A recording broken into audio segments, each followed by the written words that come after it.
to the brand new world. We're the children of our Mother Earth. Reach out your hands, let us heal our earth together. Welcome to the brand new world. We're the children of our Mother Earth. Reach out your hands, let us heal our earth together.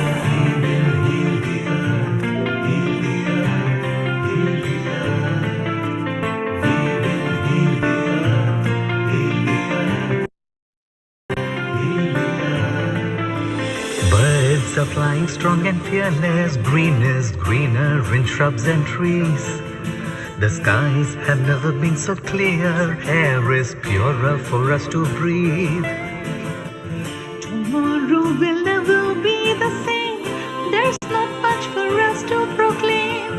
Now that we have learned so well, nature can renew itself and sustain. Welcome to the brand new world.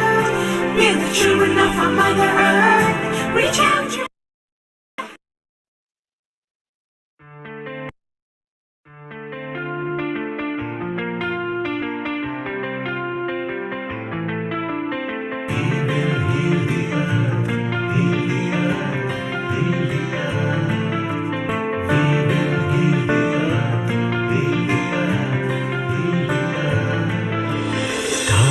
They can tell you stories which are brighter than yesterday. The streets have never been so quiet. The squirrels found a new hideaway. Tomorrow will never be the same. There is so much hope in our hearts. Brick by brick we shall overcome and walk right into a new start. Welcome to the brand new world. We're the children of our Mother Earth. Reach out your hands, let us heal our earth together. Welcome to the brand new world.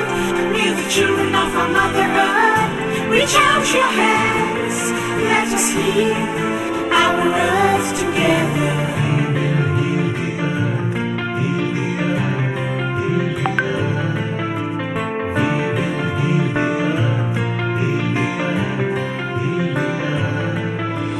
Birds are flying strong and fearless. Green is greener in shrubs and trees.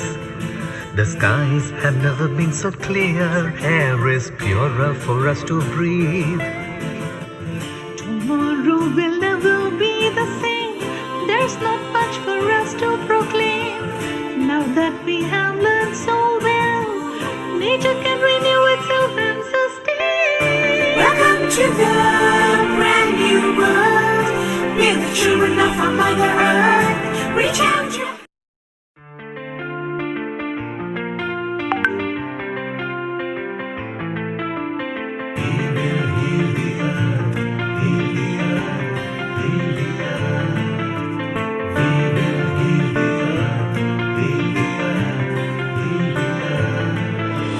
Stars, they can tell you stories which are brighter than yesterday. The streets have never been so quiet. The squirrels found a new hideaway. Tomorrow will never be the same. There is so much hope in our hearts. Brick by brick we shall overcome and walk right into a new start. Welcome to the brand new world. We're the children of our Mother Earth. Reach out your hands, let us heal our earth together. Welcome to the brand new world. We're the children of our Mother Earth. Reach out your hands, let us heal our earth together.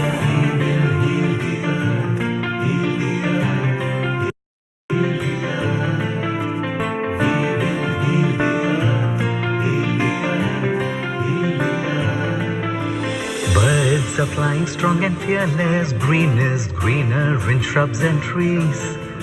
The skies have never been so clear. Air is purer for us to breathe.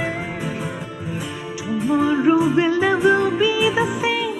There's not much for us to proclaim. Now that we have learned so well, nature can renew itself and sustain. Welcome to the brand new world. We're the children of our Mother Earth. Reach out your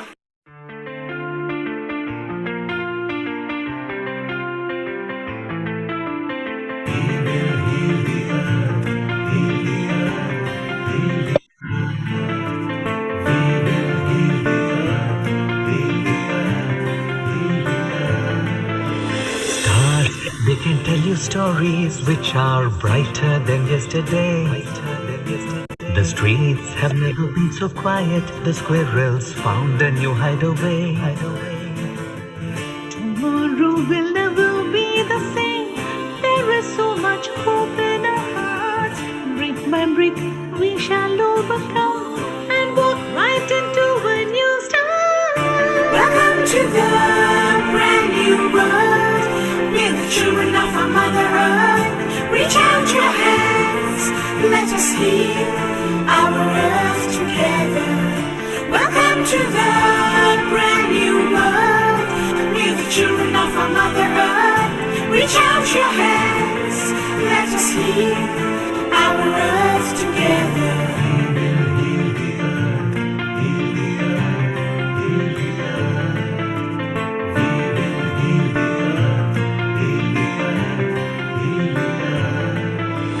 Birds are flying strong and fearless. Green is greener in shrubs and trees. The skies have never been so clear. Air is purer for us to breathe. Tomorrow will never be the same. There's not much for us to proclaim. Now that we have learned so well, nature can renew itself and sustain. Welcome to the brand new world. We're the children of our Mother Earth. Reach out your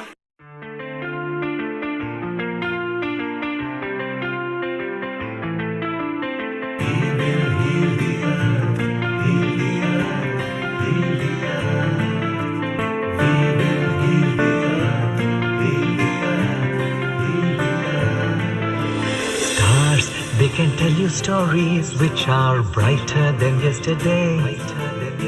The streets have never been so quiet. The squirrels found a new hideaway. Tomorrow will never be the same. There is so much hope in our hearts.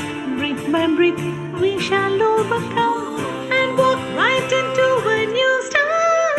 welcome to the brand new world. We're the children of our Mother Earth. Reach out your hands. Let us heal our earth together. Welcome to the brand new world. We're the children of our Mother Earth. Reach out your hands. Let us heal our earth together.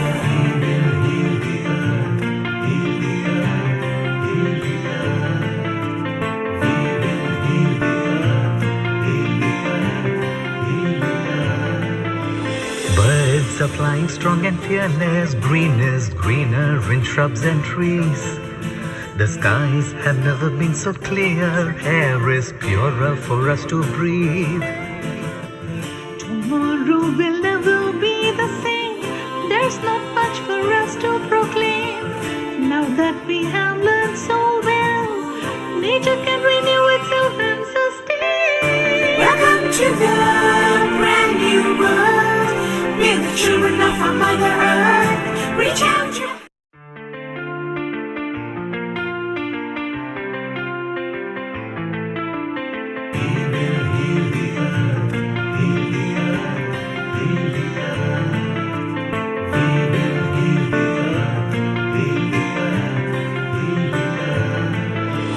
Stars, they can tell you stories which are brighter than yesterday. The streets have never been so quiet. The squirrels found a new hideaway. Tomorrow will never be the same. There is so much hope in our hearts. Brick by brick, we shall overcome and walk right into a new start. welcome to the brand new world. We're the children of our Mother Earth. Reach out your hands. Let us heal our earth together. Welcome to the brand new world. May the children of our Mother Earth reach out your hands. Let us heal our earth together.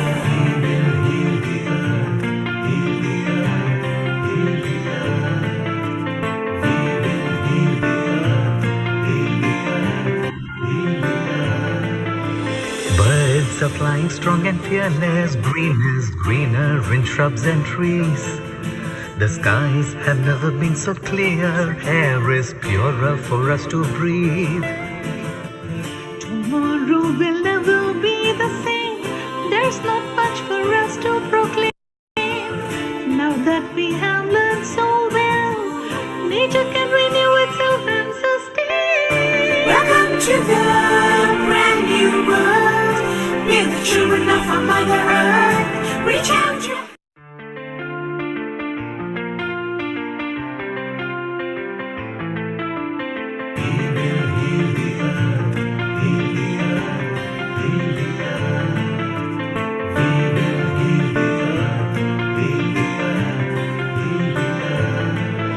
Stars, they can tell you stories which are brighter than yesterday.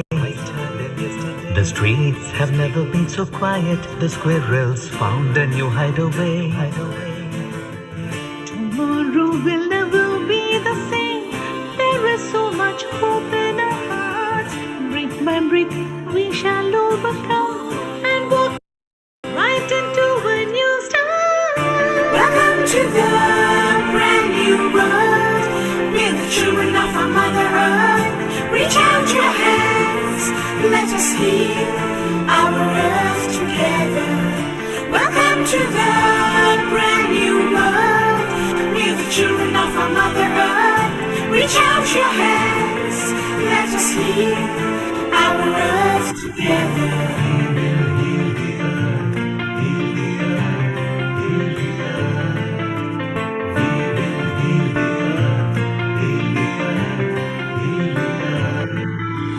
Birds are flying strong and fearless. Green is greener in shrubs and trees. The skies have never been so clear. Air is purer for us to breathe. Tomorrow will never be the same. There's not much for us to proclaim. Now that we have learned so well, nature can renew itself and sustain. Welcome to the brand new world. May the children of our Mother Earth reach out your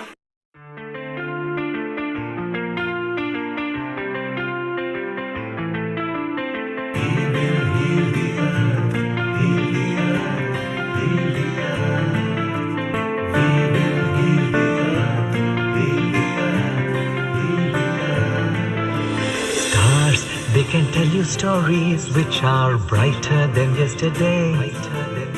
The streets have never been so quiet. The squirrels found a new hideaway. Tomorrow will never be the same. There is so much hope in our hearts. Brick by brick, we shall overcome and walk right into a new start. Welcome to the brand new world. May the children of our Mother Earth reach out your hands. Let us heal our earth together. Welcome to the brand new world. May the children of our Mother Earth reach out your hands. Let us heal our earth together.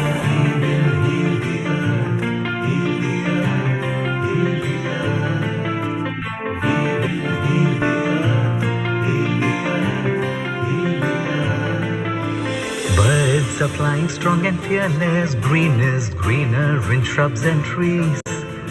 The skies have never been so clear. Air is purer for us to breathe. Tomorrow will never be the same. There's not much for us to proclaim. Now that we have learned so well, nature can renew itself and sustain. Welcome to the brand new world. May the children of our Mother Earth reach out your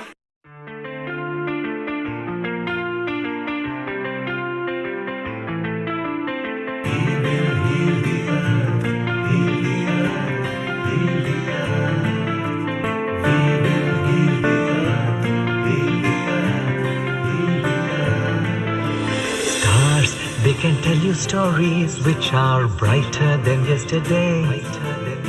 The streets have never been so quiet. The squirrels found a new hideaway.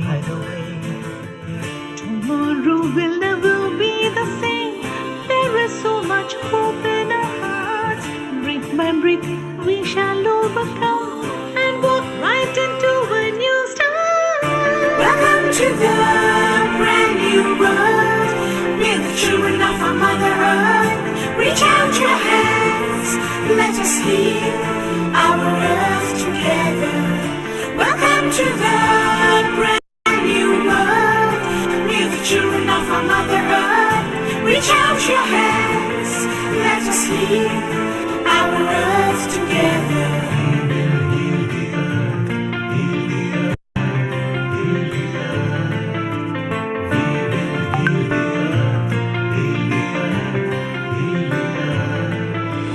Birds are flying strong and fearless. Green is greener in shrubs and trees. The skies have never been so clear. Air is purer for us to breathe. Tomorrow will never be the same. There's not much for us to proclaim. Now that we have learned so well, nature can renew itself and sustain. Welcome to the brand new world. We're the children of our Mother Earth. Reach out your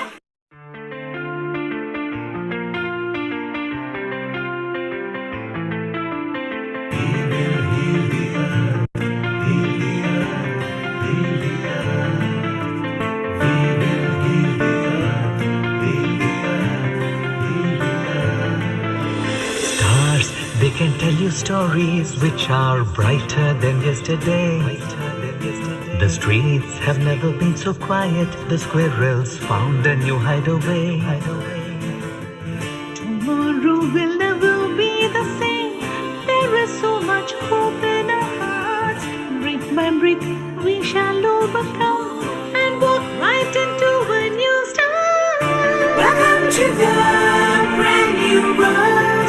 We're the children of our Mother Earth. Reach out your hands, let us heal our earth together.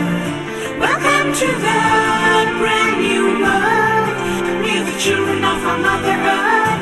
Reach out your hands, let us heal our earth together.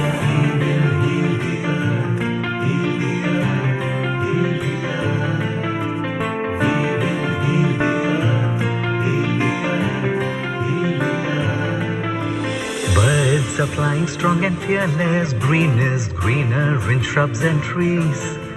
The skies have never been so clear. Air is purer for us to breathe. Tomorrow will never be the same. There's not much for us to proclaim. Now that we have learned so well, nature can renew itself and sustain. Welcome to the brand new world. We're the children of our Mother Earth. Reach out your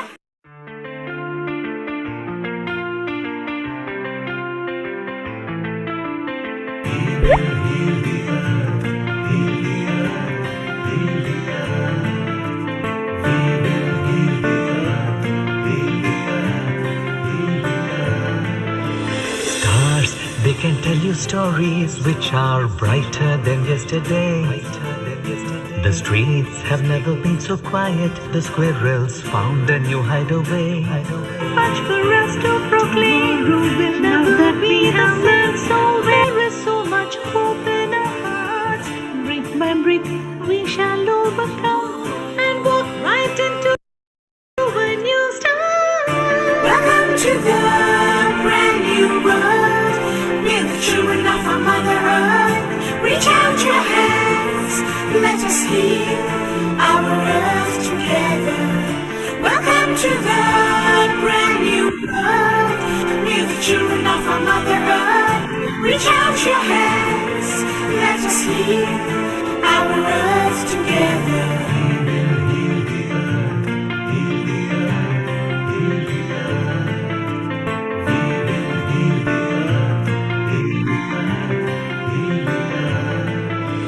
Birds are flying strong and fearless. Green is greener in shrubs and trees. The skies have never been so clear. Air is purer for us to breathe. Tomorrow will never be the same. There's not much for us to proclaim. Now that we have learned so well, nature can renew itself and sustain. Welcome to the brand new world. We're the children of our Mother Earth. Reach out your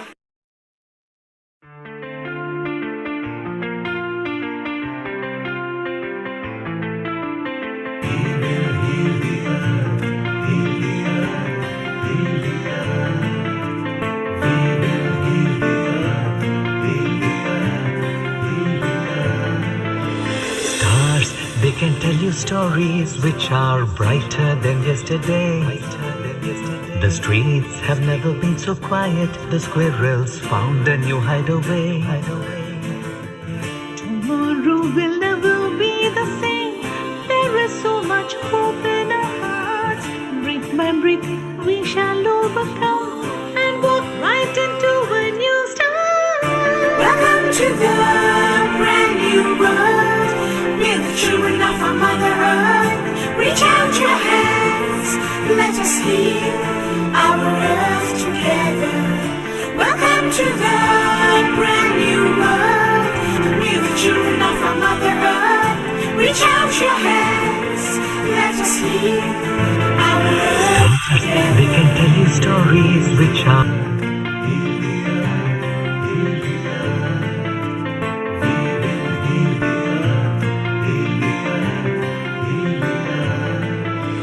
birds are flying strong and fearless. Green is greener in shrubs and trees. The skies have never been so clear. Air is purer for us to breathe. Tomorrow will never be the same. There's not much for us to proclaim. Now that we have learned so well, nature can renew itself and sustain. Welcome to the brand new world. We're the children of our Mother Earth. Reach out your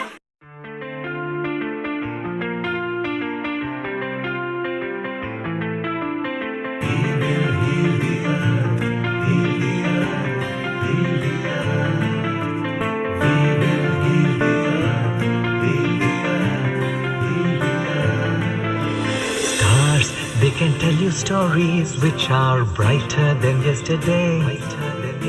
The streets have never been so quiet. The squirrels found a new hideaway. Tomorrow will never be the same. There is so much hope in our hearts. Brick by brick, we shall overcome and walk right into a new start. welcome to the brand new world. We're the children of our Mother Earth. Reach out your hands, let us heal our earth together. Welcome to the brand new world. We're the children of our Mother Earth. Reach out your hands, let us heal our earth together.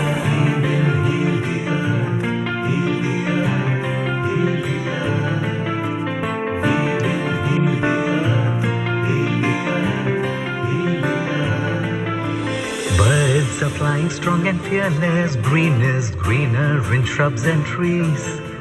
The skies have never been so clear. Air is purer for us to breathe. Tomorrow will never be.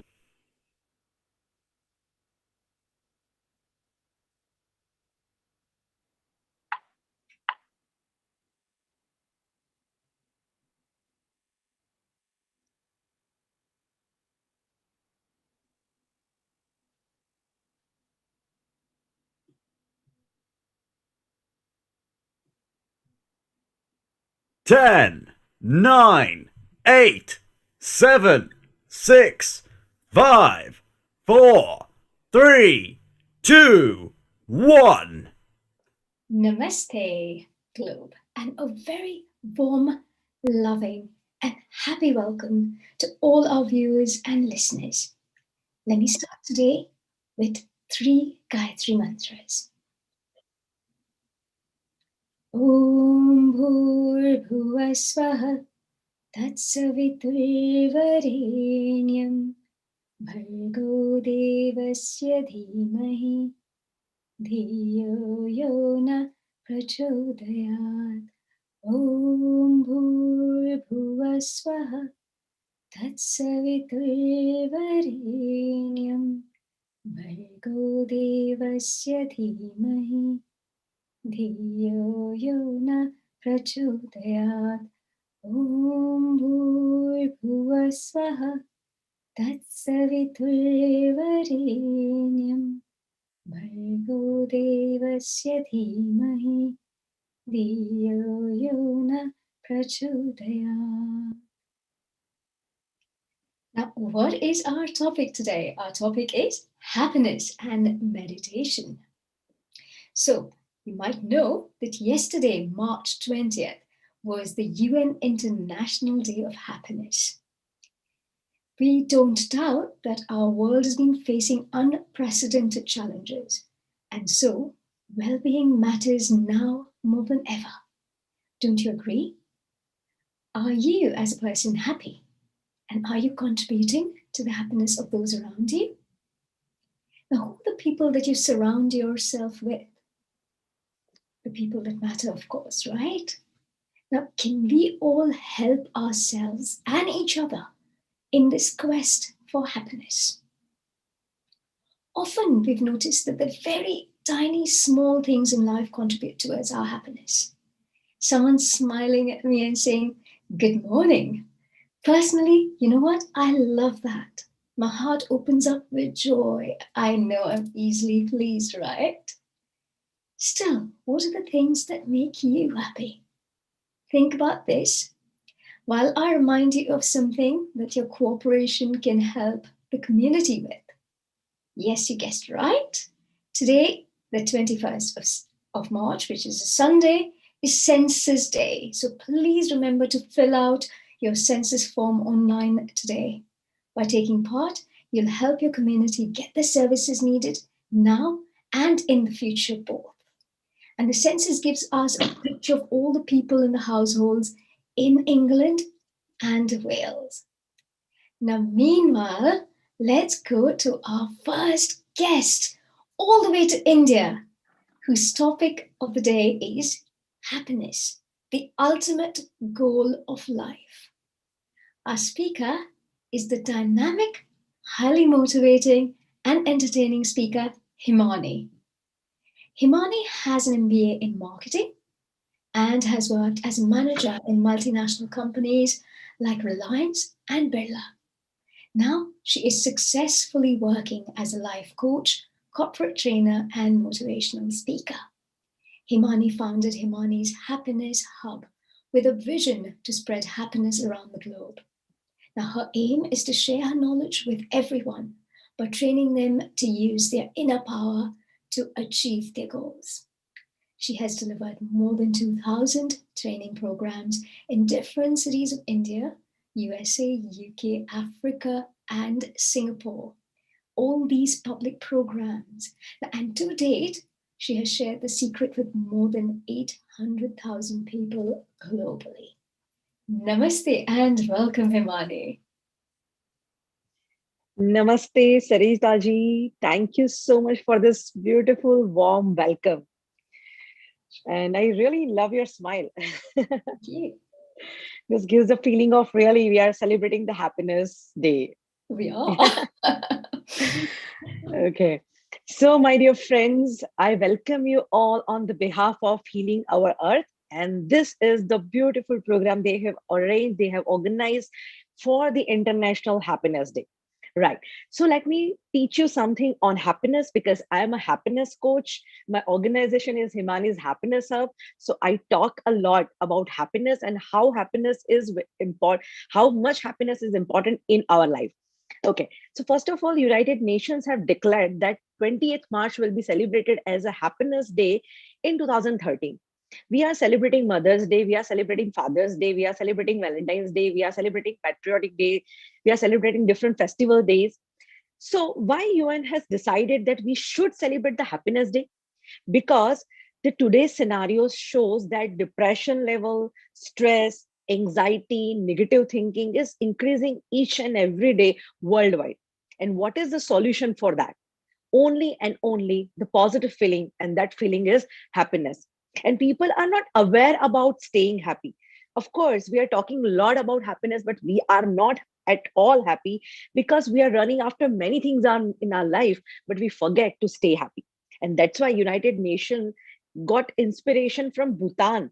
Do you know Bhutan is a country which doesn't have all the facilities in the world. It is not among the richest countries in the world, but Bhutan is one of the happiest country. And if I'll talk about Bhutan, they give happiness a lot of importance because they are not counting much, or they are not giving much importance on the national gross income, but they are giving importance on the national happiness income, because they say is that this monetary income, but the happiness income, if you'll compare, then happiness income will win the race, because happiness is the ultimate goal of human life. And that's why with this inspiration, United Nations have declared that in this whole world we are going to celebrate 28th March as a happiness day, so that we can give importance about happiness, we stay happy. And if we'll definitely stay happy, we'll definitely get success, get development in our life. Because if any country wants the development and all the people are unhappy, how can that country will develop? Simple example, if there is one company, all the employees are unhappy, then how much their productivity is, then for example, how energetically they'll work? No, they'll not work with that full energy, full capacity, because they are unhappy. But in the comparison, if we have a company there all the employees are happy, then the productivity will increase, their energy will be high, so this company will develop a lot.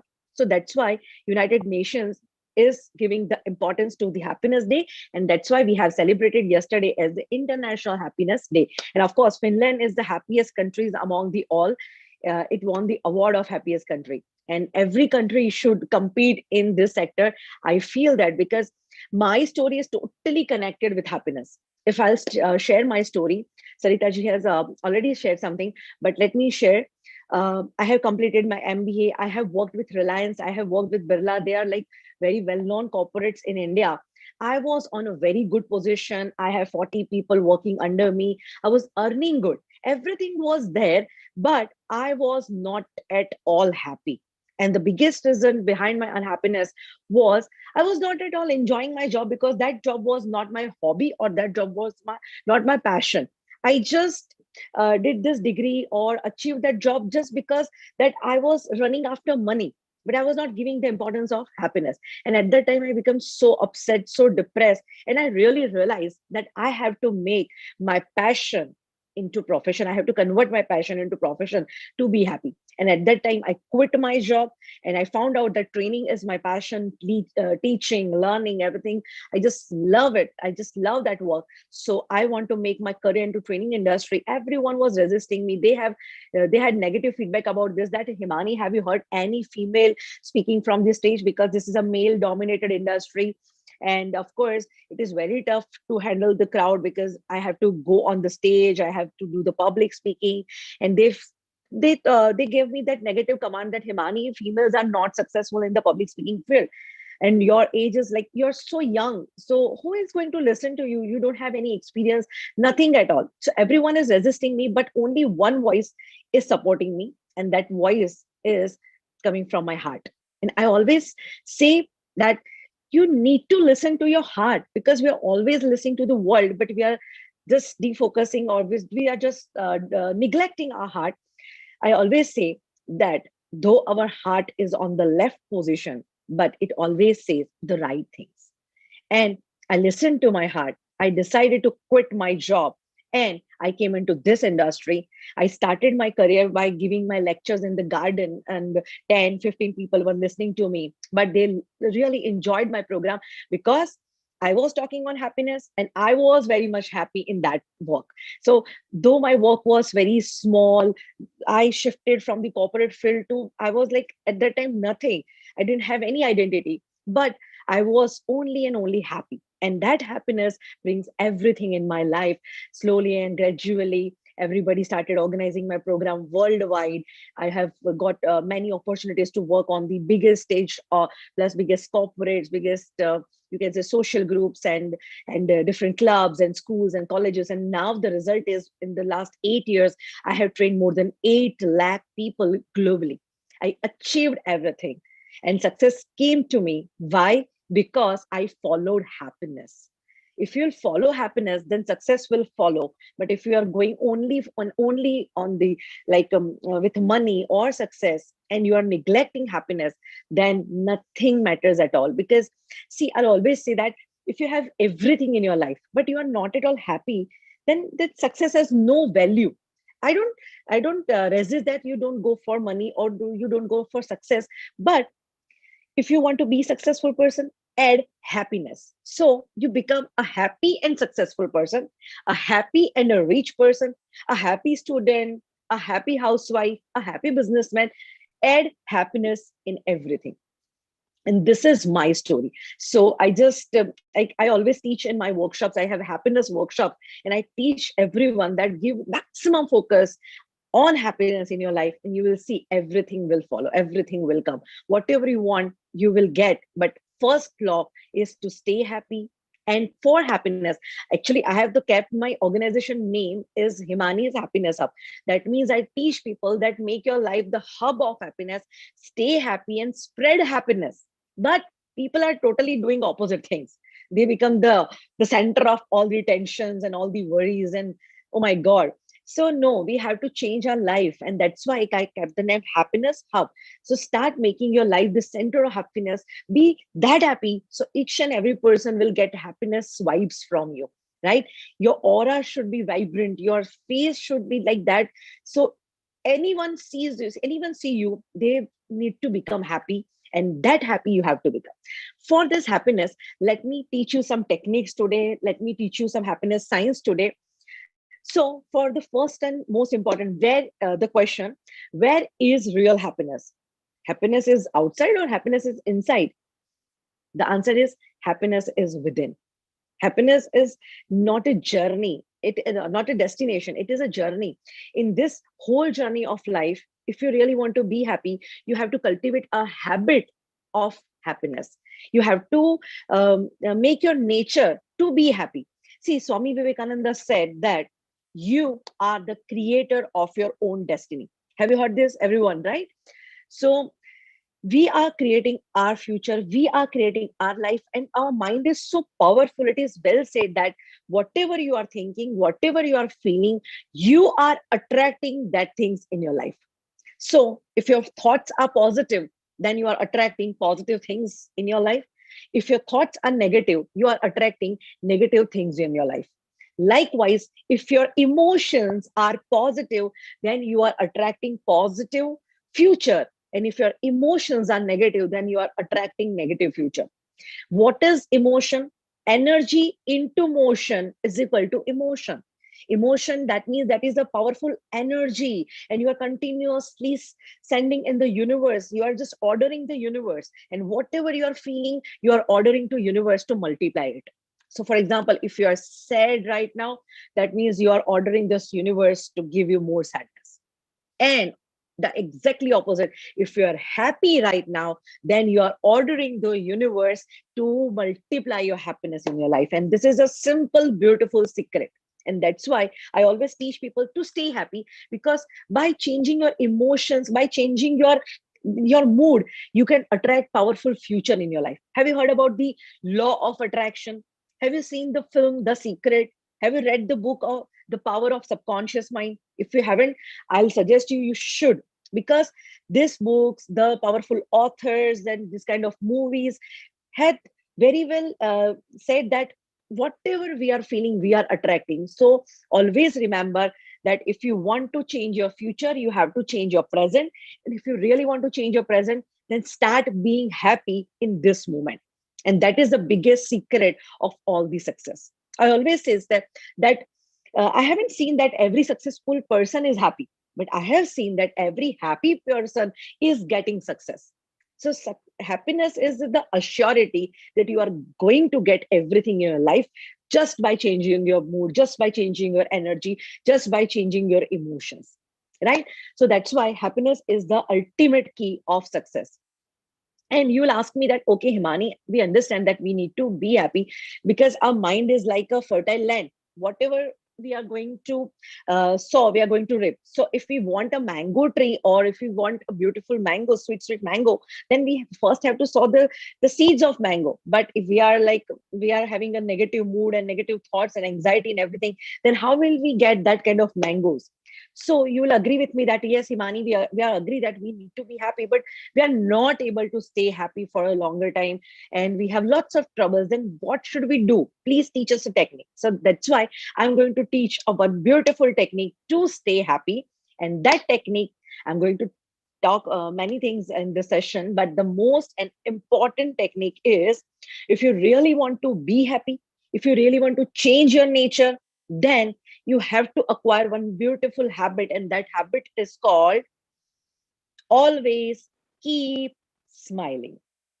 This is a magic. You don't know how magically your life will become if you'll start smiling. Let me do one activity. You just try it.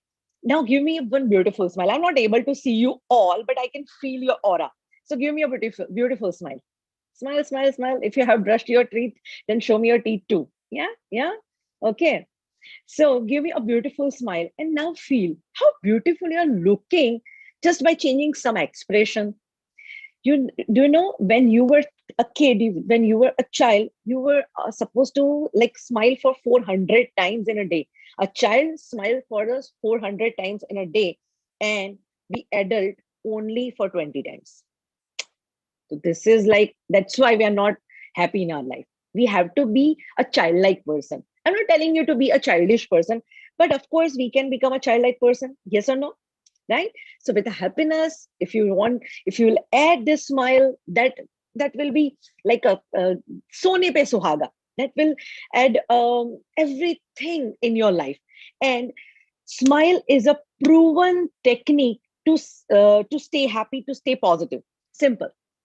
If you will smile, it is scientifically proved that you cannot think any negative thoughts while smiling, because smiling is a kind of a powerful, you can say, physiology, and that will remove all the negativities from your mind. You cannot be unhappy like this, oh, smiling, and oh, I'm so sad today, my life sucks, oh my god. No, no, no, no, no. If you want unhappy, you have to change your expression, you have to make that sad face, right? But if you will smile, then all the positive things and all the positive thoughts will come into your mind, and you will be extremely energized by this smile. I can say that smile will add you a lot of face value in your life. And smile is the best makeup any girl can wear. If the ladies are listening to me, then if you're doing the good makeup, okay. But if you're not putting this smile on, then your makeup is not yet completed. Okay. And for this smile, it is very well said that people are like waiting for some reasons that, ma'am, yeah, we can smile, but we need some reason to smile, right? No, we don't need any reason for the beautiful smile, because if you're smiling because of some reason, then when the reason will come to its end, your smile will come to its end. You cannot smile forever. But if you really want to smile forever, then you have to smile without reason. And that is the biggest secret of success. For the smile, it is also well said that because people are not smiling because they are waiting for one day. That, ma'am, one day will come, I'll have everything and then I will smile. No, no, that one day will never come. Today is that one day. You have to live this one day with happiness. Then and then you can make each and every day that one day. And for that, you have to add this beautiful smile in your life. For this smile, just let me give you one example.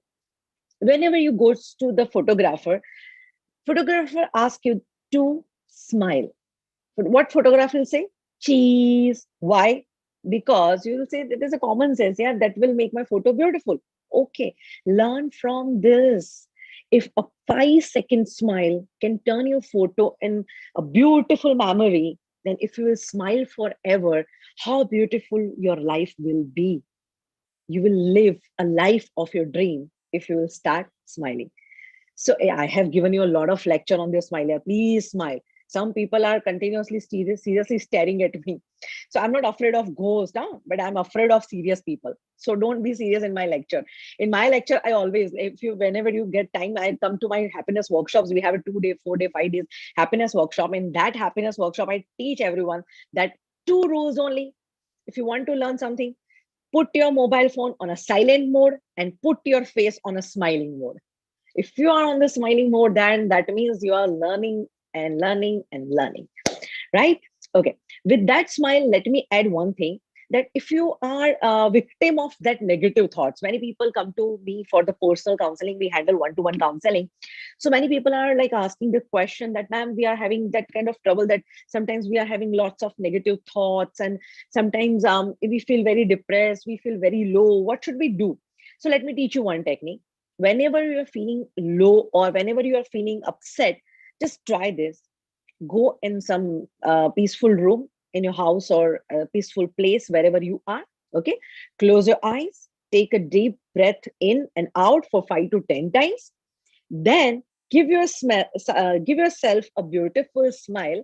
Close your eyes and say, I am a happy person, for 10 times.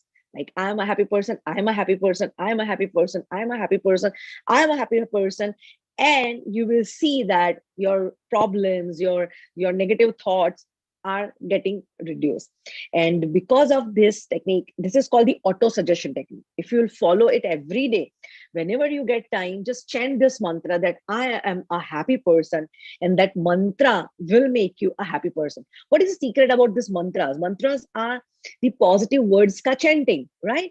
When we are chanting this kind of mantra, we are creating that kind of positive energy. So most of the time we are saying negative things about ourselves, that I'm unhappy, I'm feeling low, I'm not in the good mood, I feel depressed. No, then why are you saying this kind of to yourself? Because if you're saying this kind of words to yourself, you will become like that.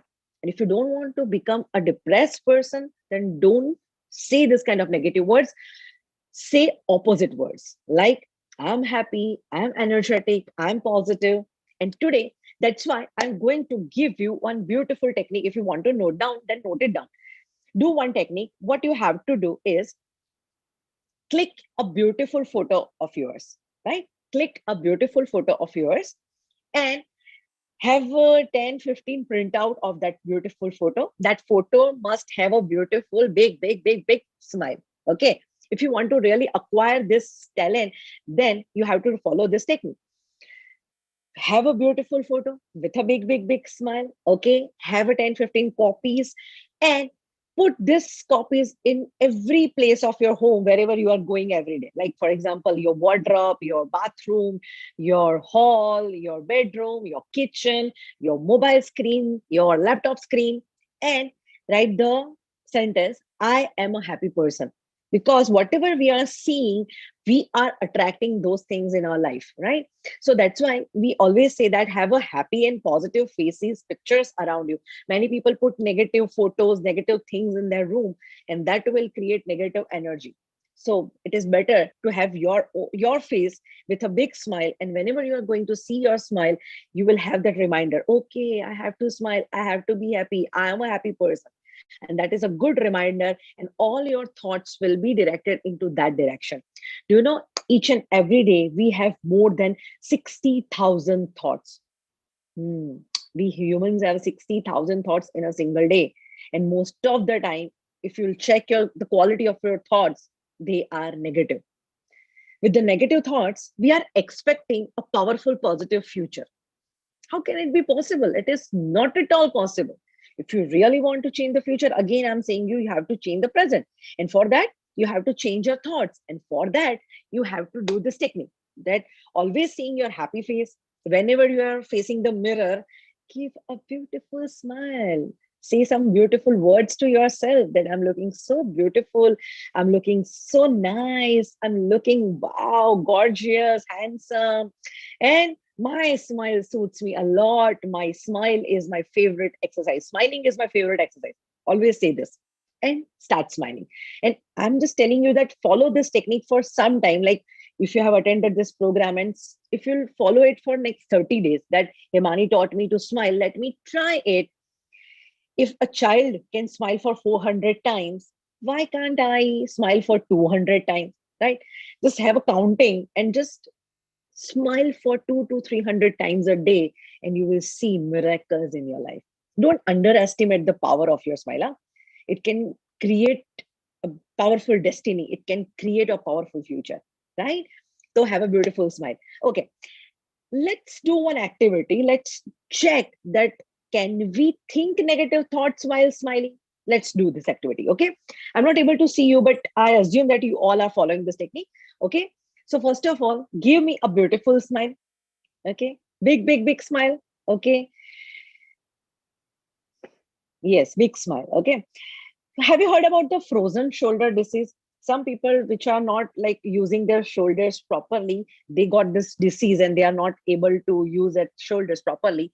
I think in future we'll have a frozen chicks disease because we don't give the exercise to our chicks. No, we are not smiling. Smiling is actually our best exercise, and we are not doing this exercise. Then your chicks will have a frozen chicks disease. Okay, if you want to avoid this disease, then smile. Okay, let's do this activity. Give a big smile. Okay, the best smile. Okay, and now start thinking about your problems. Start thinking, oh, I'm so sad, everything is so bad, oh, this corona. Okay, okay, with a smile, with a smile. You don't have to give up on your smile. You have to smile and you have to think. This is a challenge. Huh? Try it, try it. Oh ho ho, think about all the problematic people in your life. Think about your husband and wife. Many people become so serious after thinking about their husband and wife. No, no, no, no, no. Bring that smile back. Okay. This is a challenge. You have to smile and you have to think negative. Try it. Not at all possible, bhai. Why? Because this smile is like it is like your soldier. It is fighting with all the negative things which are coming to you, because the smile will never allow any negativities to enter in your life. But if you will have this kind of face, sad kind of face, then everything is going to come. You can try this also. Let's do this. Make a sad expression, serious one. Okay, and now think about all the beauty of your life. Think about all the positive things about in your life. My life is so beautiful, all is well. Wow, wow, wow. No, it doesn't suits you, and it cannot help you at all. Okay, so give a beautiful smile, and with the smile, chalo, clap.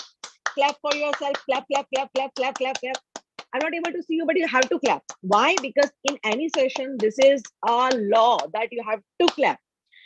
Your hands have 36 acupressure points, and when you are doing this clapping exercise, you are giving the pressure on all the acupressure points, and because of this acupressure exercise, your blood will circulating fast in your body, your mind will be active. Okay, some people are so sleepy, so that will help you. Okay, clap, clap, clap, clap, clap, clap, and have a cheer up. Come on. Woo! Yes, can love a life and you can enjoy. This is a happiness day, no? Yeah, yeah, yeah, yeah, yeah. Come on, come on, come on. Clap, clap, clap, clap, clap. Okay, great job, everyone. Okay, so I was just talking about this smile exercise. So I'm believing that you are going to follow this. You are sending this smile to me, to the world, to everyone, and you are going to change your life with this beautiful small technique. Now I'm going to teach you some more points. How to be happy in your life. If you really want to be happy, then you need to change your focus, because it is said that energy flows where the attention goes. In our life, we are always focused on the negative things most of the time, and we are expecting the positive things to happen. How can it be possible? I'm just telling you one story of a young guy who got a job in some corporate. He went there, he had lots of dreams, but he was not at all enjoying his job because he found that this atmosphere of this corporate company is very toxic. People are gossiping, they are doing politics, They are the backbiters, and they're always they are talking something negative about the boss, about the corporate. So that young boy was not at all happy, and he feels that this atmosphere is so toxic. So I don't want to work in this company. He went to his boss and said that, boss, I want to quit my job. Please allow me to quit because this atmosphere is too toxic. I cannot work at all here. The boss said, okay, I'll allow you to quit this job, but you have to do one thing for me. Before quitting this job, you have to take a glass of water, just fill this glass with a full water, and you have to hold this glass and you have to walk in the office for 3 times. Okay. But the condition is you don't have to spill any water on the floor. Without spilling the water, you have to walk, you have to come back, and then you are allowed to go. Okay. That young guy did the same. He filled the water till the edge. Then he took this glass. He walked on the office for 3 times, and he makes sure that he should not spill anything on the floor. So he was very careful with everything. He did everything, and he came back to his boss. That, boss, my duty is done. Can I go now? Boss said, okay. How was your result? Have you spilled any water on the floor? He said, no, it was perfectly done. You can check it. Boss said, wow, very good. Okay, just let me know one thing. Give me the answer. While doing this exercise, you took some time in the office for 10-15 minutes. Have you noticed anybody is doing any negative talk? The boy said, no. Okay. While doing this activity, have you noticed anyone is gossiping? He said, no. The boss said, while doing this activity, have you noticed anyone is playing some politics game or some backbiting about the boss or talking something negative about the company or harassing you? Anything negative you found out during this 10-15 minutes? He said, no, boss, because I was totally focused on my glass, so I haven't observed that thing. Boss say, yes, this is the way, my dear child. You are making the same mistake what you are doing in the office. You are focusing on to this negative things, and that's why you are feeling that people are toxic, people are gossiping, people are doing this backbiting and everything. But if you will focus on your priorities, on your work, on your development, then you are not able to see this thing. And this is the reality of all our life. We always see that there are lots of toxic people in our life, and we feel that people ask me that, man, how can we get rid of this kind of toxic people? I just say that you don't have to get rid, because everywhere this kind of people are there, right? But you just have to shift your focus from negative to positive, from toxic people to your development, towards your development. If you focus on your development, your priorities, your goals, your passion, you don't have any time to observe all the toxicity in your company, in your room, in your house, in your society, right?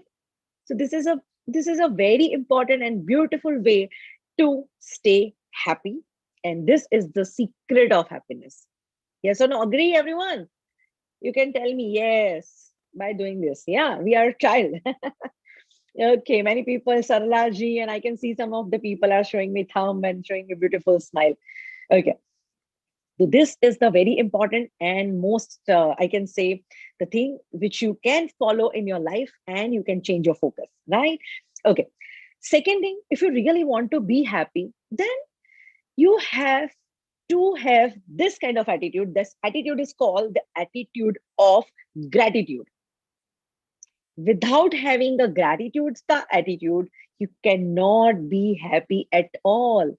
My dear friends, we are so busy in counting that what I don't have, and this is the biggest reason of our unhappiness. But we are forgetting that what already we are gifted with, and we don't have time to think about these things which are already we are having. And then also we are just complaining, and I don't have this and I don't have that, and that's why people are unhappy.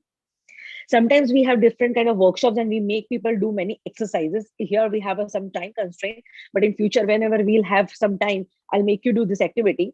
But before that, if you understand Hindi, I'll recommend you to go on my YouTube channel, that is Imani's Happiness Hub, and watch one video. That video's name is Attitude of Gratitude. In that video, I have explained in very detail. Now, I want to explain in short that God has given us a lot of things. But during our negative mindset and during this complaint mode, we are not able to see that. See, people are unhappy with small reasons. If you're complaining, people are unhappy. For example, if you're eating today and you have salty taste in this food, then they are upset that why are you not making this food properly? And I don't want this food. And they are just irritated by a small difference in the taste. If you're complaining something about your taste in the food, just you have to think about those people who didn't get a food on this time. There are many people who didn't get food on this time, where you are having everything but you have just minor difference in the taste. People are complaining that I don't like my house, it is too small, it is having this problem and that problem. If you're counting these problems about your house, you have to be grateful because you have a house to live. Think about those people who are living on the streets for their whole life. Have you ever thought that how they are managing, how they are managing the winters, how they are managing in the summers, what they're doing while monsoon? No. If you're complaining about, for example, um, our family members, people have lots of complaints because today in this scenario, mostly I'm handling the counseling and we have maximum relationship issues. Husband, wife, like quarreling with each other, parents and children relationship. So they are not supportive and they are not listening to me and they are like making me negative and they are this and that. But if you're complaining about your family members, just think about those people who have lost their families in disasters, in accidents, in diseases. And then your complaints will vanish, right? If you're complaining about your body, that my body is not energetic and I am so lazy and I don't look like her, I don't look like him, and I don't have that six pack ab, and that's why you're not loving yourself. What are you doing, my dear friend? Be grateful because you have full body at least. Think about those people on this earth who don't have some important parts of their bodies. The parts are missing, like blind people, handicapped people, deaf and dumb people, mentally retired people. Can you just think for a 24 hours to pass by closing your eyes? Can you stay like this? Means just think about the blind people's life. Then how do they manage? Yeah, means in the morning we open our eyes, we go for our routine work, we take bath, we take our breakfast, we drive the car, we go to office, we use our mobile, we are doing everything, and exactly same things these blind people are doing but without vision. How tough their lives are. Oh my God. And still they are living a beautiful life. And do you know, this is a bitter truth of this society that the people who are committing suicide on this earth, I haven't heard any case that because of the blindness, this blind person committed suicide. Because of his physical disability, this person commits suicide. No, we are committing suicide who have gifted with everything. Yeah, you are not able to just digest a small failure in your life and you commit suicide.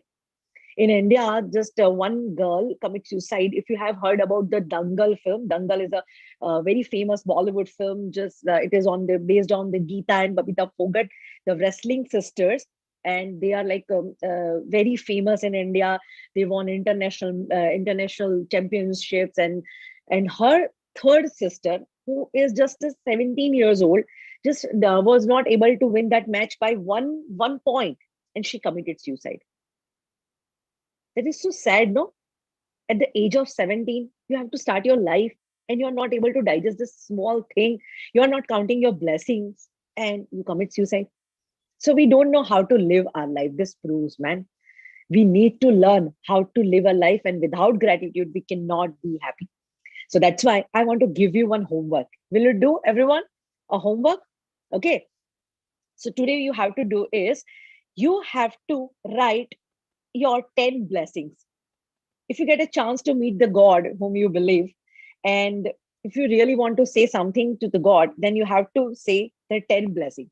So which are these 10 most beautiful things you are gifted with? Just think about those things.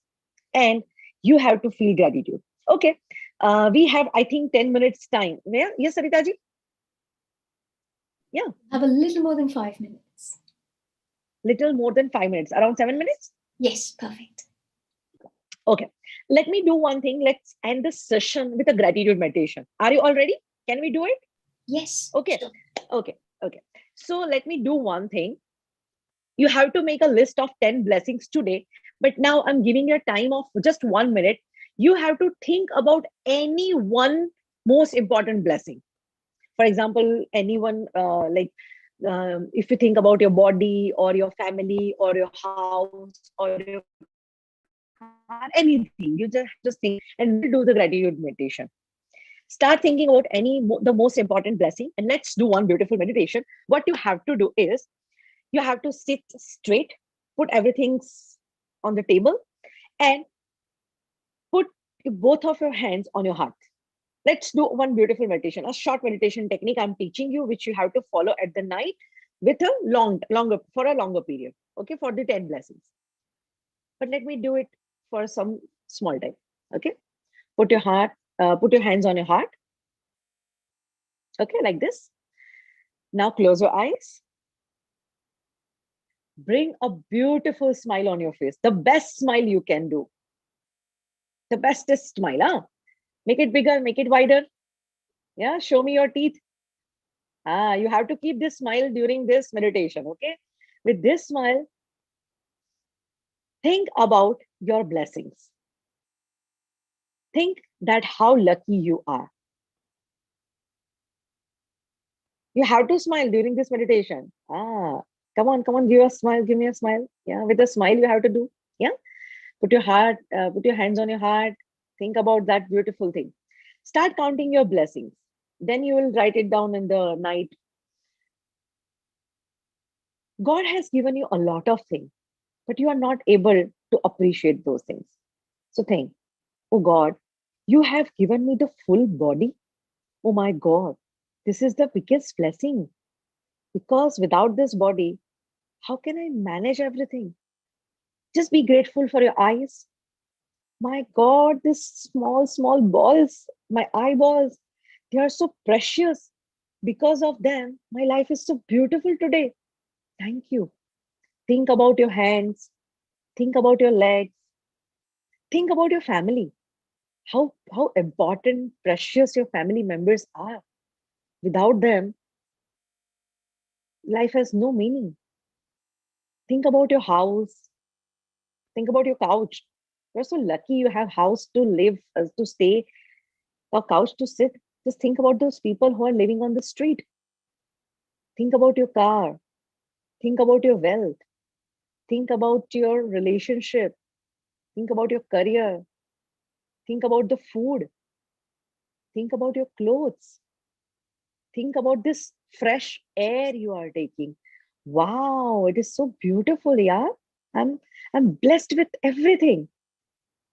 Give a beautiful smile and you have to say thank you word for 3 times with a big, big, big smile. So start saying thank you, thank you, thank you. Some people have tears in their eyes. Wow, it's so beautiful. Again, one more time then. With a full heart, with a big smile, tell this universe that you have given me everything, and for this everything, thank you, thank you, thank you. Okay, and rub your hands, apply it on your face gently, and open your eyes. Wow, what a beautiful smile, yeah, Lalit ji. I can see a beautiful smile on your face. I'm so happy with this smile. So, my dear friends, we don't have much time, but I think you all are satisfied with this small, small technique. These are the small techniques, but can bring huge, massive changes in your life, right? So, again, Before wrapping up the session, let me remind you that happiness is the ultimate key of success. Happiness is the ultimate goal of our human life. So you have to be happy, you have to keep smiling, you have to change your focus, and you have to apply this attitude of gratitude in your life. So I taught you this small meditation. You have to do this meditation today. You can do it after the session in the night for 10 minutes, 15 minutes, 20 minutes. Put some beautiful, relaxing music around and put your hands on your heart and just say thank you, thank you, thank you to this universe. This universe will bless you with every happiness, every possibilities in your life. This is my surety. Okay, so before wrapping up the session, just let me tell you that I want that you should connect it with me because I'm putting lots of this kind of positive messages every day on my social media.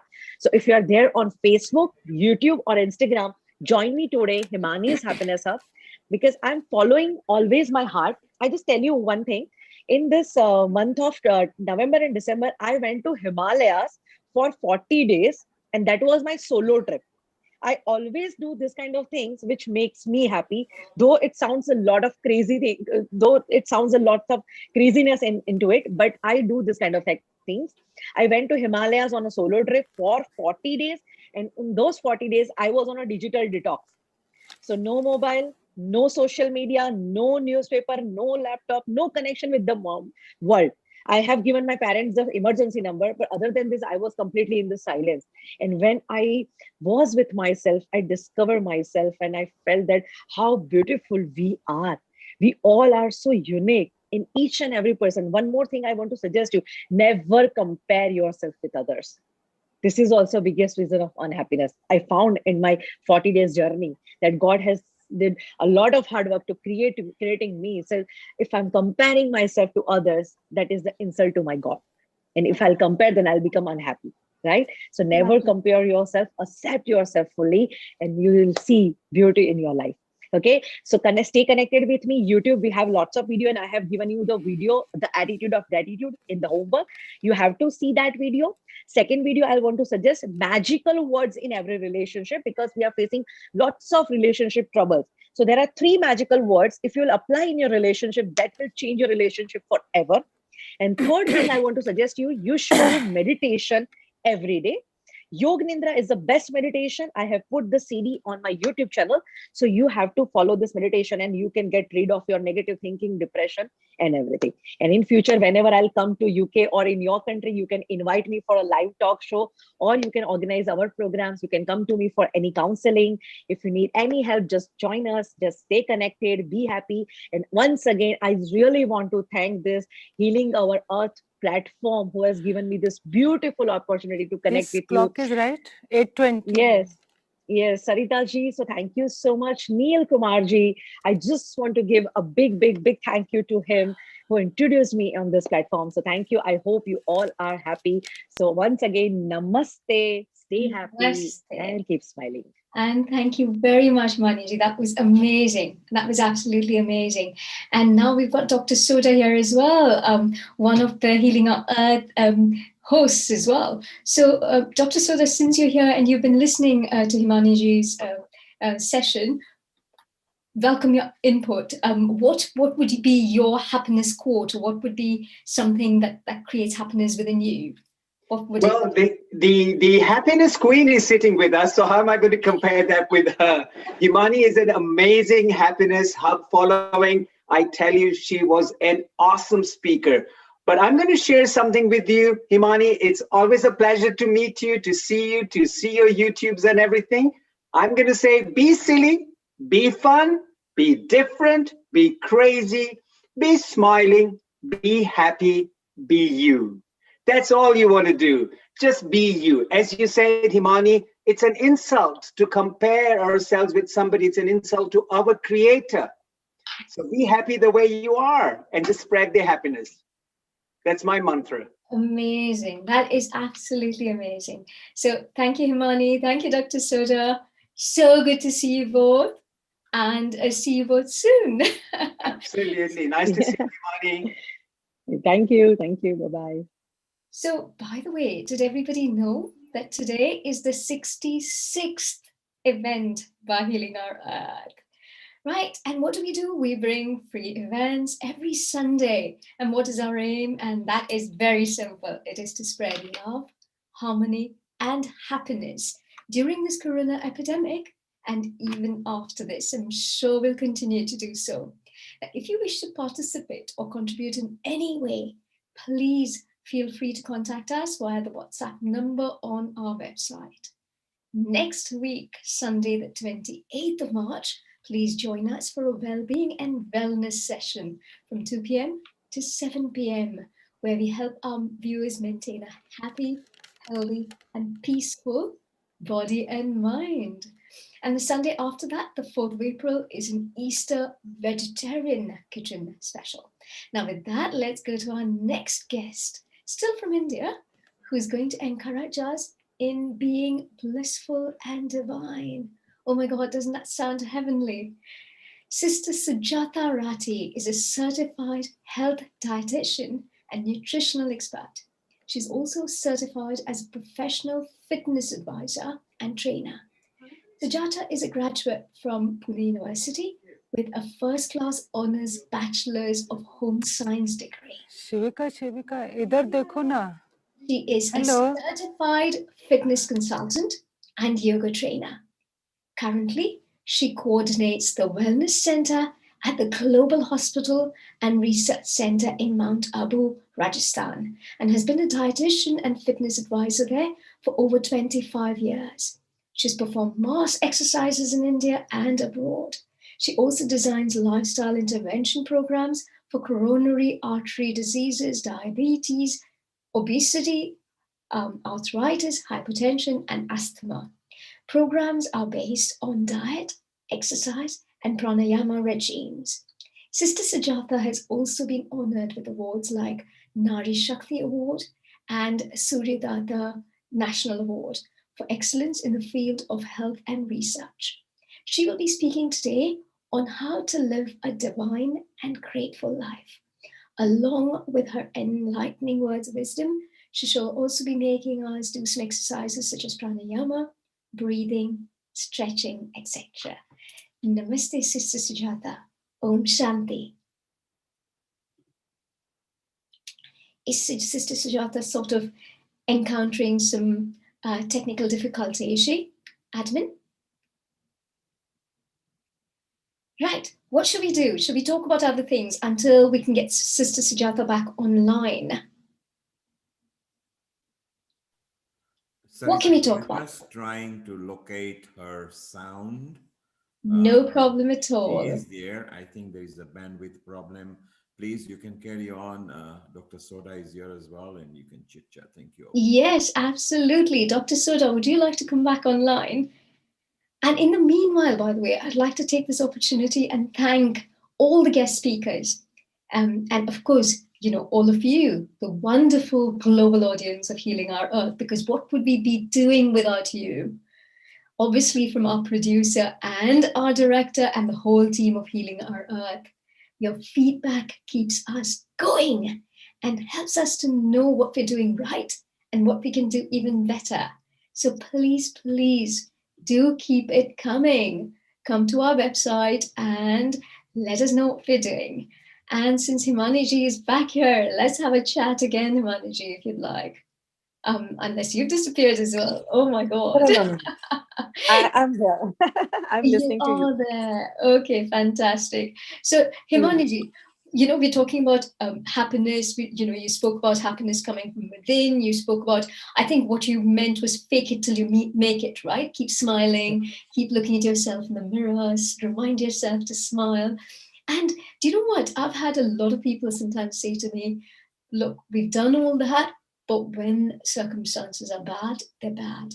And there's no way of getting over it.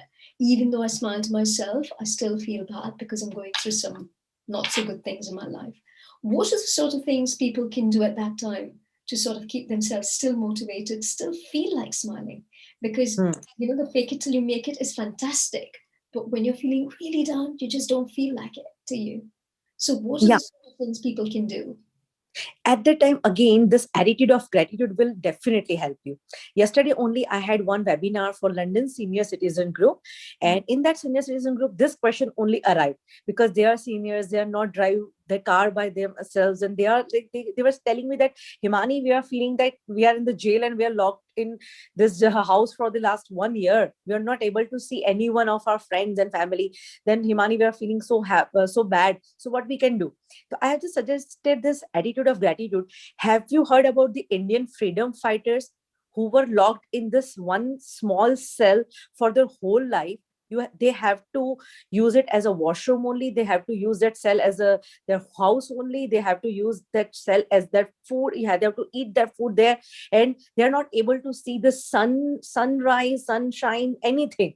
It was like a really jail. So I was just telling them that you haven't faced any jail yet. That's आवाज why नहीं आ रहा you है. are telling your house as a jail, Fantastic. right? That's amazing. Thank you, Himani. I mean, that is amazing. Yes, you're right. So when you're stuck, use gratitude and then fake it till you make it.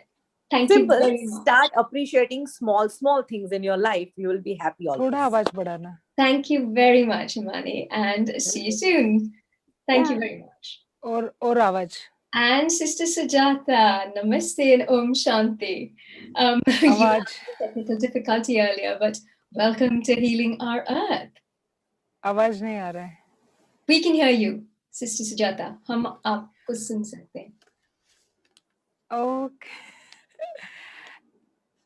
Om Shanti, thank you so much. Thank you for a lovely introduction. And I'm really sorry about this little bit technical problem. No worries at all. The important thing is you're here with that beautiful smile. So again, happiness. Here we go. Okay, so namaste, my global audience. Om Shanti from Mount Abu, Brahma Kumaris, Rajasthan, India. And it is really a great honor and my privilege to be invited by Healing Our Earth team on this free global online session. And I really salute to all the team because they are really doing wonderful, and especially in the pandemic period. Yes. So I'm really today, it's really different because yesterday was 20th March. It's a International Day of Happiness. And today on the 21st March, I'm going to share being blissful and divine. So I'm very happy to share that, how to be blissful and divine, and especially this pandemic. I think we should not even say like pandemic, yeah? We should just accept as the different season changes, as the time change, and we should just change our mindset. So yes, being blissful and divine, it's nice to hear also this word. It's nice to listen also. And I would rather say that it is really nice when we have this experience. When we have this experience, then we can proceed the next footstep in our life. So blissful and divine, they are very good fast friends. I think so. So main is divine means very pleasing, delightful. Yeah, divine, like it's always you feel when there is no any other barrier, no error in any connection. We start with the God, and that's how we said, I feel so divine. Even when you meet the person, and when even the nature also, when you are with the nature, and when you sit quietly, you can just hear the breeze, you can just hear the water features. And when you sit in the silence, that's also, you feel some different vibes. And in like our field, in our profession, fitness and the diet, and we say endorphin hormone releases. See, it's a very subtle connection between the endorphin hormone, it's a happy hormone, and the feeling. You think like I have a lot of blessings. I have a lot of positivity. And that's how we always say it's a divine connection. And the blissful, it's a very nice word. Like we say, like, you are blessed. And even as the gratitude, when you even say thank you, nowadays I have actually observed last 3-4 years, people just as they give good wishes with that line, even in a WhatsApp or later or any other in a writing matter or with the conversation, bless you. And it's very interesting when you smile, like I can see when Sarita ji is smiling, I also I feel like to give a reply with smiling face. Yeah. So it's nice when you say bless you, and you also feel like, and that's a blissful. That's a blissful means full of joy, and happiness is, like we say, it's unlimited. And we always say sky is unlimited. When you want to do something in your life, and when you leave your comfortable zone even, and we always say, oh, doesn't matter, sky is unlimited. Yeah. And nothing is impossible when the person has blissful and the divine type of qualities in their day-to-day life. Correct? So today we are going to do with the combinations. How with the breathing, how with the nutrition, how we can connect or convert into the blissful and divine. That's my the main aim today with all the global audience. So shall we start, Sarita ji? On the we always say the breathing is like with the divine, connect with the divine, connect with the supreme. Yeah. And as we practice every day, see, while making that practice, I always say sit straight. Yeah. Like sometimes we sit like this, yeah, like this, or just like this. Yeah. So you are making your body posture in a different way. But when I say just sit, correct your posture, sit straight, keep your back straight, keep your abdomen straight, keep your shoulder straight. How the king and queen they sit. Yeah. Even your body posture also say how divine you are. Right? Smartly, gracefully, just sit straight here and just check yourself first. How you feel. Are you comfortable with your sitting posture? When you are comfortable with your body posture, when you are comfortable with your confidence, of course the others, even the viewers or your connected people, of course they don't have a choice. They will feel comfortable, correct? Now next step, again with the blissful and divine combination, just first smile. Give a nice smile. God Supreme has given very beautiful smile to everyone. Even whoever is smiling, like small child or at the age like you can say like 80, 90, 100, or our Dadi ji, she who passed away 104, and she was staying in London only at your doorstep.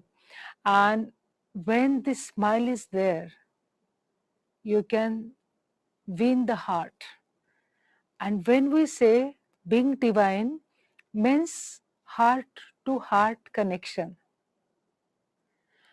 Now you tell me, heart to heart connection means how you can connect and why you will connect.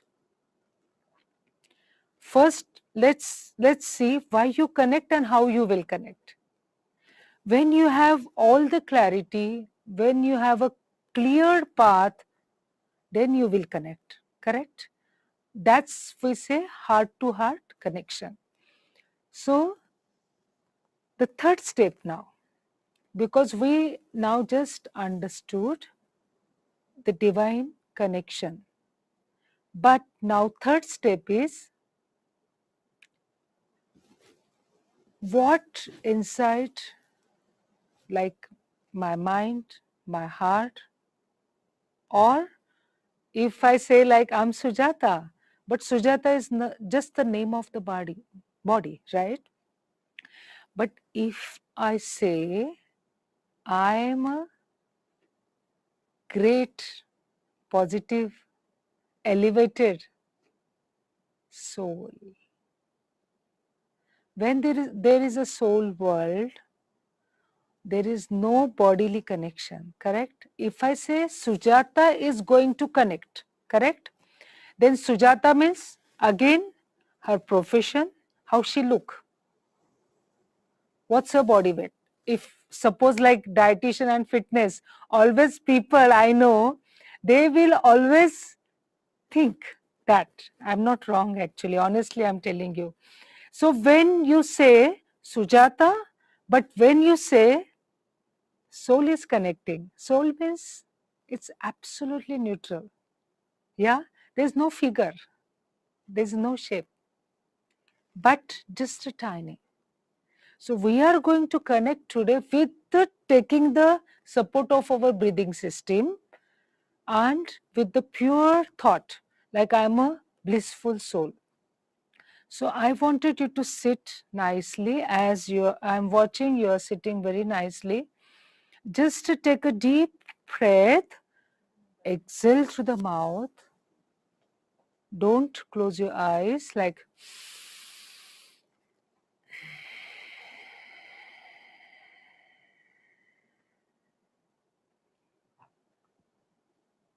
you can feel the breath, it just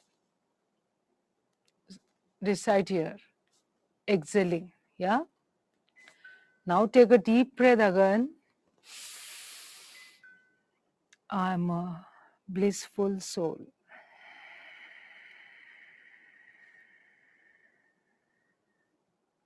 And last and third time,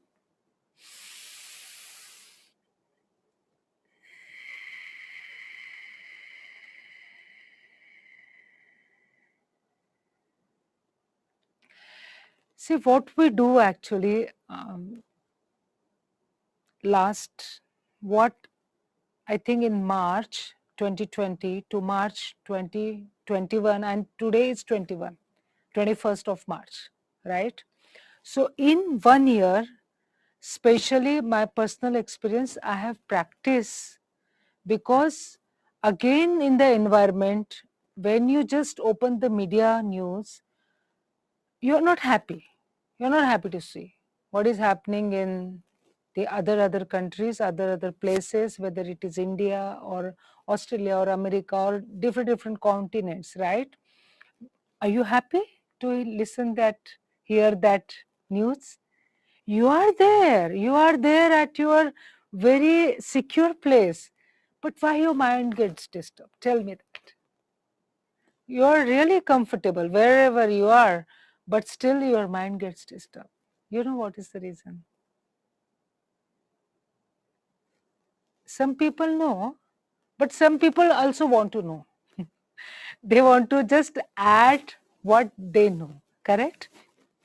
What happened? That's a really a scientific way, like when you hear or when you see the different figures, news, violence, negativity, that prints immediately and our mind gets disturbed. And you just forget whatever happens, very nice things in your life.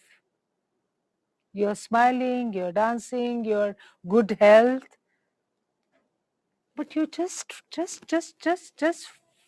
immediately just vanish when you just hear very bad and negative news.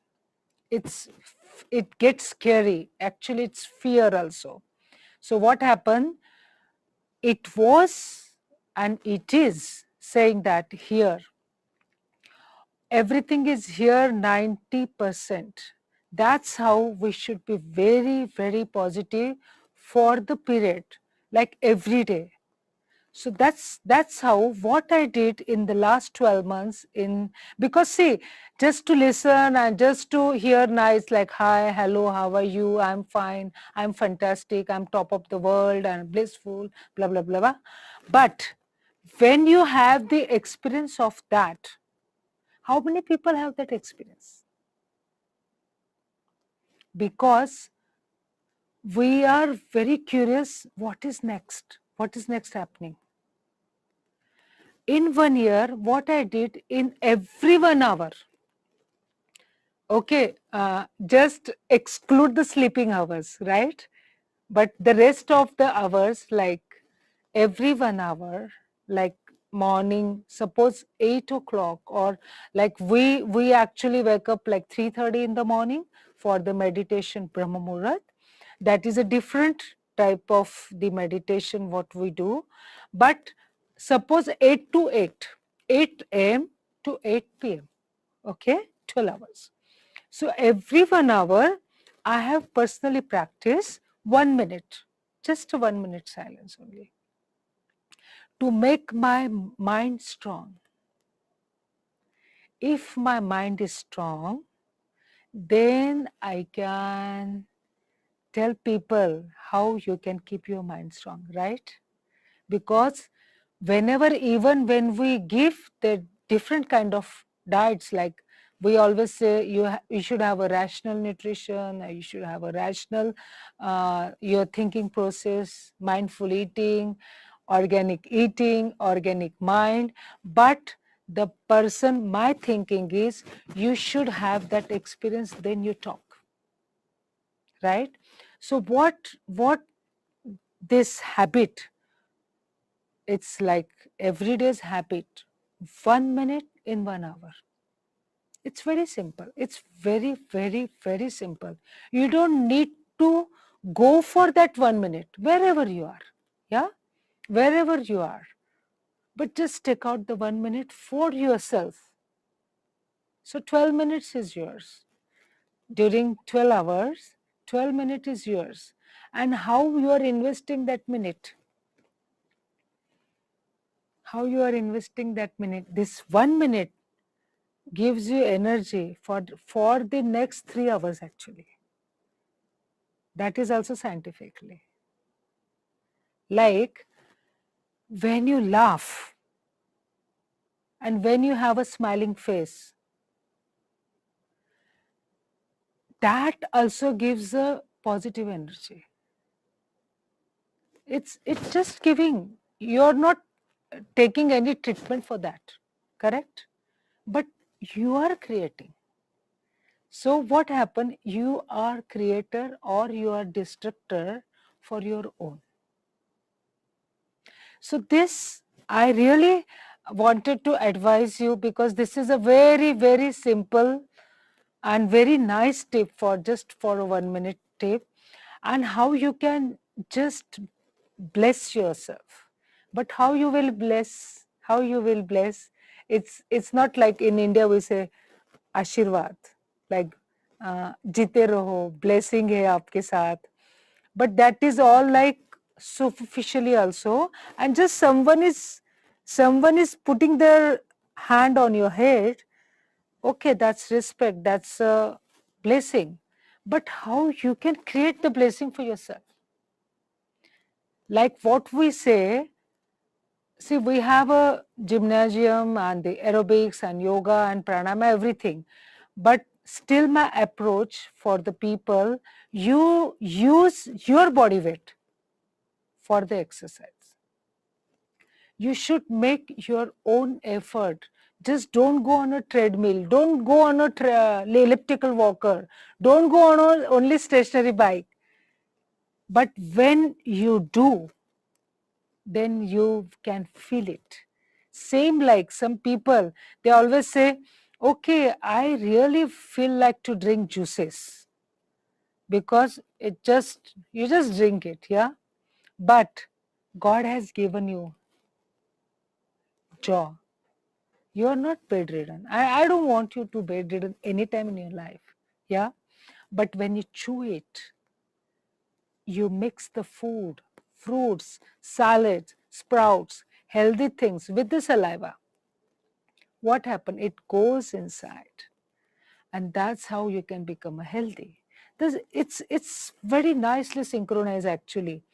Your sleeping hours, like 6 or 8 hours, it's not like 10 hours, or it's not like all the time sleepy or sluggish or, like lazy. No. See, it's very honest suggestion. Like, you just ask yourself, really I want to become a blissful? Really that is my need? Or this is a time need? Like, it's really a need for hour, yeah? It's not a need for the day. Each and every moments, each and every second is really valuable. Our life is so precious because we are facing in a different situation. We don't know even. We don't know even. We are just moving with the flow. We are just moving with the water. We are just moving with the situation. We don't have a choice. Do we have a choice? We don't have a choice. We have to accept.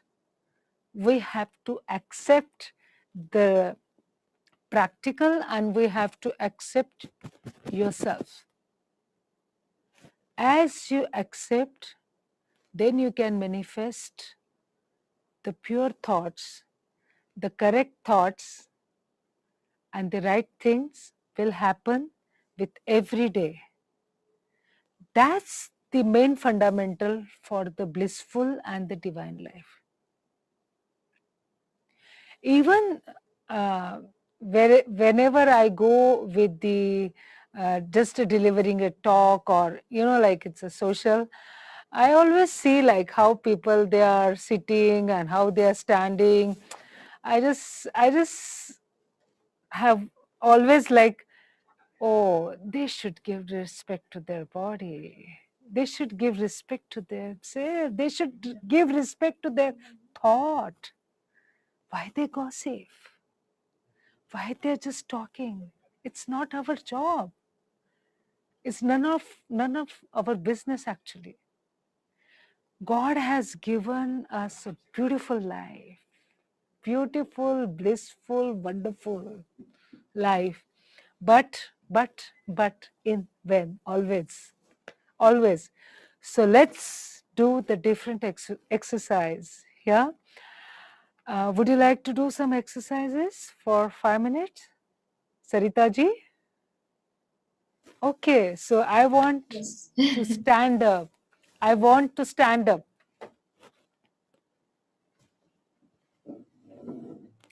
I wanted to stand up.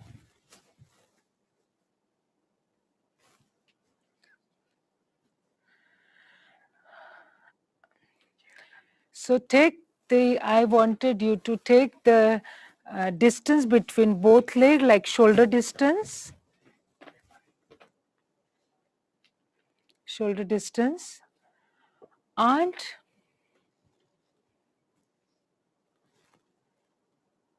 see, both hand, make a fist, both hand.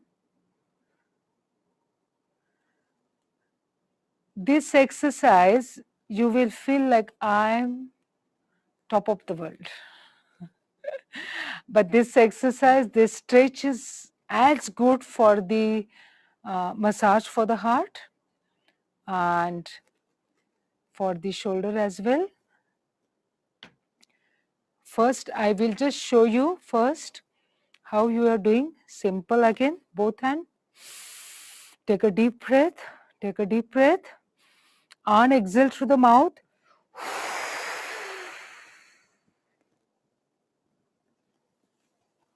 See what I did, just my both hand in a circular mode, right?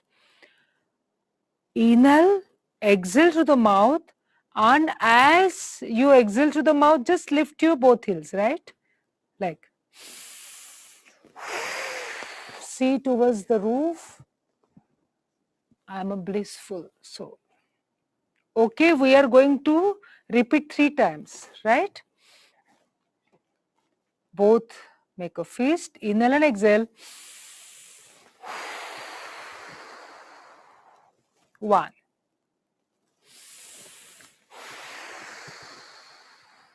2, and last time 3.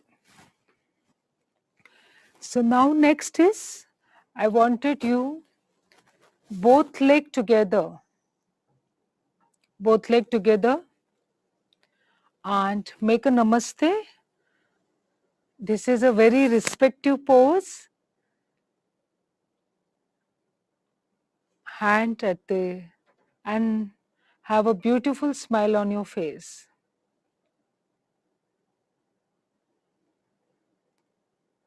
And have a thought of that I'm a happiest soul in the world. I'm a happiest soul in the world. And now relax. And we will do little movement, some exercises that gives you movement, because when you just sit all the time, or when we don't move, that's also not good. So we will do a little bit on the nice music, yeah. So I wanted you to just first move just with the steps, yeah.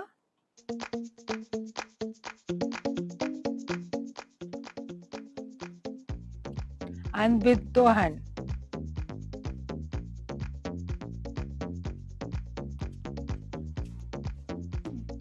Steps, steps, steps, steps, steps, steps, steps, steps, steps, steps, steps, and 10. And again steps and with your hand.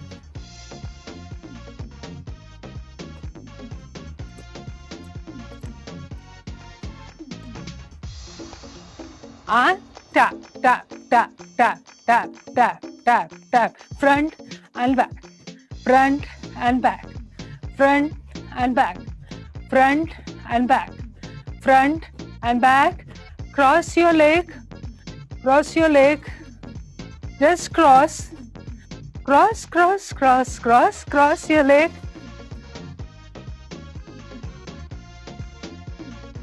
Cross, cross, cross on your hands.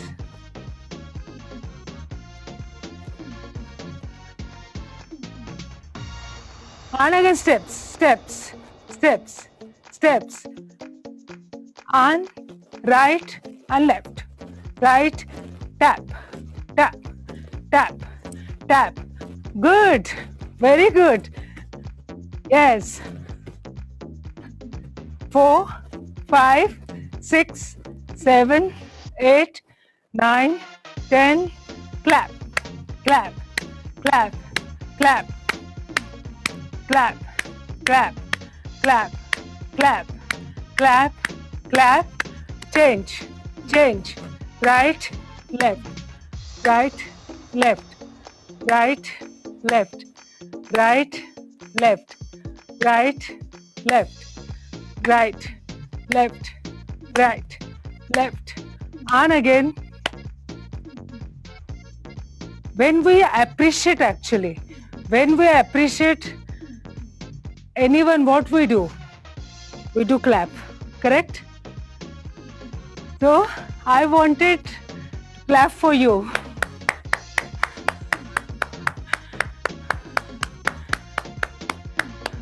Now next is we are going to do laughing. Okay?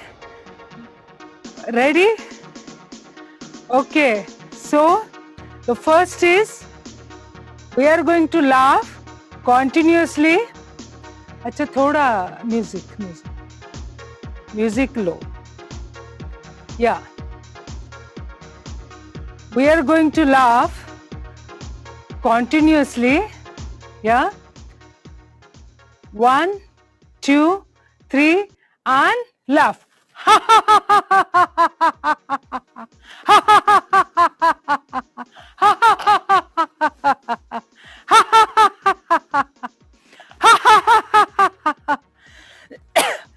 Laugh continuously.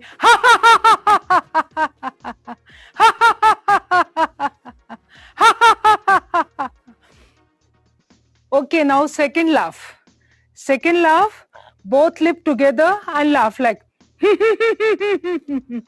both lip together.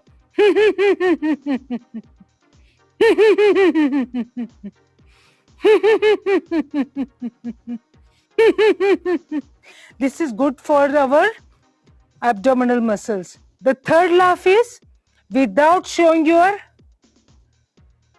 teeth. Yeah, like without showing your teeth, we did that. Now the next laugh is open your jaw, but no sound. No sound. Okay.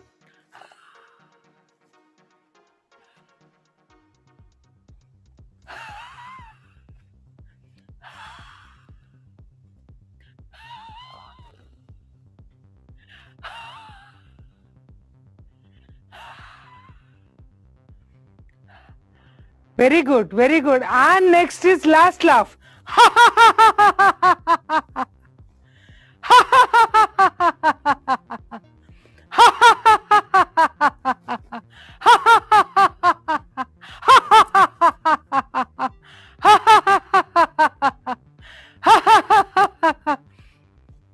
And relax, and relax. Now both hand at the back like this. And your hand movement.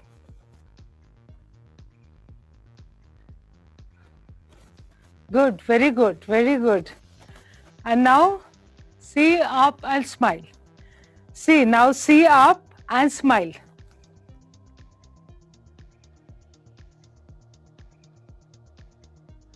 Have you done before? Have you done before? No. You feel the difference. All the muscles of the back stretch. Okay, second time again. Just your both hand and see up and smile.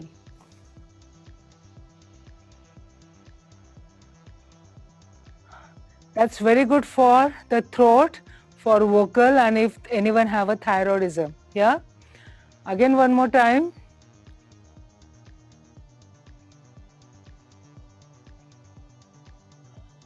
I know it's so funny, but it is very beneficial. That's how I said ki we should do that. Yeah. Now next is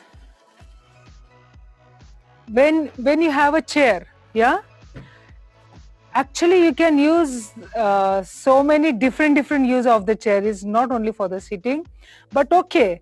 I'm just standing beside the chair, and now only leg movement.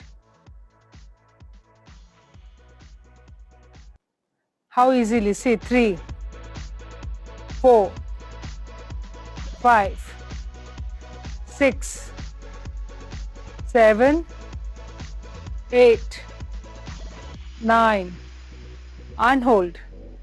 You're holding the chair back and your leg, and now smile. 3, 4, 5 and relax. Great. Now for the other hand, other leg.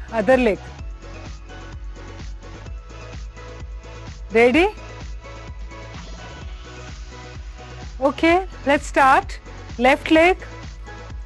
1, 2, 3, 4, 5, 6, 7, 8, 9, and smartly, nicely just hold and give a nice smile on your face, like someone is taking my photograph. 4, 5, and relax. Great.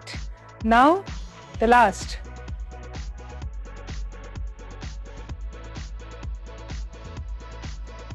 You take the chair distance, you and chair, right? See. And head down. And your face up. Chin up, chin up, chin up. Very good, very good, very good. 2, 3, 4, 5. And relax. And just relax. Just relax. 1, 2, 3. Hold chair nicely. Yeah. 4 and stop.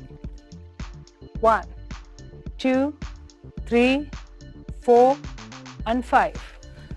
Now just sit on the chair.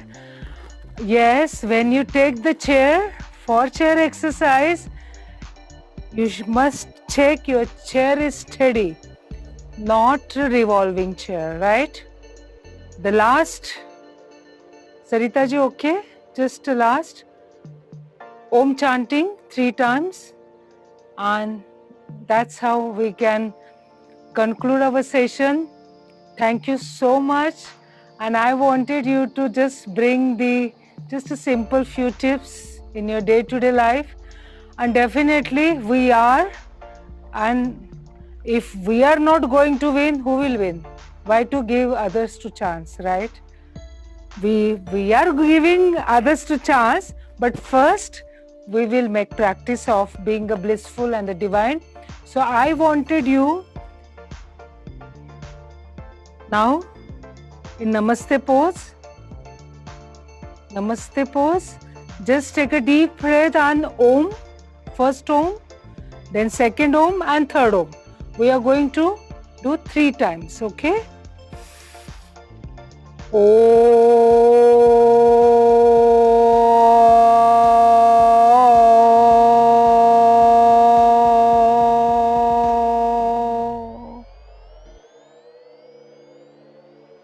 And again second time.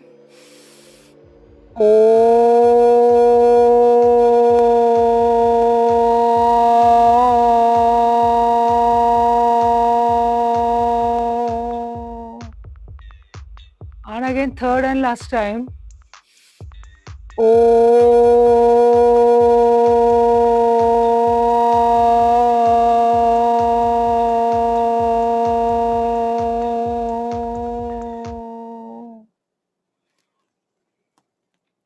Appreciate yourself.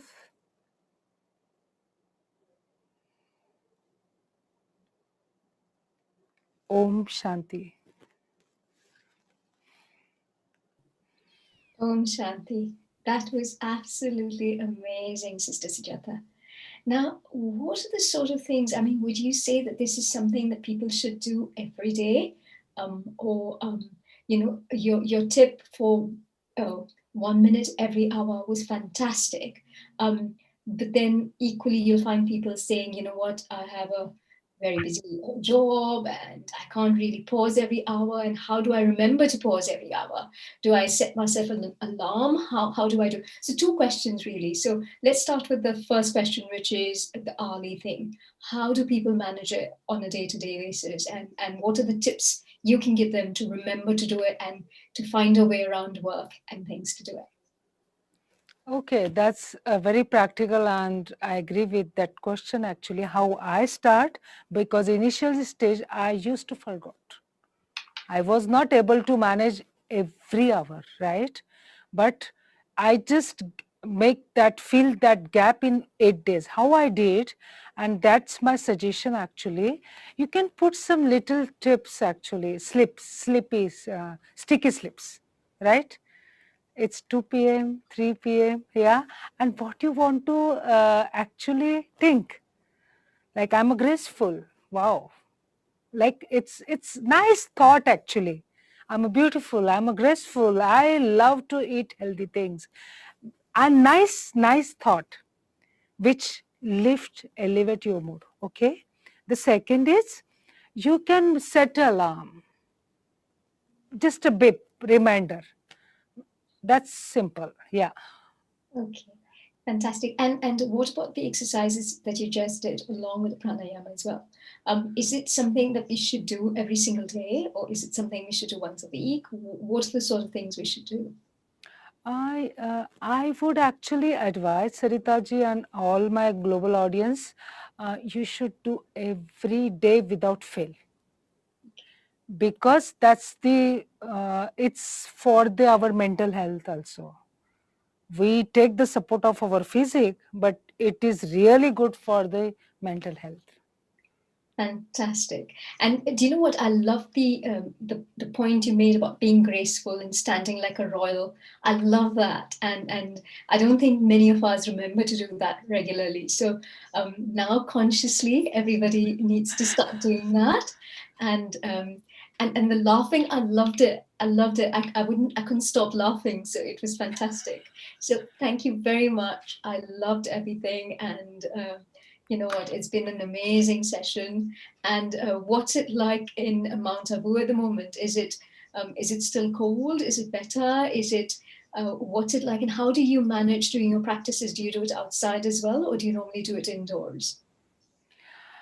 Actually, we move around, yeah. It's a fantastic weather. It's beautiful.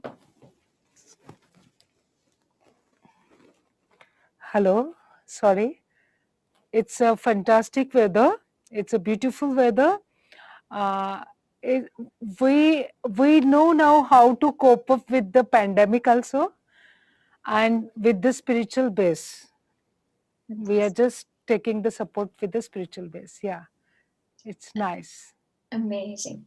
Thank you very much for coming here today, Sister Sujata, and thank you from the global audience and from Healing Our Earth.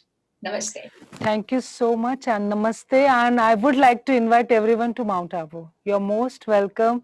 Whenever you visit India, please visit Mount Abu, Brahma Kumaris. You're most welcome. You're going to Be regret our that, right? I'm going to be there on the next flight. and be our family, not our guest. I'd love Yeah? that. Thank you. Om Shanti. Om Shanti. Thank you very much. Now, our next speaker is back here in the UK, and someone who's going to show us the route to peace and happiness through breath mastery. So it's Renika Abhisinghe, born in Sri Lanka and made in India, graduating in law and working as a banking solicitor in the city. In that highly complex environment, she learned the importance of focus and concentration. After 11 years, she left to re-establish her health and well-being, and is now using what she has learned to help other people in her situation. Renika has since led a very full life. She's an experienced Ashtanga yoga practitioner, teaching chair yoga at Mind, a keen mindfulness and vipassana meditator. When she's not doing yoga or meditation, she's ballroom dancing, oh lovely, or creating new delicious vegan recipes, yummy. Through yoga, Ren focuses on taming an unruly mind with the precision of a surgeon's knife. Using tried and tested techniques, she ensures every student is self-sufficient and able to conjure up the memory of her classes whenever and wherever they are. Namaste, Renika, and welcome to Healing Our Earth. Thank you, Sarita. It's lovely. It's an honor to be here, to be invited by the Healing Our Earth team to celebrate happiness and meditation. And it's such a beautiful spring day as well. And it was World Sleep Day, apparently, last night. So I hope everyone's had a nice sleep. So shall I crack on? Or? Yes, please. Okay, so the importance of breath mastery. Basically, we can't all be just naturally happy and have happy thoughts all the time. So sometimes we start from a position where our mind is full of upset and negative thoughts, and then we need a strategy to get us into a state of happiness. Breath mastery is one of the best strategies because it's very difficult to focus 100% on breath and be upset and have many thoughts that are distracting us at the same time. But in order to choose, we first need to know which space we're in, whether we're overcome by mindlessness or we're in a good space. So most people, I find, need to get to that happy place, and they do this through many techniques and breath awareness, and it brings us to a state of calm. Then once we're in a state of calm, we can nicely plan our strategy as where we want to go in terms of mood. So the first thing I always do with mood management is try and bring people to an awareness of what their current mood is. Mood is usually determined by two things, and that's one, our energy levels. So I always rate mine out of 10. At the moment, it's a 6. I invite you to rate your own mood as well so that we can review it at the end of this session. And the other thing that affects our mood is positivity. So I always rate that out of 10. At the moment, I'm an 8, which is quite good. I'd invite everyone else to rate their positivity as well so that we class. The other thing I'd remind everyone to do is to take personal responsibility for their health. So I invite you to do these exercises, but if they're cause discomfort at all, or you need medical advice first, please do take that first. And so we're going to go through a few just brain exercises to wake us up. Then we're going to go through some breath work. And then we're going to do a little bit of chair yoga, which is another very good exercise to do while we're focusing on our breath. And then we'll do a mindfulness exercise, and we'll review energy and positivity is at the end. And that will be our session today. So I always start my yoga session, chair yoga sessions, and my breath work by getting comfortable on our chair. I ideally have nothing on your feet so you can feel the sensations underneath your feet of the carpet or the floor, and keep your feet hip distance apart, hands on your thighs. And then just release the fat from your sitting bones and sit nice and straight on your sitting bones. And imagine you're being held marionette string. So hold yourself and your spine straight, shoulders down as far away from your ears as possible, and try and release the tension in our jaw. In your jaw, we carry a lot of tension in our jaw. So relax the jaw. Let your tongue drop to the bottom of your jaw. Release the tension around the sockets of your eyes and just look forward into the floor. And then just take a few deep breaths. And then just wake your body up a little bit by putting your hands on your shoulders, and breathe in and put your elbows together. And then breathe out as you move your shoulders and your elbows back. So breathe in and out. Breathe in and out. And then the other way, breathe out. So breathe in and bring your shoulders up, elbows up and down. Breathe in, elbows to the front and down. And then just using, you know that they say the brain, the left side of the brain controls the right side of your body and the other way around. So I just like to breathe in, take my hands up, And then bring one hand forward, the other hand back, and then bring both hands to your hips. And then breathe in and twist and out. And then the other way around. So the other hand forwards, both hands towards your thighs. And that wakes up our body a little bit. So now I'm going to start doing the breath mastery work. So this is called 3-layer breathing. And first we're going to put our hands on our belly. And I remember always our shoulders down as far away from our ears as possible. And you breathe in and you let the hands on your belly go out. And then you exhale and you pull your belly button towards your spine. Inhale, the hands go out. Exhale, and the belly button goes towards your spine. Inhale and exhale, belly button towards your spine. Then you put your hands on your rib cage and feel as you breathe in, your hands go out, and as you exhale, your hands go in. Inhale, hands go out.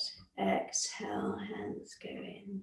And one more time. Inhale, as your rib cage goes out, your diaphragm expands.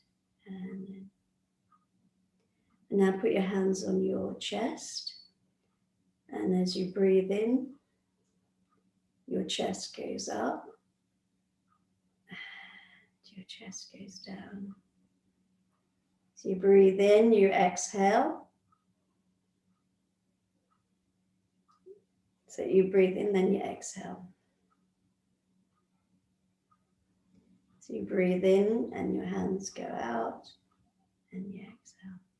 Now we're going to do that together. So you're going to breathe in, your chest hand goes up, then your belly hand goes out. Then you exhale, your belly hand goes in and your chest hand goes down. Breathe in, your chest hand goes up, then your belly hand goes out, and then your belly hand goes in and your chest hand goes in. Now, while you're doing that, just see if you can sense your feet as well. So you know that you're being mindful to your breath. So now I'm going to teach you another breath technique when you've got that unruly mind and you want to bring it to a state of calm from where you can grow your happiness and your productivity. This is called box breathing. It's basically a breathing that the firemen are taught. So when they arrive at a very stressful situation and they can take control of any racing thoughts and think from a space of calm to do the right next action. Navy SEALs in America, the elite force, they're taught this technique as well. So box breathing is basically when you inhale for 4, then you hold for 4, then you exhale for 4, and you hold for 4. So if we could do that together, we inhale for 4, we hold for 4, we exhale for 4, we hold for 4. Inhale for 4, 3, 2, 1. Hold for 4, 3, 2, 1. Exhale for 4, 3, 2, 1. Hold for 4, 3, 2, 1. Inhale for 4, 3, 2, 1. Hold for 4, 3, 2, 1. Exhale for 4, 3, 2, 1. Hold for 4, 3, 2, 1. Okay, I don't know if when you're experiencing and focusing on your breath, where you have intrusive thoughts, hopefully the thoughts are more calmer, relaxed, less intrusive. You're able to focus on your breath more. You're bringing your system down to a state of calm. Right, now I'm just going to do some very simple breath to help with stress. I'm going to teach you to breathe in for a count of 4, but then I'm going to ask you to breathe out for a count of 6. That's because most of us shallow breathe, so we breathe in a little bit and out a little bit, and a lot of stale air gets caught in our lungs. We never actually pull that stale air out and force it out. So if you could breathe with me now for 4, 3, 2, 1, and then exhale for 6, 5, 4, 3, 2, 1. Inhale for 4, 3, 2, 1, and exhale for 6, 5, 4, 3, 2, 1, and inhale for 4, 3, 2, 1. Exhale for 6, 5, 4, 3, 2, 1.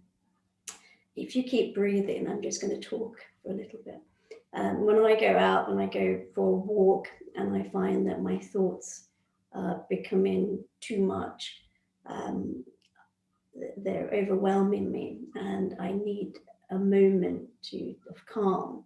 What I'll do is I'll practice walking and my breath, and in my pocket or in my hand, I'll open my hand up when I count for 4, and then I close it as I count for 6.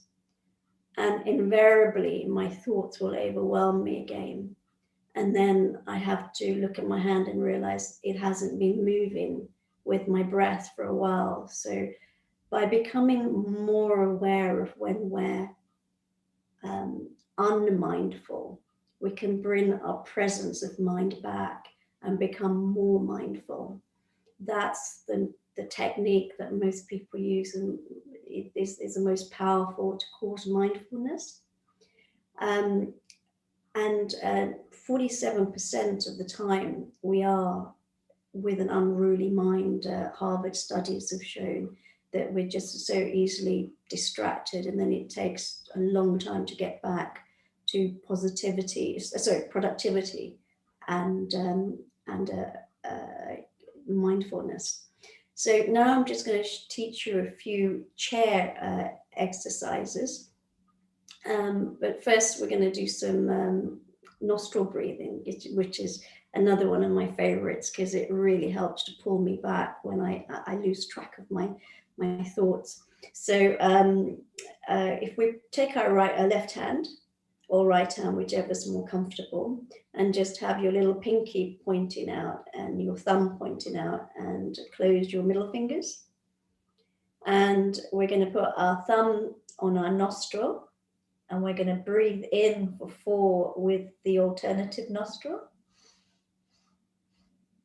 Then we're going to close both nostrils with our finger and thumb and count for 4. And then we're going to release our thumb and breathe out. Now we're going to breathe in for 4.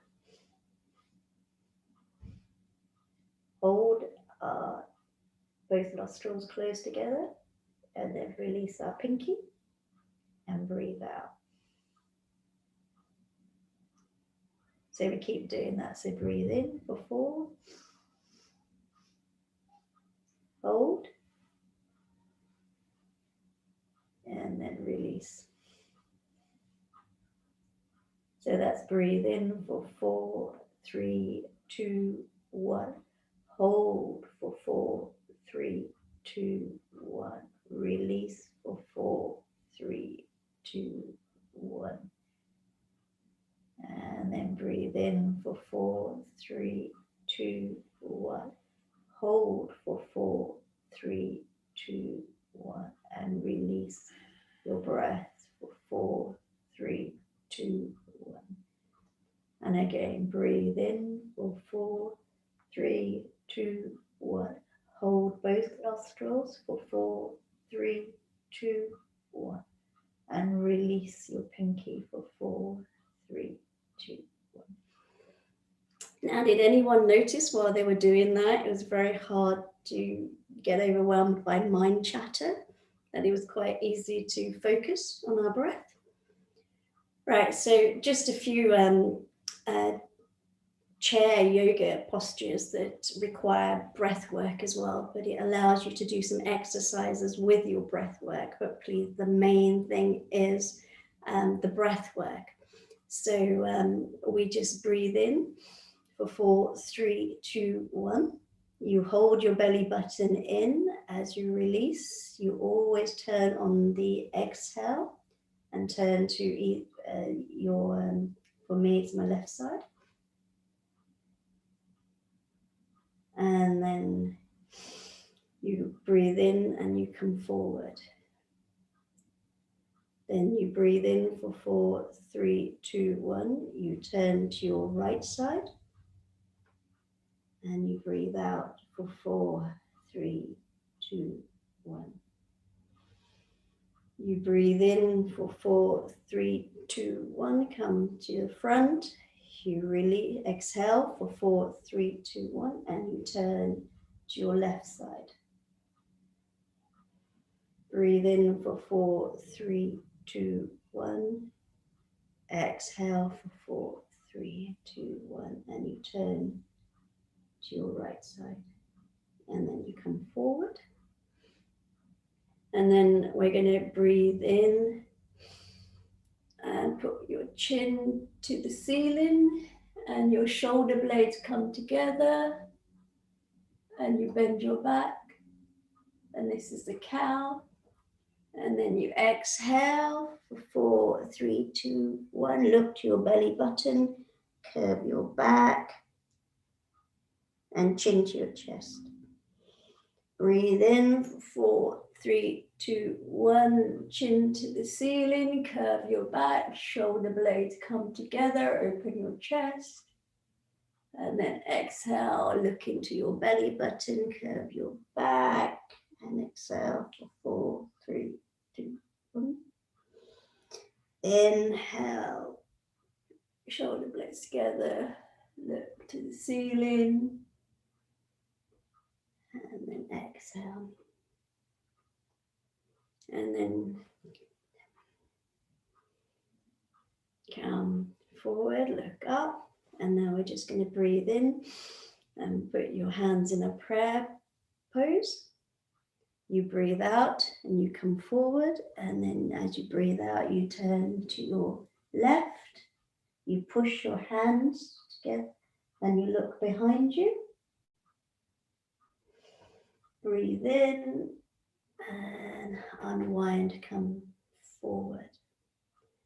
Breathe in, exhale, and always turn on the exhale. Put your elbow on your left knee and push your hands together and look behind you. And then come forward. A little bit of mindfulness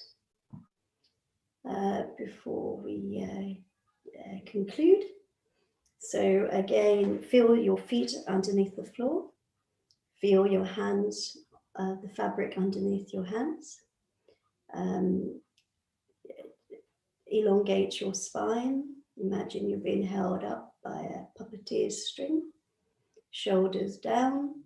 Relax your jaw, let your tongue go. That usually holds a lot of tension. Relax your sockets, eye sockets, as you look forward and down. And then just breathe in and out. Now we're going to leave our thinking mind and go into our feeling body. And as you breathe in, feel the cold air coming through your nostrils, down to your throat. Feel it in your chest, Feel your diaphragm expanding.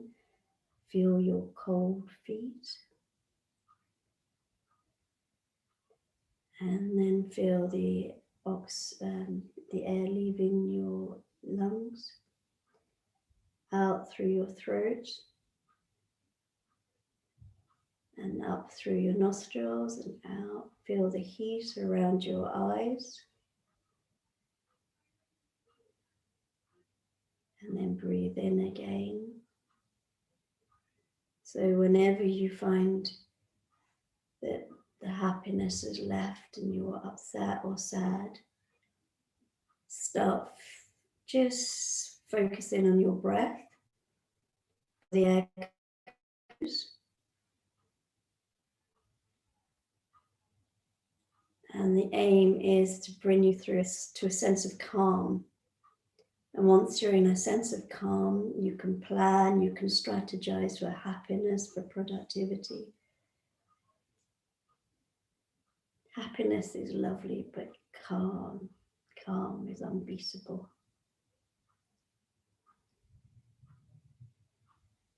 So just again, breathe in through your nose. And the air is coming through the back of your throat, down into your lungs. Let your shoulders relax. Feel your feet, feel the air in your belly. And then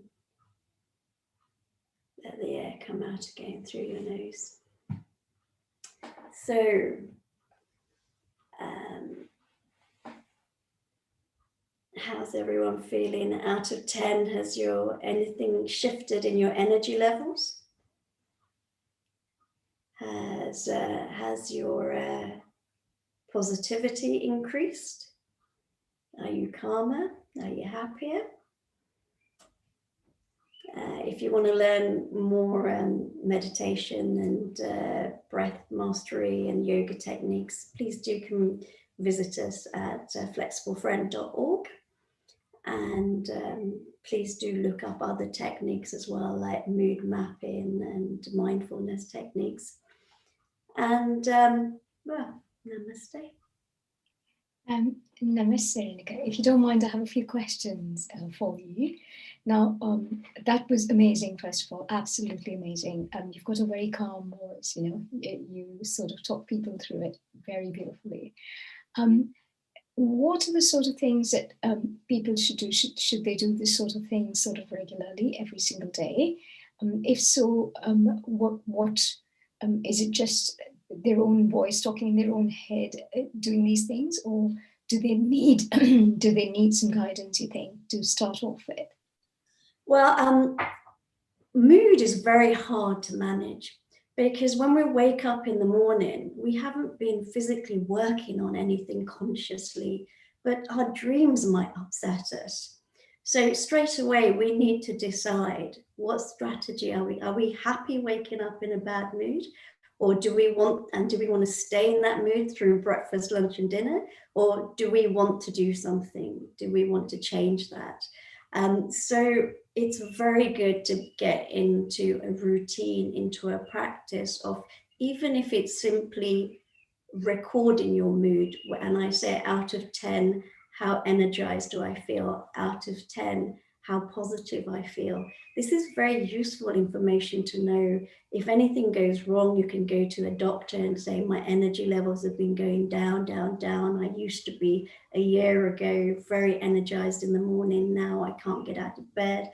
It's just know thine self. So know your mood. Then if you want to strategize your mood from where you are to where you want to be, which might be more productive or happier, then you start doing things routinely that will get you into a better place. It may be diarizing every day how you feel, and capturing your thoughts on paper, and then doing something with the thoughts, like tearing it up if they're rubbish thoughts, and then psychologically moving on to something else. Yoga is a very good practice. It connects mind and body, and breath is very important. I've done yoga classes where it's like driving on autopilot, I've realized that I've done the whole class and been completely oblivious to how I got through it. But when you focus on the breath and forget, yes, the postures, the asanas are important, but when your main guide is your breath, your anchor is your breath, it forces you to be mindful. And mindfulness can't be bad. It's a very good thing to have. So yes, I routinize my mindfulness practices, from breath mastery to diarizing to cooking to healing the body and the mind. Yeah. And what brought you to something like this? It's so different from what your field of expertise used to be. So what brought you to mastery of the breath and mindfulness? So it's just one more thing. I completely agree with your point. To the other interviewer that have an alarm to check your mood, to check where you are, to check how mindful you are, how calm you are. The reason I came to this was because I was taught to study, and to accumulate lots of information. And to always be assertive in certain situations. But sometimes, and as a lawyer, you're taught to identify what's negligent behavior and what's not negligent. So in simple situations, you can spot things and you start to worry, like, how can that be? Should I say something? How can that be going on? And it's easy for me. It was easy to get stressed and concerned and worried. So luckily I found a lady who was the first female neurosurgeon in the UK, and she taught me her system of mood mapping, which is a very, to me, scientific approach to mood. And then it made sense why I did yoga and meditation, and why I should be doing more of it when I don't feel like doing it, especially. So I did it. I've come to this path because after years of going down other paths, I realized that I was going down the wrong path.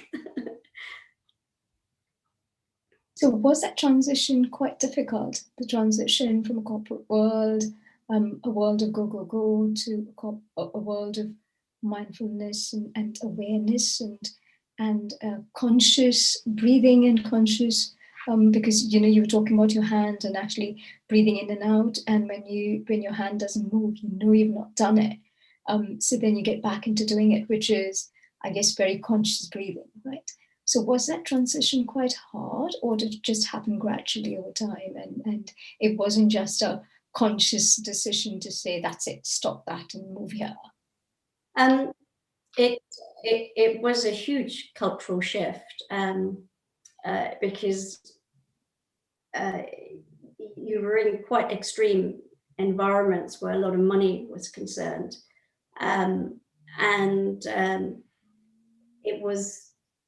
It was easy to forget the person in the mirror, the reflection of who you're being in this situation. And now it's all about who I'm being in this situation. What am I doing to contribute to it? What I'm doing to calm situations down.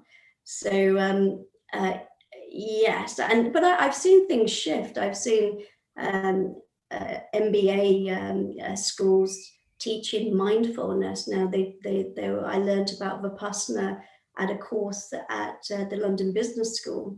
So there's meditation zones in I think even in law firms now. There's like rooms where you go chill out and contemplate. So I've seen even chair yoga being offered to people if they want to learn it together.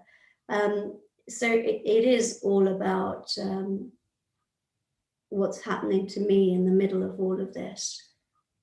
Am I in the best place mentally and physically? in any situation, whether it's the home or the office. Did I answer your questions? Yes, you did. What kind of what advice would you give to somebody else who is in the situation that you were in? I don't know how many years ago were you part of the corporate world, and how many years ago did you quit? Sorry. Gosh, I think I was about a decade ago. Yeah. Right. So suppose somebody's in that situation at the moment where you know, the corporate world is not as fulfilling as they thought, and they want to move to something else, and it's that leap of faith, right? So what sort of advice would you give them in order to help them to make that leap, or whatever? I mean, would you suggest they make that leap of faith, and if so, what advice would you give them? I'd say that the soul and the mind and the body are a lot delicate than you think they are when you're a student. Respect them, learn how they operate, and there's a reason why your parents are telling you to meditate and do calm activities, pray, learn how to cook, so that when you're on your own student digs or living as a young professional, you know how to nourish your important nourishment. I would recommend yoga. It gives you an awareness of your body that none done, and it's important mentally and physically, and yeah, just know thyself. Excellent. Thank you very much for coming here today. Namaste again. And thank you for coming to Healing Arahat, and hope to see you soon. Renike. I'd love to. Thank you for that. So, you know what? As you know, we broadcast live on our Healing Our Earth website, on Facebook, on YouTube, Twitter, and various other channel partners. So please share, like, subscribe, and follow our Facebook, YouTube, Instagram, and Twitter channels. And honestly, please do leave us comments. Keep those comments going, keep those likes and thoughts going, and do support us as well. So my time with you, by the way, has flown so quickly, and it's time for me to bid adieu for now. But let me hand you to the very capable hands of our next host, all the way from Mauritius, Sevani Sambhu. Sevani, a young lady in her 20s, is a child psychologist using music therapy as a method of counseling. She's also the director of EHV Star Academy, where EHV stands for Education in Human Values, and STAR means Student Training in Attitude and Responsibility. Having formed her team, Sevani is the founder as well as the lead singer of the Swaragini Spiritual Orchestra, promoting values, culture, tradition, and aspirations through music. Now that sounds amazing. Namaste, Sevani, and welcome. Namaste, Sarita ji. Thank you so much. That's a wonderful introduction. I feel really humbled. Thank you so much. And what's for you? What does happiness mean? Oh gosh, do you know what? I'm one of those. I'm quite lucky. I think ever since I remember, I've always been a very happy person. It just comes naturally to me. So I've been very, very lucky. So I find happiness in tiny little things. Like I said earlier, if somebody smiled at me and said good morning, I'd be, yay, you know, good morning, yay, how are you, you know, that sort of thing. I'm one of those people anyway. So small things in life make me really happy. If I see a little puppy on the road, oh my God, I'd go all gush, gush, gush over it, on a little kitten. I love animals of all sorts. I love anything, and I'm a people person, in case you guys hadn't guessed. So I love to have people around me. That makes me happy.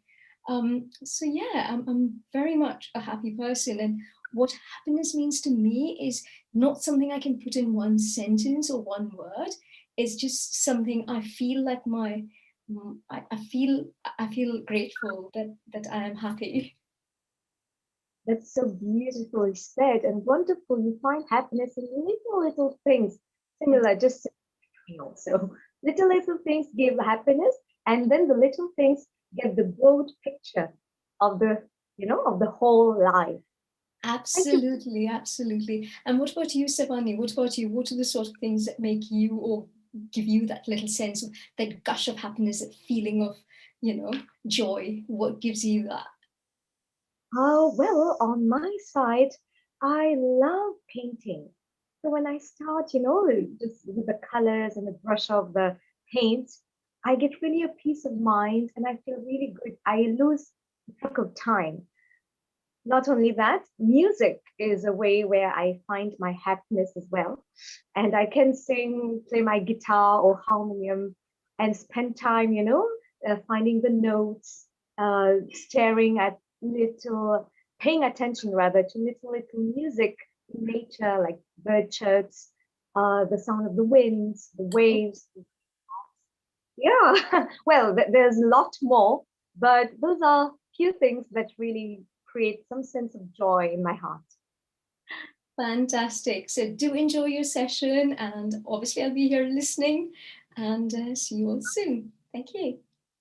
Thank you so much, Saritaji. You were wonderful, and I really appreciate we all did. That was a wonderful session we just had with everyone. Thank you. Thank you. Right, everyone. Namaste, global namaste. This is Saivani Shankar from Mauritius. And happiness. We are celebrating something called happiness. Happiness, what? How do we get it? And when do we get this happiness? So for that, we have with us today a wonderful person, the what, why, and how on the science of happiness. This is none other than Mr. Shailene Shah. So, physical, mental, emotional, social, and spiritual well-being. Mr. Shailene Shah is a happiness coach, speaker, and trainer. Previously, having been in finance technology for the investment banking arm of RBS during the RBS takeover of NatWest, the RBS takeover of ABN AMRO, and the financial crisis he has experienced, the challenges brought by uncertainty, change, and stress. He is certified in the science of happiness and shares through Happy Life Habits, a business of good. Happy Life Habits positively impacts happiness and well-being levels by creatively and uniquely combining personal development plus the science of happiness plus spirituality. We welcome you, Mr. Shailene Shah. Namaste. Namaste, everyone. Thank you, Saivani, for the wonderful introduction. And I'm very grateful and honored to be invited to share today, and grateful to the Healing Our Earth team for this free global online session on meditation, on happiness and meditation. And really pleased to be able to celebrate International Day of Happiness. As happiness coach, this is one of our favorite days. And with what I'll be sharing, it will hopefully complement what our three speakers before us have said, and also complement the three speakers who will be after us. And some of what I will share will be stuff you already know and it will remind you, and some of it will be new things. So that is the plan, and we will share what is happiness, why to practice it, and how to practice it. So a mixture of theory and practice together. So I'm going to share my screen, and I'm going to start with a question. Firstly, can you see my screen okay? Yes, yep. That's brilliant. Okay, so as you mentioned, happiness coach, and the question I like to ask is, and we've heard this with some of the other speakers as well, using a scale of 0 to 10, where 0 is you're not very happy, but 10 is you're really happy, but not using the number 7, but you are allowed to use fractions and decimals. Just take a moment right now for yourself to see where you are on your scale. See where your happiness is at this point in time, and just make a note of that number for yourself. So 0 to 10, not using number 7, just make a note for yourself where you are. And this is our first tool. It's our tool of asking the question of what am I feeling? How happy am I? And raising our awareness. And as we raise our awareness and we become aware of where we are on that scale, which is our scale, and our number 8 might be different to someone else's number 8, we become aware of where we're at.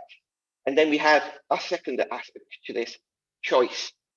So if the number is something which we're not so happy with and we want to change, we can choose to change this number. And if it's something we are comfortable and happy with, we can leave the number as is. But awareness is first, second is choice, and then the third is action. So right now, if the number you have, you would like to change positively going upwards, all you need to do is what has been shared throughout all the sessions so far, is smile. So just put a big smile in your face, and that change in physiology releases some of the happy chemicals and will change our mood. So awareness, choice, and action are the 3 things I'd like to share at this point in time. So that's our first thing of being aware of where we are at. This picture that we've used for the marketing is a picture which was taken 4 years ago on the International Day of Happiness in 2017. And this was just at a time when I had left through redundancy my corporate work in banking after 16 years. It was a time where a few years ago in that corporate world, I had suffered from work-related stress. So overwhelm, stress, anxiety, not sleeping well, loss of appetite, all of these things that affect us when we're under stress. And as I mentioned, had left that corporate work after a long time, didn't have a job, and I chose to take some time out and explore what are the things important to me and what would I like to do. And the 3 things which inspire me and I love are personal development, science of happiness, and spirituality. And in 2017, on International Day of Happiness, I took part in a Karma Kitchen pop-up. So some of you may have heard of Karma Kitchen. It's a project by Service Space. But if you haven't, imagine you go into a restaurant and you enjoy this lovely 3-course vegetarian meal. And you're served attentively. That decor and the ambience is wonderful. The food is delicious. And at the end of the meal, your waiter brings over the bill. You open the bill, you have a look, and it says amount to pay 0, nil, nada, nothing. And you look at it and you think, wow, there's nothing to pay. And you have a conversation with the waiter, and the waiter explains, you don't have to pay anything because someone has already paid this bill for you. They've paid it forward. They have paid it in advance, and you don't know who that person is, but that person has gifted you this meal. And that's when we feel a sense of gratitude. We feel blessed, and we can choose at that point to keep that chain going and pay for someone else's meal. And with this Karma Kitchen pop-up, what had happened was we had been gifted the space of a restaurant by the restaurant owner. So nothing to pay there. The restaurant owner had gifted the restaurant in the space for the evening. All the food had been donated by various people, and some from restaurants, some from individuals. Volunteers cooked the food. Decorations were gifted, and the place was decorated. And in that evening, as people came, they came to the ambience, they came to share the food, they came to share the space. And what we had was we had gratitude there for counting what we already had. We had mindful attention as we paid attention to each other in our interactions, in our loving interactions. There was no sense of the past, no sense of the future, just present moment awareness. We had kindness with the various gifts, and all of these are ingredients for happiness. And all of these help us to be happier. And service and volunteering were part of all of this as well. So that was what this picture reminds me of, and it takes me back to that. And that's the other aspect we have here, is this idea of savoring. So when we have had a positive experience, or we're enjoying a delicious meal or drinking our coffee, we don't have to rush it. We can savor it. And when we remember a positive memory and we savor it, we get to relive that memory, and we get to enjoy those emotions again. So what is the science of happiness? So this is what I would like to share, and then I will share the why and the how as well.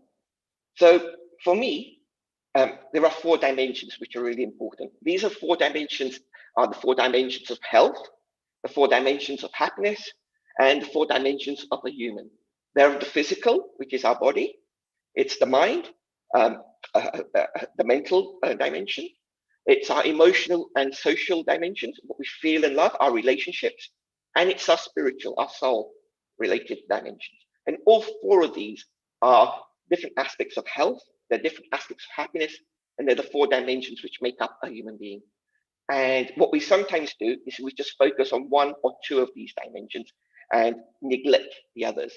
And when we do that, we feel disjointed and we feel out of place. But if we are aware of these 4 dimensions, and that these 4 dimensions are very closely connected to each other, and we nurture habits and lifestyle choices in all 4 of these, then we live a happy, balanced, healthy life. And that's what we want to work with. So it's being aware of these 4 dimensions and making sure we nurture each 4 of these dimensions. So, a question that we often ask is, so what do you want to be when you grow up, to young children? And when I think back, and when I've asked this to people in my workshops, what do you want to be when you grow up? We get varying answers. Some people say they want to be a pilot. Some people say they want to be a doctor, an engineer, a nurse, a painter, a dancer. All of these, a teacher, all of these different things come up of what do we want to be when we grow up. And this question was asked by a teacher to his young students. These children were under the age of 7 and given as an assignment, write down what you want to be when you grow up. And similarly, with what I just shared, the students came in with those answers of, pilot and doctor and engineer, and wrote all of those down. But there was one boy who had written a different answer. And the teacher went up to that boy and he said, John, for your answer of what you want to be when you grow up, for your assignment, you've written, you want to be happy. John, you don't understand the assignment. And that little boy, John, he said to his teacher, sir, my mother's taught me that the key to life is happiness. And, the teachers, said, but you don't understand the assignment. And the boy said, sir, you don't understand life. And that young boy was John Lennon of the Beatles. So the key to life is happiness. And we say Happy New Year, we say happy birthday, we say happy Diwali, we say happy anniversary. Some of us have grown up watching Happy Days, the program, and our life is composed of moments. From the birth to death, it's moment to moment to moment. And the more happier moments we can have, and the more happier moments we can create, that leads to a happy life. Aristotle, the Greek philosopher, he has shared, happiness is the meaning and purpose of life, the whole aim and end of human existence. So this is our Greek philosopher sharing that. Mahatma Gandhi has shared, happiness is when what you think, what you say, and what you do are in harmony. So when what you think, what you say, and what you do are in harmony. And often we are thinking one thing and saying another, or we're saying one thing and doing another. And this is when we feel, again, unbalanced, disjointed, uncomfortable. But when we are able to align what we think, what we say and what we do, and have congruency, that's when we're happy. There is no space for unhappiness when those three are aligned. A man asked Lord Buddha, I want happiness. And Lord Buddha said, first you've got to remove the I, that's the ego. Then you want to remove the want, that's desire. And then what you're left with is happiness. So this one is more of a spiritual connection of removing our ego and removing our wants and desires. And some of the techniques that have been shared earlier today and will be shared in this session teach us how to cultivate virtues which help us to be more humble, help us to be more grateful, and remove and squash our ego and our desires. So the science of happiness, it's come from a field known as positive psychology. Many years ago, psychologists and psychiatrists were asking the question, why is someone depressed? What makes people depressed? And that was what they focused on, and that was the question being asked. And then a researcher by the name of Martin Seligman, as well as a few other people, they asked a different question. Instead of asking what makes people depressed, they chose the question, what makes people happy? And they looked into that. And this was the birth of positive psychology. What creates positive emotions? What creates positivity in our life? What are the things we can do which makes us helps us to be positive? So the question was turned on its head, and that was what became the focus. And it became evidence-based. It had science behind it.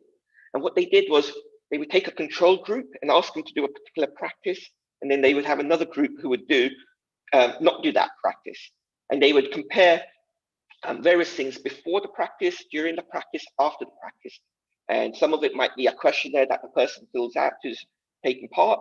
Some of it might be blood samples, MRI scans, to see what physical changes and chemical changes are going on in the body, in the brain, blood pressure, all of these things being measured before, during, after, and then showing that the people who practice these happiness practices, and though compared to those who didn't, had these different changes or these different benefits occur. So that positive psychology has grown into what's known as the science of happiness.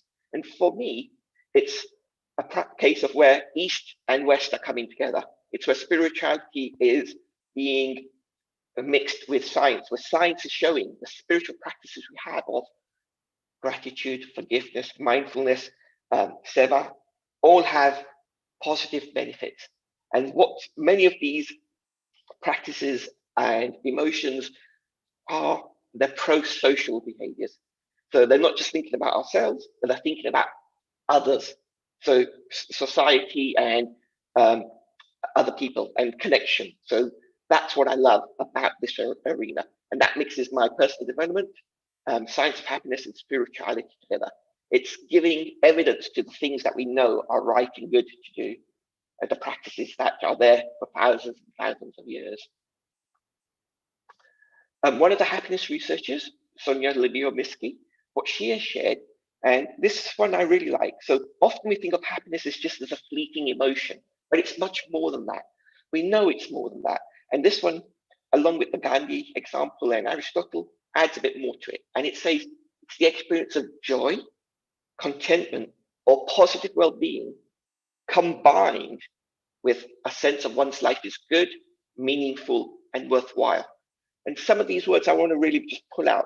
It's that word experience, it's joy and contentment, positive well-being, and that a sense that our life is good, meaningful, and worthwhile. So we have a sense of purpose, we have a sense of meaning. And all of these combined together are some of the things which is what we attribute as being happiness. The other thing, as we move on to the why and the how, is that Sonia Libeswig, with her studies, she created this pie chart to show when we talk about our levels of happiness, where that happiness comes from. And she said that 50% of our happiness is genetics. It's our parents, it's our grandparents, it's our ancestors. And they might be contributing a positive aspect to our happiness levels, or it might not be so much to our happiness levels. But whatever they're contributing, 50% of it, we can't do anything about. It's inherited. It's part of our inheritance, and we can't change it. We can't do anything. It's outside of our control. 10% is our circumstances. So it might be adding or minusing to our happiness, like a new job or the loss of a job, extra money, the loss of investments in the stock market, a new relationship, a breakdown of a relationship. All of these things are circumstances. It might be education or a promotion. So these are circumstances. But what we've got to understand is only 10% is what is coming from these circumstances. What we tend to do is we tend to put all of our attention on this 10% and make it everything. We make it our full focus. What I want you to really take away from here is that 40% of our happiness is in our control, and it's our internal state of mind. This is what we can control. This is what the previous speakers have been speaking about, and it's what our future speakers will be sharing about. It's the 40% we can control, and what we want to do is be aware of this 40% and put 100% of our time, energy, and attention on this 40%. And that's then giving us the opportunity to be happier more often and to build habits which help us stay happier. When we focus 100% on that 40%, what we do is we release some of the happy chemicals into our system. Some of these you will have heard of. Happy chemicals such as dopamine, oxytocin, serotonin, and endorphins. And they spell out the acronym DOSE. There are other happy chemicals as well. And what each of these happy chemicals does is they have a particular function in our body. They might help us focus. They might help control some of our bodily functions. They might enhance our mood and help us have more willpower and purpose and meaning, or help us overcome pain. And so all of these have a function. And when these are low, it can lead to procrastination, anxiety, depression, loneliness, weaker relationships, and a sense of isolation, and a lack of enthusiasm. So what we need to be is aware that we have these different happy chemicals in our system. When they are low, some of these symptoms is what may come up, and for us to be aware, not just for ourselves, but the people around us, that if we see any of these symptoms being exhibited, then there might be an opportunity for us to help. And what we can do is we can take control of that 40% that we can control, and we can put 100% of our energy into doing the things which help boost these happy chemicals into our system. And they are things like setting goals.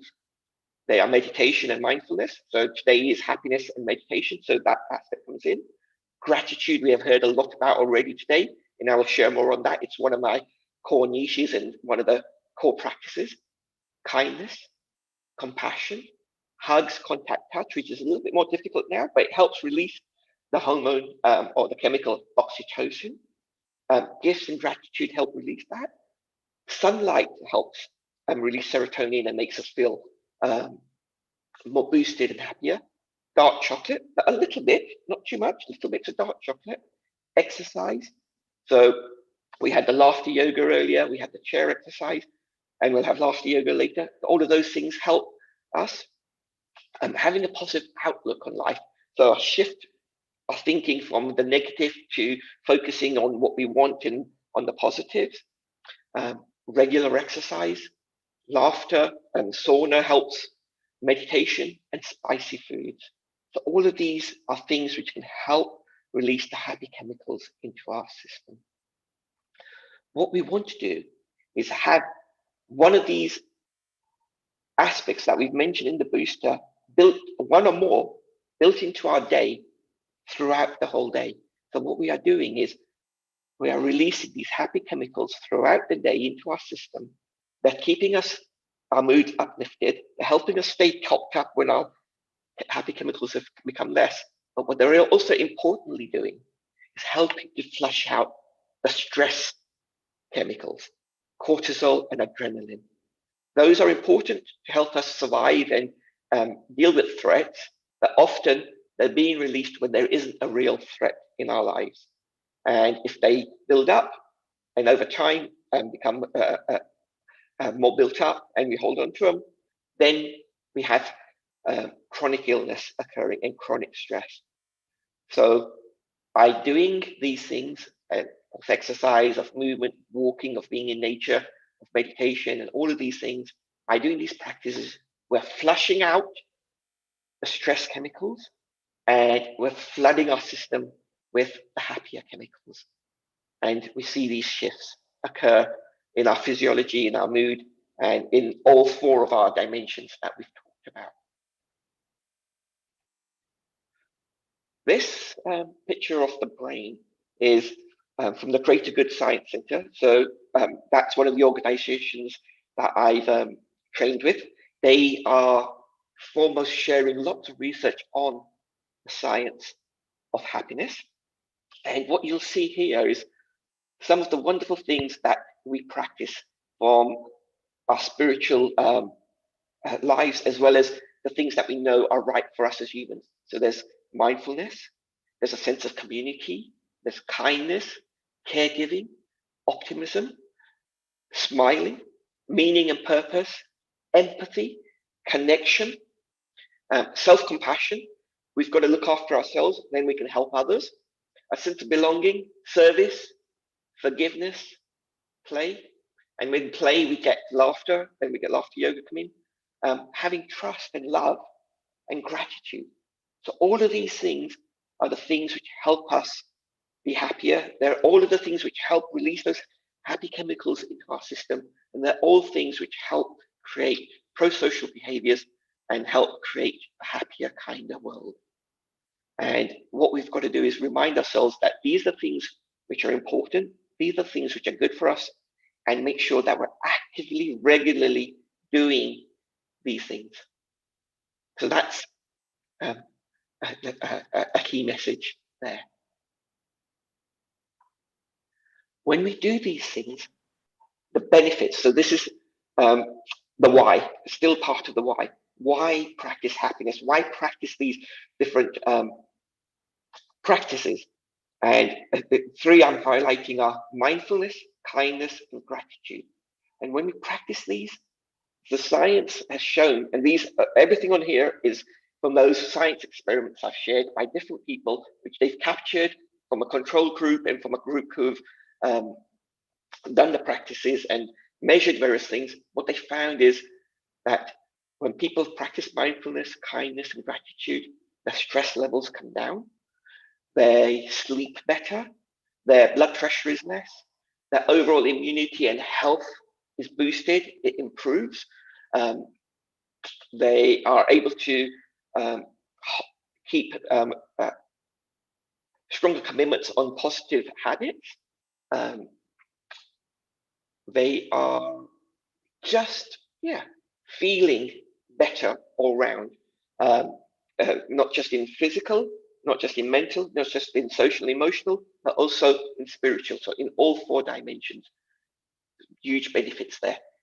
A couple which I'll pick out is when people have practiced mindfulness, 65% of patients who are suffering from chronic pain showed a greater than 33% reduction in their pain ratings.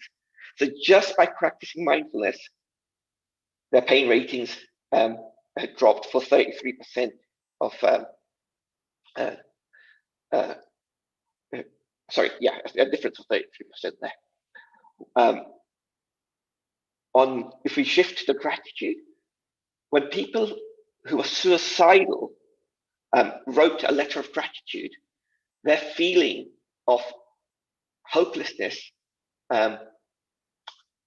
dropped by 88%, and their level of their level of optimism increased by 94%. So these are people suicidal, people who are about to give up everything.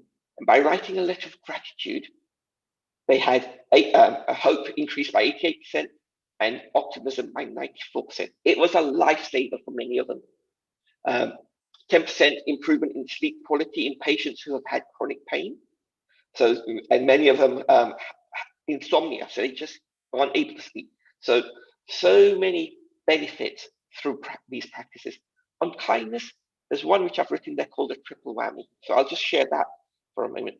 The triple whammy is where someone does an act of kindness to me, I feel happy.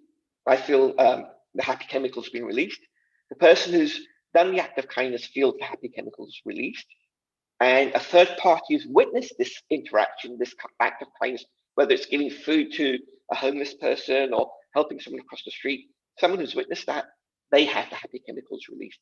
So when we do an act of kindness, there's a triple whammy. So that return on investment is fantastic. When we practice gratitude, it has dramatic, lasting, and positive results every time.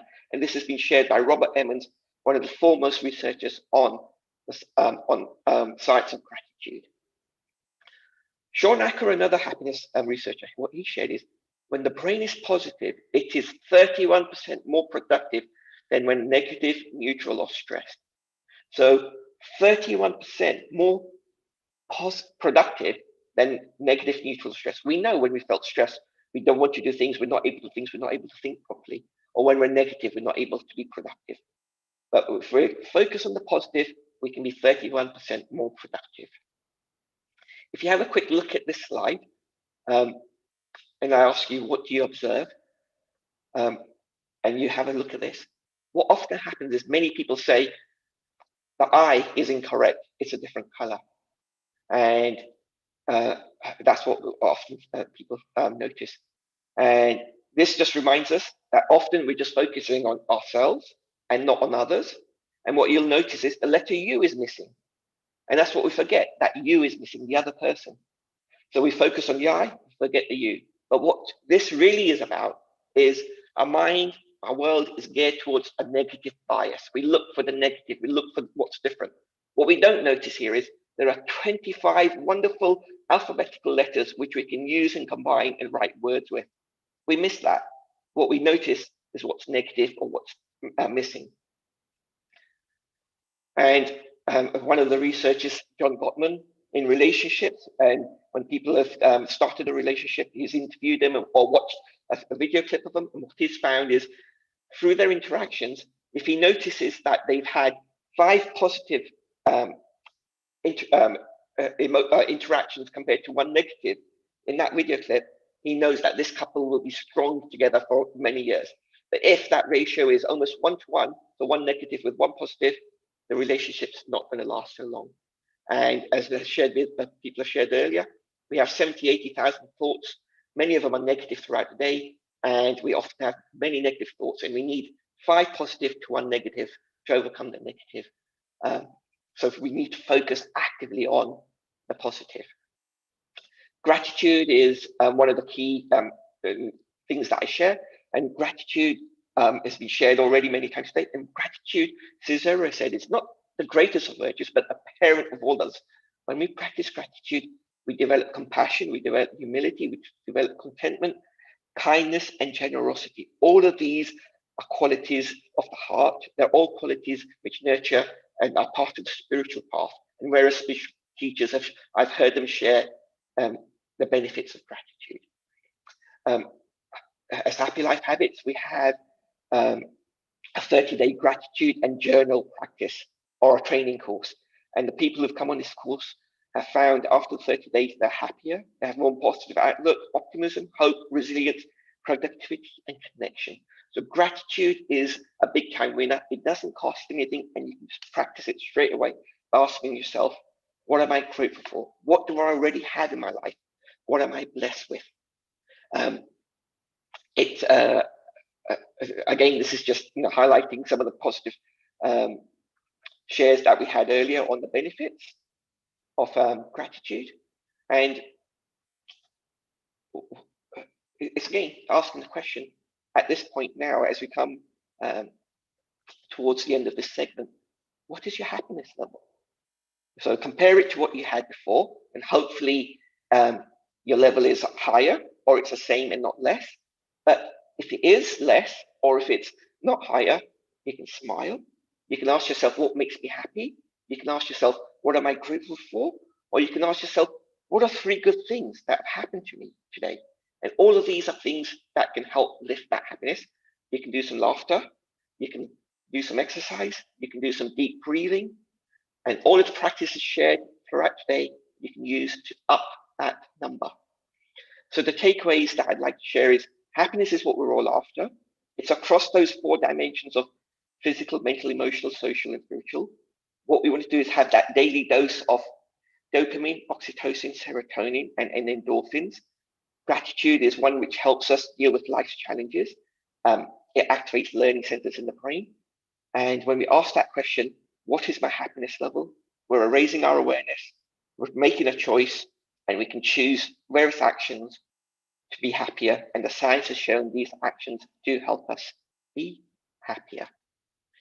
So a smile on my face doesn't mean my life is perfect. I will have ups and downs, we all will, but it means that I appreciate what I have and what I've been blessed with, and I choose to be happy.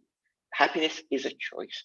And as the cliched message is, happiness is not a destination, it's a journey. Happiness is a journey, not a destination. And when we don't pursue happiness, but what we do is when we do mindfulness, kindness, gratitude, forgiveness, universal love, and do those practices, the result is happiness. So the result of these things is happiness. And that brings me towards the end. If you've enjoyed what I've shared and want to connect or find out more, these are the various ways you can connect. There's Happy Life Habits website, join the newsletter. Events and activities are shared on there. Facebook, LinkedIn, YouTube, podcasts, all opportunities there. And we've got various things which are going on, which are, some are free, some are low cost. But yeah, I really just ask you to think about what your happiness is and what you can do to create daily habits to be happier.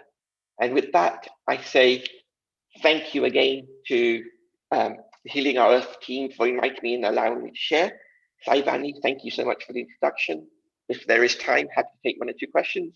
Otherwise, really, blessings to all and namaste, and thank you all for listening. And be happy, be grateful, and help others be happy and grateful. That is one of the key secrets. Thank you, Mr. Shailen Shah. That was such a wonderful presentation. Lots of food for thought as well as food for the mind and for the body as well. How should we be happy? And something you mentioned, if we keep on asking ourselves 3 things and feel grateful for, that will raise our level of happiness. Is that right? Absolutely, yes. So Shailene, can you please kindly switch off your screen share so we can spotlight you? Thank you. Over. Sure. Okay.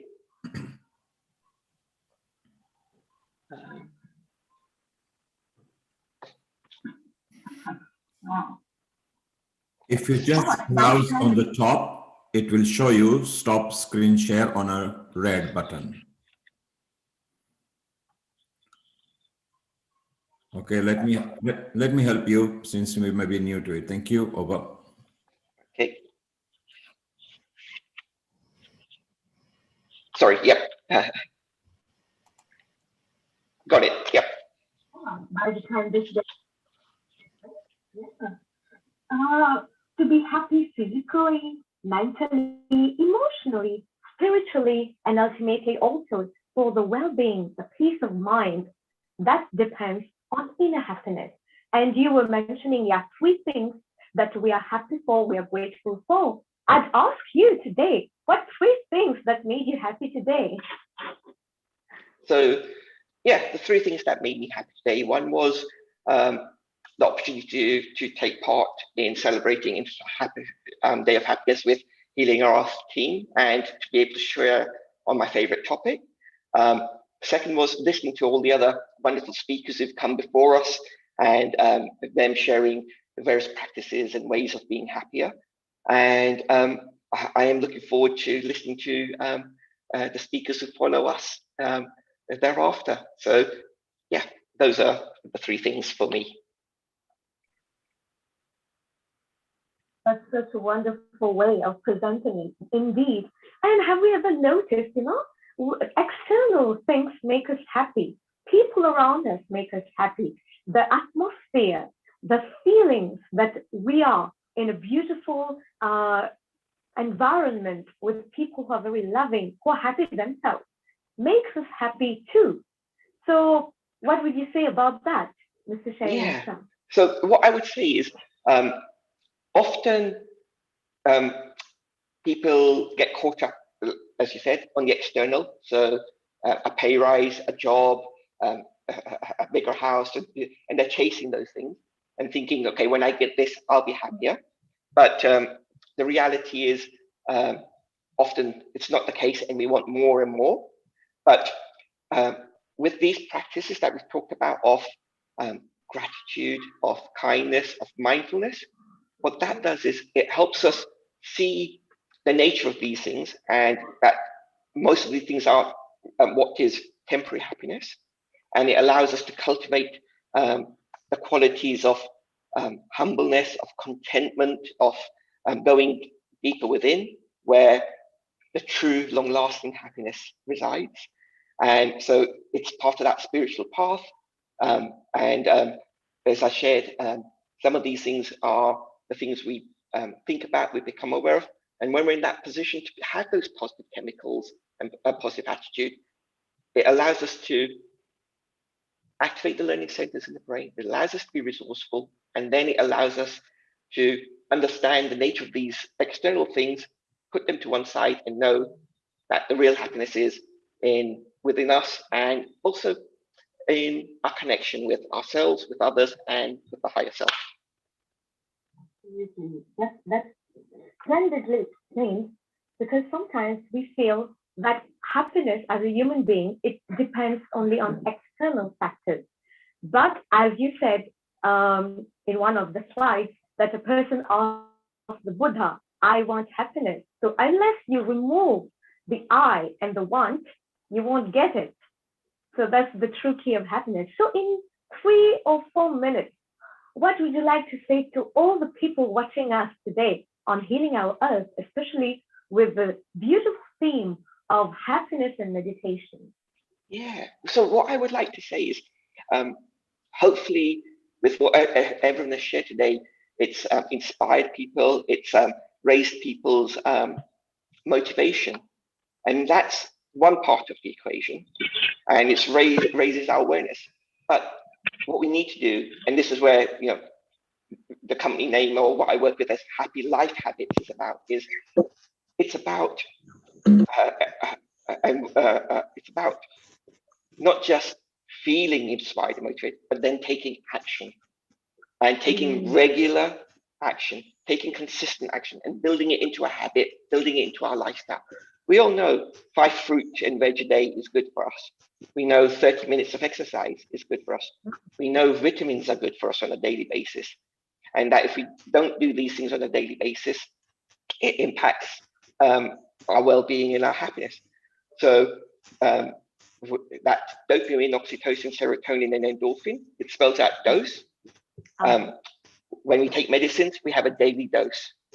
So taking a daily dose of vitamin G, gratitude, or any of these other things, or the breathing, the laughter, doing it on a regular basis and making it part of our lifestyle, making it part of our habit, that's where we reap the benefits, and it becomes more of who we are, and it makes life and the journey smoother for us, as well as impacting the people around us. Absolutely, Shailin Shah. That was beautifully explained. And hopefully, in this situation that the whole world is going through, it is said that a great master has said happiness is an interval between two sorrows. So, to have the dualities in life, if we don't have hot, we won't be able to appreciate something that is cold. Or, for example, if it's summer, so if we don't have summer, we can't enjoy winter and vice versa. So I'd like to thank you, Mr. Shailin Shah, for this wonderful presentation, and that has really enlightened millions of listeners join us today, and our viewers as well. I'd like to say a happy day the rest of the day to you. And may the whole year, forthcoming years as well, be filled with happiness. Thank you so much. Namaste, and thank you, Saivani, and thank you, Healing Our Earth team, and thank you to all the listeners who've joined. Thank you all. Very grateful and happy. Have a happy day and a happy year. Thank you. Thank you. Namaste, Shailin Shah. Right, people. That was Mr. Shailin Shah that really explained to us that happiness is scientific as well as personal, as well as spiritual. Beautifully said, isn't it? So coming up next is a wonderful lady from Mauritius itself. So she is Mrs. Gayatri Ramprint Sambhu, MSK, and she'll be talking about In the Quest of Happiness. Are we happy? Gayatri is the founder director of the Indian National Center for Education and Human Values. She holds multiple and diverse competencies, graduated performing arts, post-graduation in the field of value-based education, youth leadership and human excellence, airline customer care and excellence, media and broadcasting, author, composer, choreographer, and assist. She has written and produced several value-based teaching and learning resources, materials, posters, brochures, manuals, CDs, and short TV clips as well. Mrs. Gayatri has actively coordinated the human habitat training workshops during the SID conference in 2005 in Mauritius. She is also a recipient of the national and international awards, including Ambassador of Peace by the International Interreligious Federation, Seoul, Acharya Ratna Award for her contribution to education, Oman, and 100 Most Inspiring Women of Mauritius 2018, amongst others. And her motto is Born to Serve. If you notice, all these activities have been national and international level. So her motto is Born to Serve. To serve brings in happiness. I'd say namaste to this is none other mother from Jerusalem.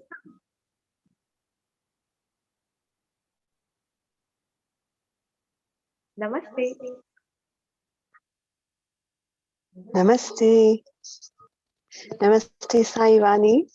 Namaste, global namaste to all our viewers and to all our listeners. It is really an honor for me to come again, and I would like to really be very grateful and thank our great director, Mr. Neil Kumarji, for giving us this opportunity to share our views, our knowledge to all our friends globally. So yes, Saivani, it was really nice to hear all our speakers previously since we started at 2 o'clock UK time, and especially sister from Mount Abu, and also our brother Shailin Shah just spoke. And in fact, in all humility, what can I tell you? Should I continue? Because everything has been said. It has beautifully been shared by everybody. So in all humility, as I say, I would like to contribute and share to all our viewers around what we feel about happiness. And we wish all of you, especially Saivani, yes, all of you, all our friends around who are connecting with us right now. And we wish you all a happiness day.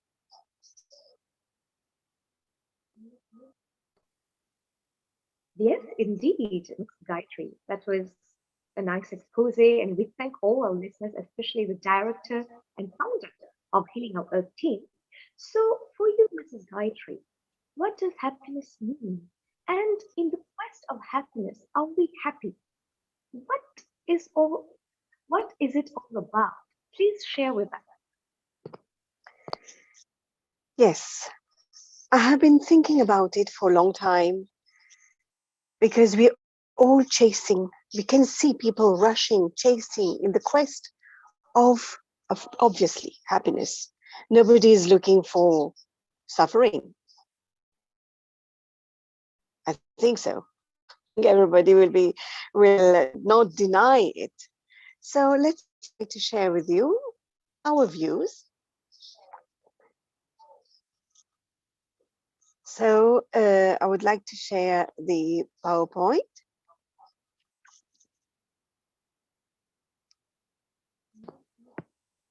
Yes, indeed, we are impatiently waiting for that. And that's true. Huh?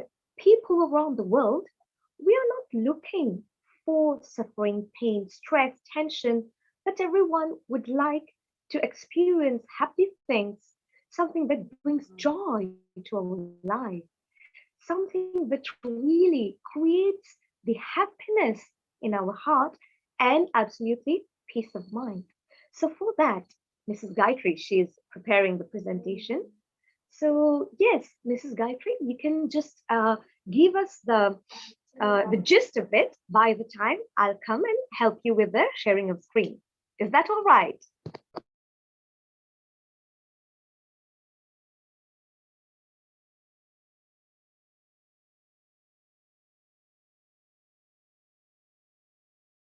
Need some help. I always need some help from the young people, you see, because the life has progressed. The development has been so fast, and we're trying to keep up, of course. So I would like to ask the help from our youth. Yeah. So what is it we are looking for in our quest of happiness? Are we really happy? So since birth till our death, till old age, we are all looking and striving restlessly, constantly for happiness. So we can see that there is technology. Technology has advanced. There is so much that has been done in our world of technology. So thank you. Yes, I think everybody can see it. Yes. So with our tremendous progress in science and technology, for what purpose? To increase our happiness, to give us more comfort in our life, to ease ourselves. And especially, like we can see, so many gadgets have been coming, so many discoveries, so many inventions, and it has rocked, especially in 2018. It was at the peak of all the innovations and development. And of course, we can see that we have gone virtual, and we're talking about virtual intelligence. So much, everything is virtual. So what about the reality? Are we going away from that? So it is virtual reality versus the reality, true reality itself. So great progress also in our medical field. As we can see, we have cloning with all the other inventions in our medical science, so that we remain young and healthy, of course. And we're trying to stay young so that we become eternal and we do not die, isn't it? Can you believe it? We have the virtual, outside the womb, created virtual wombs outside the mother and creating the babies. Hmm? Is it incredible? Of course it is incredible. We love it. we know we're trying to ease and reduce the suffering of so many people on earth. But at the same time,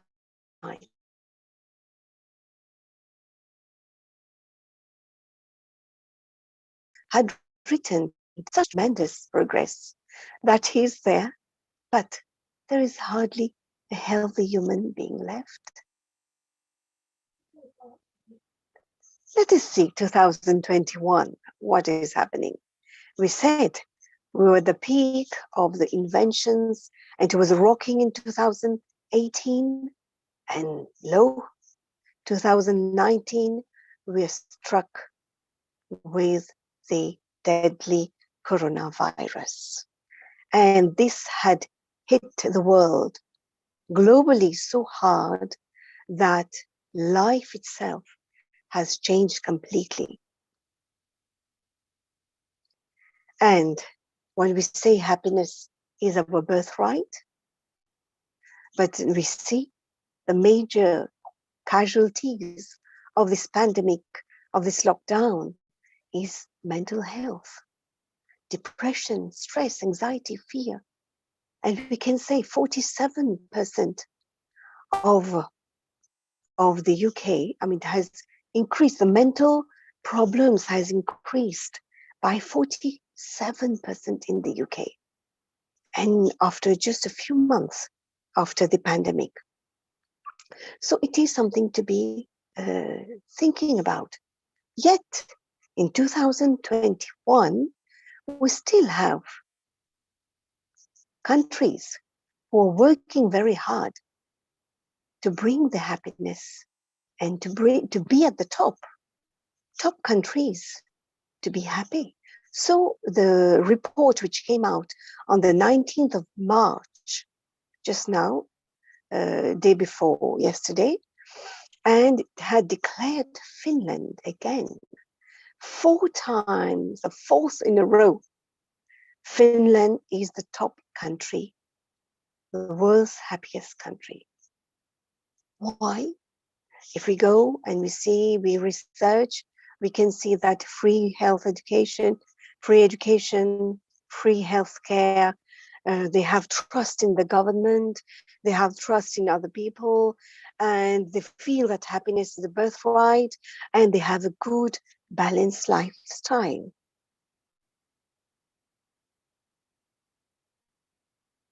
And the World Happiness Report 2021 reminds us, it is a reminder, we must aim for well-being rather than mere wealth, which will be fleeting. This word is really important here. It says well-being is fleeting. Fleeting means that it is not permanent. It can go anytime. So it will be fleeting indeed if we do not do much for a better job of addressing the challenges of development. So we must be. So there is a small country between the Tibet and India, which is trying very hard as well to bring happiness amongst its people.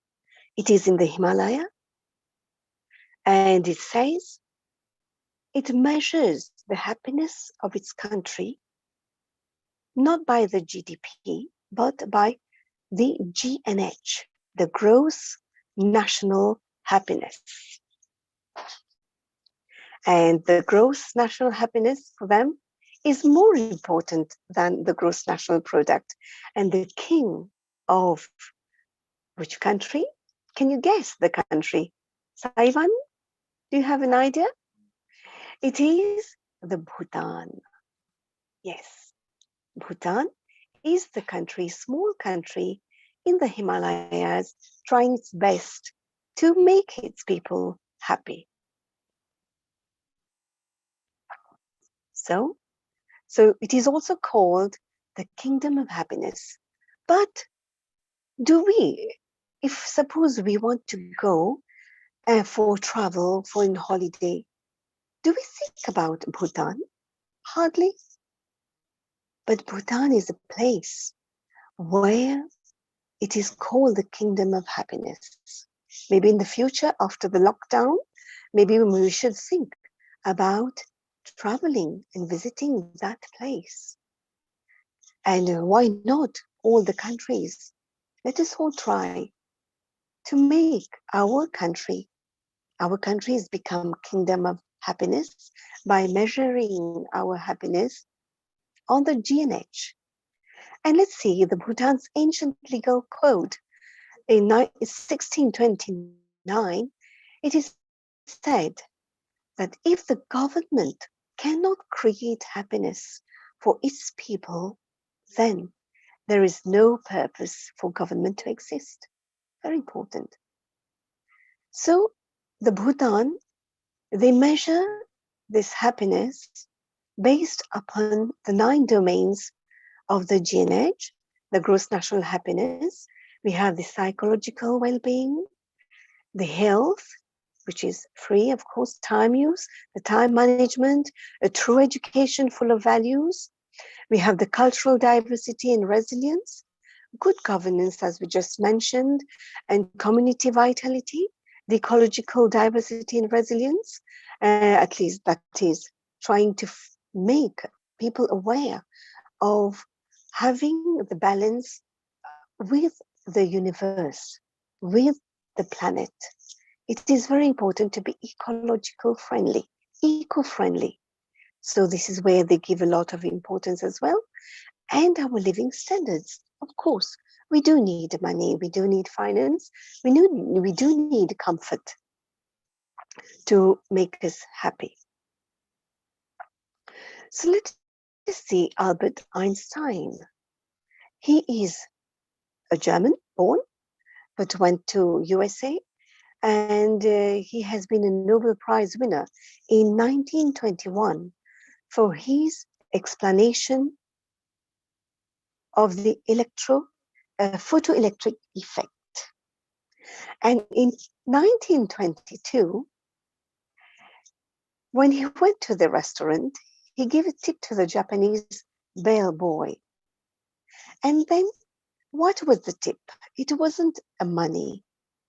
And that tip of that little boy got from Einstein, great Einstein. It says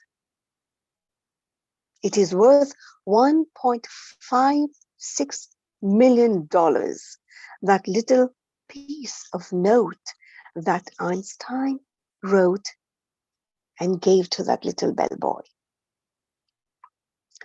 It says in it, a calm and modest life brings more happiness than the pursuit of success, combined with constant restlessness. So this is very profound as a note.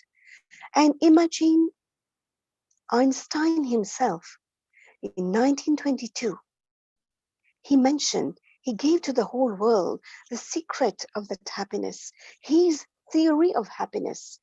If we are listening and practicing and adopting the theory of all the scientists, even Einstein's theories, why not adopt Einstein's theory of happiness as well?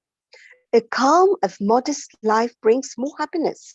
So money will give us comfort, but a calm, modest, moderate lifestyle will give us more happiness and success. And let us rediscover our happiness, our incessant quest. Let me share a story. One day, there was an old lady, and she was very busy stitching in her room, but suddenly she came out, and then was trying to fiddle something under the outside her hut. So some very good friends, some youngsters came to her and said, Auntie, What is happening? What are you looking for? So the auntie, the old lady said, oh, my dear friends, I've lost my needle and please help me. So these little friends, these youngsters said, of course, auntie, we will help you. We will help you find out your needle. So for the next 30 minutes, they tried to find out, but they couldn't find. Then one of them said, wait, auntie, tell us, where did you actually drop your needle? So auntie said, oh, my dear sons, I dropped it in my hut, but in the room, but in my hut there is no light. But here outside under the lamppost there is light. That's why I'm looking for it here. Oh, these youngsters said, auntie, come on, auntie. We are in 2021. Come on, let's go and find it in the room itself. So this is a beautiful story, profound, and the message says, where have we lost this happiness? And where are we looking for it?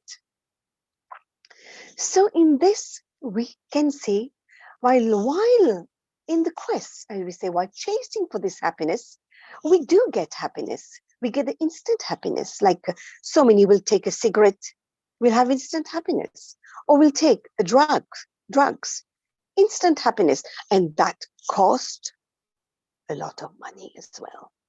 At what cost for that little instant happiness? We do have short-term happiness, like we have, we invite the restaurants, invite people for the happy hour. So we are binding our happiness only for an hour. This is called short-term happiness. And then after that, we have been drinking, people drink, and then afterwards they start shouting, and then it can start off a conflict. And then when we come back, oh, homework has not been done. If the children have been going and doing some game, playing the Game Boy, etc. So this is short-term happy hour, that is only for hours. We have this sporadic happiness. Suddenly we think of something, oh, we feel happy. And then again, we are gloomed. We go in our thoughts, our negative thoughts in the past, and we feel again depressed, in anxiety, or in fear. So that sporadic happiness does not really give us a happiness. We have the eternal happiness, as we say, that we all are looking for. The quest of the true happiness that will give us the long-term happiness is the eternal happiness.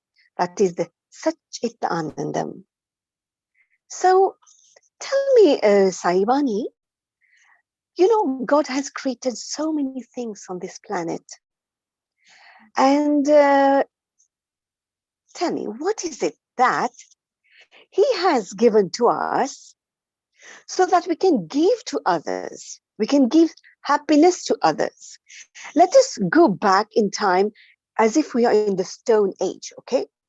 So you and I and everybody else, let's go in the Stone Age and let's see what is unique to mankind that God has given to us and that can give happiness to others. Wow, right. That sounds very interesting, because to go back into the ancient times, where there was no life and only people in the forest and nothing was developed, that's really, we are all keen to know what happened there and how mankind was blessed with something really unique. Go on, Mrs. Gayatri. This sounds really, inquisitive. Would anyone would like to guess what it was? Because when we see all creations on earth, they give happiness to others. Suppose we take a tree. The tree is giving to others, isn't it? Suppose the banana tree will give bananas, mango tree will give mango to others. So everything in life, every creation is not giving happiness to itself. It is giving to others. So what it is that God has given to us to give to others. So this is a beautiful smile. Yes, indeed, Saivani. All our viewers and listeners. And do you know, at that time during Stone Age, where there was no mirror, we were not able to see that smile on our face. It's only now with the development, with the progress of technology, we do have mirrors and we see the smile on our face. But suppose at that time, we didn't have the smile. So God gave us that unique, precious jewel, we can say jewelry, precious things, precious on us to give to others. So we were to smile and give happiness naturally to others. And that was a smile which was a 24 karat gold smile. Isn't it? That's really true. And the way it's been explained, it makes us realize, yes, there were no mirrors earlier. And that's very true that a smile was given to us, not for us, but actually it was for others. Wow. Please continue. I'd like to know more about it. But are we giving the smile to others? Let us see. We've come to a point, let's see, at the higher consciousness, on another dimension. In our scriptures, it is written, there were three types of happiness that we are all craving for. Because of course, we don't long for misery or suffering. So the first type, we call it the third type of happiness, the lowest consciousness, it is the tamasic. So the third type of happiness arises from ignorance, from tamas, and it dulls the intellect from beginning to the end. So let us see, it derives happiness and satisfaction. Do you know, there are people, more and more now, who derive their happiness by harming others. They live by criticizing others, by hurting others. Or sometimes they just keep on finding faults in others. Also, sleep, slothfulness is also a sign of the third type of happiness. That is the lowest consciousness. And the dull, tamasic person ignores the path that leads to that awareness of the Atma and pays no attention to it throughout his life. This is really sad. That is the tamasic happiness. So we'll come to the second type of happiness, which is the rajasic happiness. So the second stage is reached when all the attributes ascribed to God and humanity merge in the one that embraces the cosmos and all its contents. This second stage of Advaita Sthai or Advaita Avastha. So on account of the impacts of external objects on the senses of perception, pleasure mistaken as nectarine. So we are mistaken. It is like a mirage. It is like an illusion. It is like Maya. So Rajasic happiness is more like Maya. So you feel like you're running, you're chasing a mirage, you're chasing that mirage, but we do not really catch it. When the mirage is in the desert, when we find water in the far end and we run to it, but no, it is only mirage. Mirage, in French we call it. So when one welcomes this passionate sensory pleasure, one's strength, awareness, intelligence, enthusiasm to reach the four goals of human endeavor, that is dharma, artha, kama, moksha. And I know that Saivani, you yourself have been explaining about it many times. I will not go into it today because of course of time. Let us go to the sattvic to the first type of happiness. And this is called the pure sattvic happiness. That is the awareness of the Atma. That is the Satchit Anandam. That is to say, the preliminary discipline, the sadhana of equanimity, that we can control our inner and outer senses. That is, we do not put the state of our happiness in the control, the remote control that we give to others. So we have our remote control with ourselves. We know how to control in every situation, every outer situation. We know how to control our mind, how to keep peaceful, how to respond to the situation. So this is very important. Like I mentioned in the Rajasic happiness, that is, we work hard for that happiness, but that happiness which we give to only to selfish. It is a selfish happiness. We give to our family. We give to those only we love. And maybe we do not extend it to the world, to the pets, to the animals, to plants. So, but when we speak about pure sattvic happiness, this is happiness to all the world, to the whole universe. That is, we have this oneness. We feel the pain of others, and that we can also feel the happiness of others. So this is a sadhana. This, we have to train ourselves. We have to train ourselves with the different types of techniques. As we mentioned before, all our speakers have been demonstrating how we can reach this sattvic, pure state of happiness, the highest consciousness. That is, we can say that na sukhat labhate sukham. So let us see that lasting happiness, that which is not shaken, which is not diminished, which is not modified by changing wheels of fortune. So this happiness, let us try to nurture, not only in us, in our children.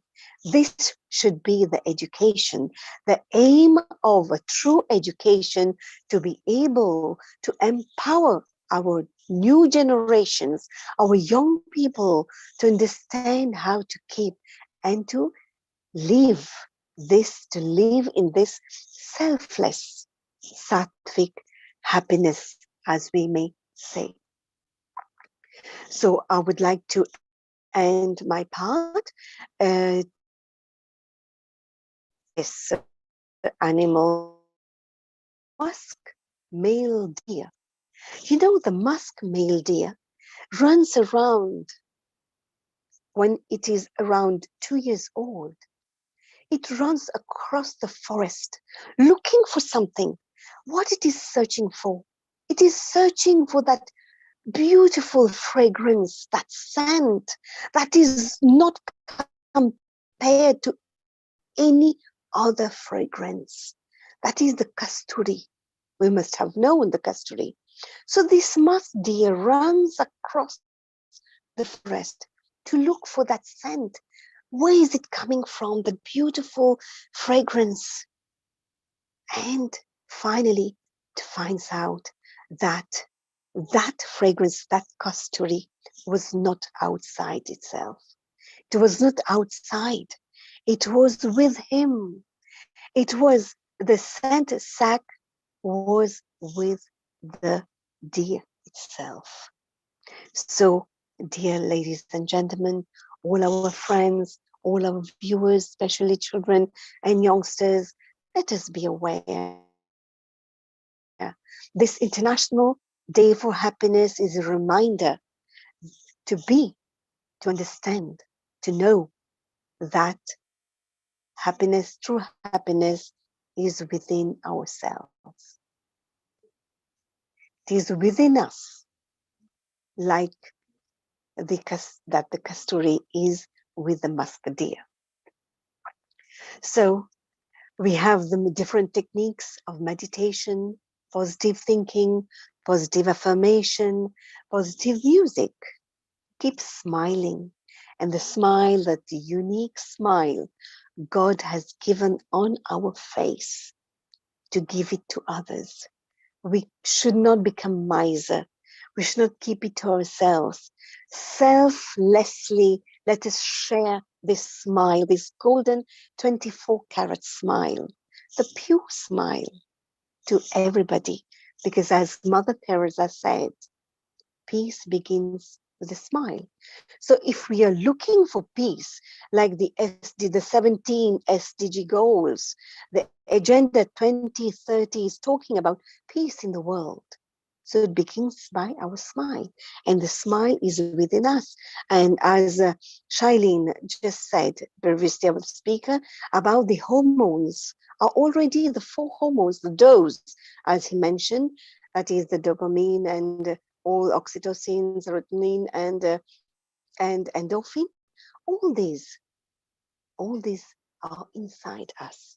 So keep smiling and radiate this positive energy around us, in our family, and to all of us in the society, to our nation, and to the whole world. And global healing is doing this.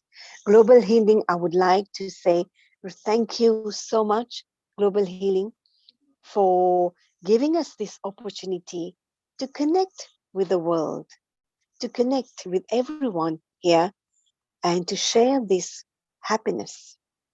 So all the team of Global Healing, Healing Our Earth, thank you so much. Thank you for this sharing in all humility. And if there is time, if you would like to have any questions, so I'm here to try to answer. Thank you very much to everyone, all our listeners. Thank you. Thank you. Thank you, Mrs. Gayatri. That was a wonderful and very explicit presentation that reminds us that however much we are going to find the happiness outside, it's actually inside in our own self, just like the deer which has the musk within himself, but he's running all around and finding it everywhere else. Wow, thank you so much, Mrs. Gayatri. I'd like to just ask you a small question there. I think I have Saksha also linked with you, isn't it? She has something as well to share with us. Is that right? Yes. All right. So is Saksha connected with us today? Well. And as you have mentioned also, Mrs. Gayatri, that we have a beautiful gift that has been given to us since birth. And that's the wonderful smile, which we can see on all your faces by merely looking and following us on Facebook, on YouTube, and other social media links. Healing Our Earth, bringing out to you happiness, meditation, and smiles, bringing on smiles on the faces of millions today. Especially, we have, since you know I'm psychologist and an artist as well, I'd like to present to you with the, of course, the permission of my mother. This is one of her most favorite songs. Are you ready for that, Mrs. Gayatri? Okay, yes. Well, I am, yes. Yes, let's go. All right, smile. That's the most soothing and most precious gift that we as human beings can give to another human being. And this is the wonderful smile.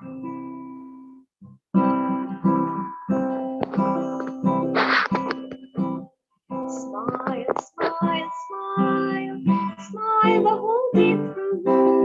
Smile, smile, smile, and the world is smiling too. Smile, smile, smile, smile the whole day through. Smile, smile, smile, and the world is smiling too. But sometimes there are events where we feel upset or get angry. So then, if you're feeling angry, you need a change of pace. If you're feeling angry, you need a change of pace.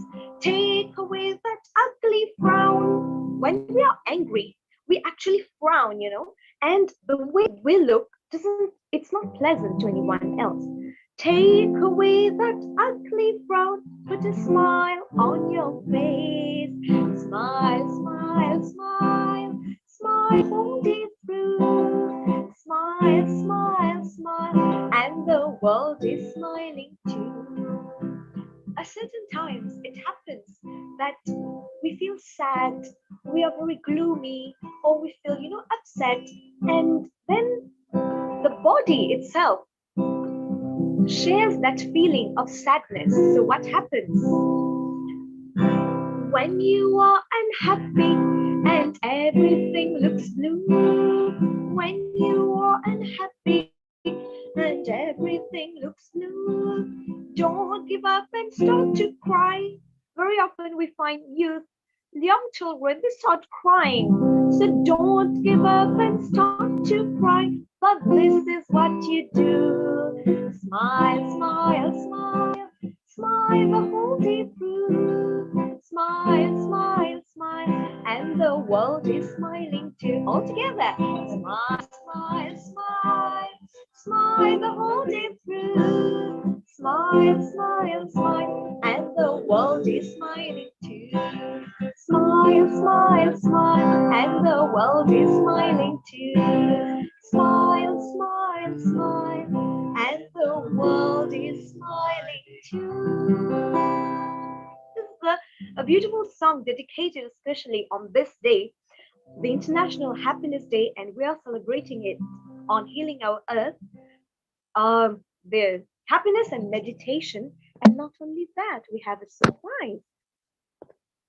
We have a wonderful occasion that's meant to be celebrated today, especially for Mr. Mahesh Kotecha and Panna Kotecha, who are actually celebrating their 45th Sapphire wedding anniversary, all the way from England. So special blessings from Healing Our Earth team, the whole crew of Healing Our Earth, especially from the director and coordinator, Mr. Neil Kumar. So we'd say, happy anniversary to you. Happy anniversary to you.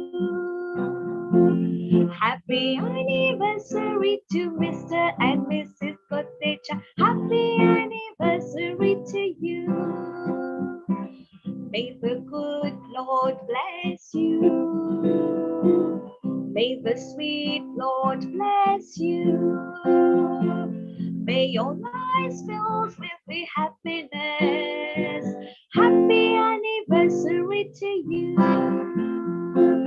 Happy anniversary to you. Happy anniversary to you. All the best wishes, loads of happiness, and may the love prevail through the entire couple life of Mr. and Mrs. Kotecha. Wishing all of you a wonderful happiness day and spreading this message that happiness is not found externally. We feel little things, a mobile phone, a cake, a movie, a picnic, or an outing or an instrument will give us happiness. But in fact, that happiness lies within us. So for now, signing off from Mauritius. It's almost 9:45. So that would be my time to now invite the next host for all of you today. And he's none other than Dr. Milen Shah from UK. Dr. Milen Shah is an NHS doctor for many years, and he's a GP partner in a long practice in London, serving a variety of patients. He follows up a range of long-term patients from children, teens, adults with a particular interest in elderly and end-of-life care, from spiritual background, the work is deemed as seva. Seva means service, with an emphasis on communication skills with compassion and understanding. I'd say a global namaste, Dr. Milind Shah. It's such a pleasure to welcome you. Good, and namaste. It's lovely to be with you again, Saivani. I think the last time we were together, you were traveling around Mauritius, looking at different temples, and you were like a roving reporter. And today I join you and you're playing your guitar, singing anniversary songs, and I think hopefully making everyone happy. I love the ending bit of really of smiling as well. Thank you so much, Dr. Shah. Thank you. So good. So wishing you a good evening. I know it's sort of quite late there in Mauritius at the moment. The sun is probably set, and here in London the sun is still not quite set. So we're getting brighter days now. We're still in winter. Right. Absolutely. And you know what? It's drizzling as well. So the little raindrops also can be spreading this happiness in Mauritius. And maybe you can hear some of them in UK. But yeah, that's true that we've met when I was showing the whole world a bit of the festivals and spreading the happiness with all of you. Thank you for remembering that. It means a lot. Thank you very much. Yes. I remember it was I think it was Diwali time. In fact, it was Diwali and New Year's time, and you'd gone to the I think the High Commission of Mauritius, and so it was good fun. Yeah, absolutely. Yes. Thank you so much. So cool to Dr. Shah. What's happiness mean to you? Happiness means so many things, and I think from a health point of view, it means a healthy mind, body, and seeking that deeper goal within.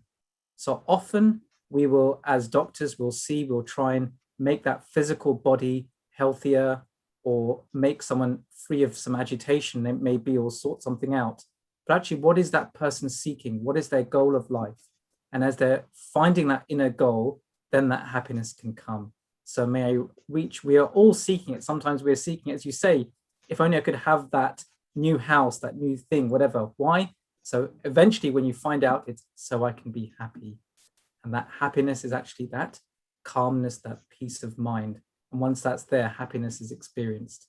So for me, it's very much a state of calmness of mind, and a lot more than that as well. And we know from our spiritual teachings that inner Satchit and Ananda, our very inner nature, is that of bliss. So actually we are that bliss ourselves. Wonderful. You remind me of a beautiful, from the Nirvana Ashtakam, it says, Chidananda Rupa, Satchit Ananda, you just mentioned. Indeed. We are actually the happiness. So over to you, Dr. Milind Shah, and I'm sure everyone would have a wonderful time, a wonderful session. Good and future. Chidananda Rupaha Shivoham.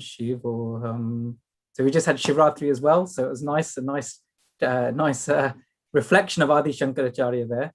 So we begin, but lovely to see you again smiling. And I hope everyone who's watching has got a smile on their face, because we know, even from a health point of view, that even this act of smiling sometimes immediately just triggers the mind and brings on those happy hormones within. We know that actually we're much more than just hormones and chemicals, but actually that's one modern way of thinking about it as well, as we have these inner chemicals called endorphins.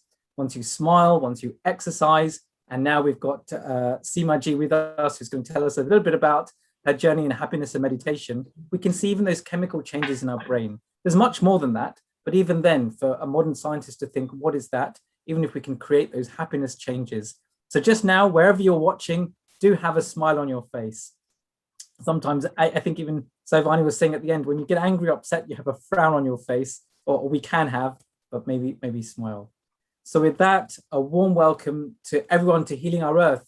I think it's our 66th session. So I know it's been going throughout the whole day, and I'm now joining you towards the tail end of this journey as we carry on. We've got two lovely coming up.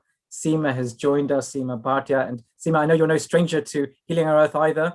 And I think you have presented before as well on here a few times. I'm looking at your thing. It says you're in Hong Kong. Are you in Hong Kong? Oh, sorry, I need to change that. Actually, I've just moved into the UK in August. I will be shuttling between Hong Kong and the UK, but pretty much more in the UK for the children's UK now. education. Yes, yes. Well, I hope yes. you've settled in very much to UK, and can be different Certainly. to Hong Kong. It's very different. Yes, it's a lot quieter. It's a lot more close to nature. The pace of life is slower, so it's a very welcome gift from God, I would say.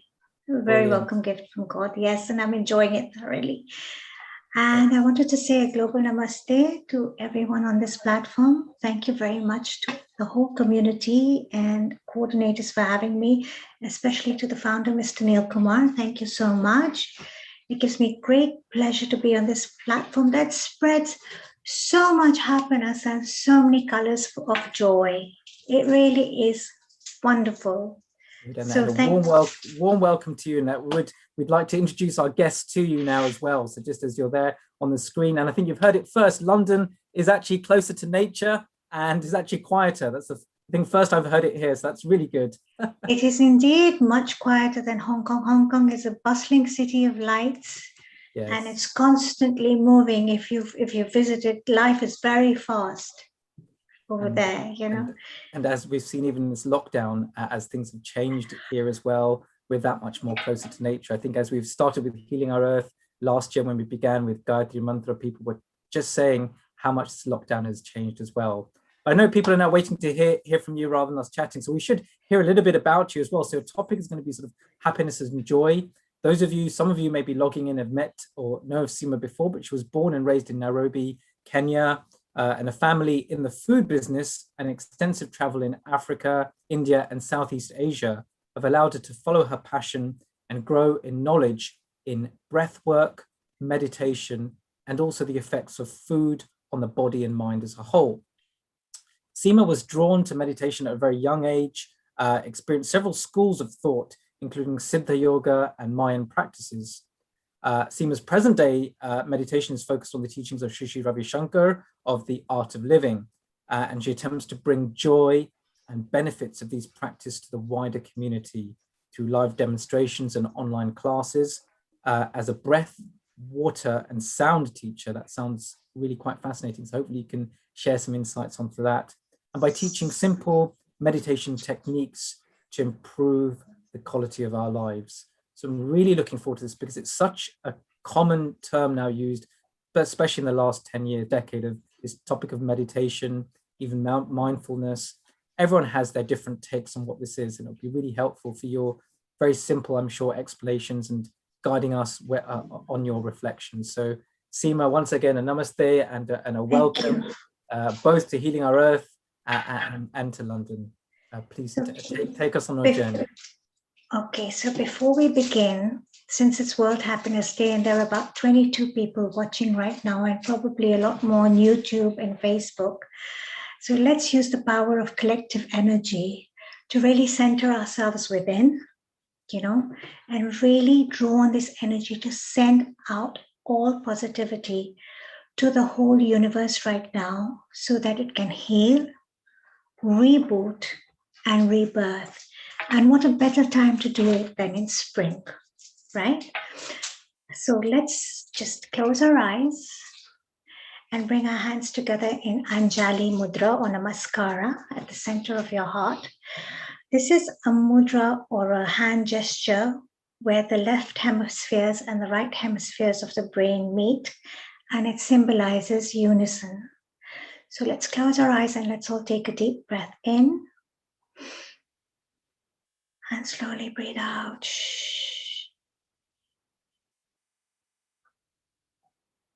And another deep, long breath in.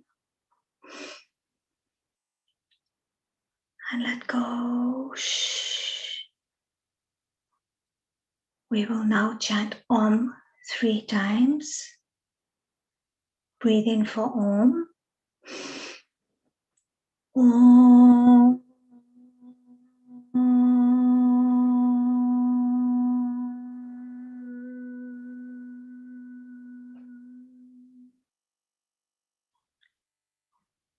One more time, a deep long breath in for Om. And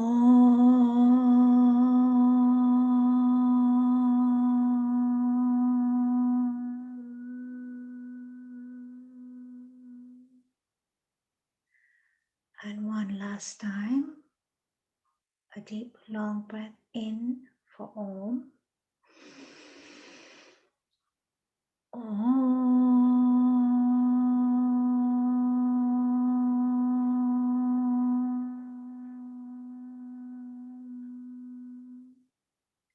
Bringing your hands down to rest on your thighs, very gently. Let's use the power of this collective energy to send positivity to our planet. And I will say a short Sanskrit mantra. For those of you who know the mantra, you can repeat along with me. And for those of you who don't, just hold the awareness in your hearts that you're sending this huge bowl of positivity out to the universe and beyond. Sarvesham Swastir Bhavatu. May the whole universe be well and happy. Sarvesham Shantir Bhavatu. May all beings in the universe and beyond be peaceful. Sarvesham Mangalam Bhavatu. May there be auspiciousness for all. Om Shanti, Shanti, Shanti. Breathe in and breathe out. Now just take your hands and shake them. Just shake it all off, like my spiritual teacher says, be the movers and the shakers. So you just want to shake that stress off you from up to down, just shake it off. Good, just one more time. Well done, you're all doing so well. Excellent. Centering yourselves with your eyes closed, just sway from side to side, very gently, loosening up your body, preparing it for meditation. Breathing, just very easy, slow sways, side to side, left to right, right to left. Beautiful. Excellent. Bringing your hands back in Anjali Mudra Namaskara at your heart center. We're going to do the breath of joy. A very powerful breath. We will do this 3 times. Take a deep, long breath in. And stretch back. Palms flat. Just feel like you're absorbing all the rays of the sunshine, all that positivity. And as you breathe out, come down. Hug yourself really tight. Honoring yourself. Rocking from left to right, just as you were, like a baby in your mother's womb or in your mother's lap. Many of us have not had the chance to meet our family during this lockdown or have a hug from a loved one. Breath of joy again. Inhale, hands up in the air. Stretch back. Sunshine, positivity and light. And exhale. Hugging yourself tight. Cradling yourself. Left to right, right to left. Just like a baby in his or her mother's lap. Beautiful. Let's do this one more time. Hands up in the air. Deep, long breath. Coming down. Cuddling yourself. Giving yourself this wonderful hug. Rocking yourself from left to right, right to left. Feels so good. Remember to keep your eyes closed throughout the whole process. Again, centering yourself at Namaskara. Throwing your hands up into the air, just up, straight up. Envision this ball of light, golden, shimmering silver light, just resting like a globe between your palms. And as you begin to pull your hands down towards your body, you're going to pull this light into your head, over your face. It's scintillating bubbles of light coming down your shoulders, traveling down your arms, into your hands, down your upper torso, abdomen, hips, thighs, your knees, calves, ankles,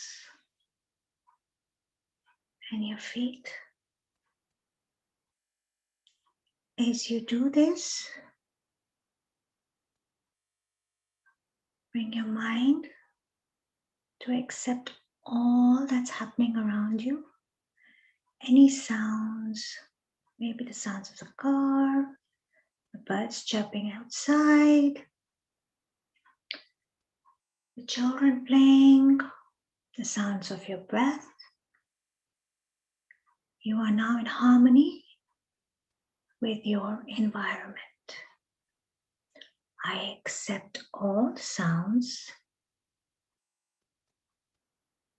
and noises around me. I am in harmony with my environment. Now become aware of your whole body. Bring your awareness to the first dimension of your body, first dimension of your existence, your body. Bring your awareness to the weight of your body. 40 kilos, 50, 60 kilos, whatever it is.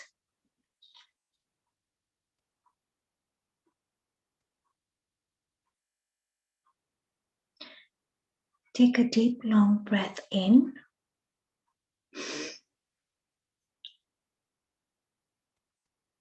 And as you exhale,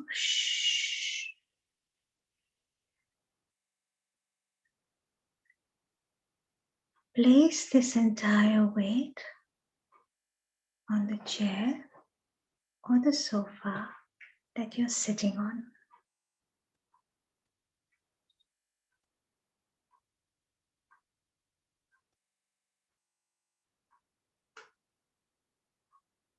So in effect,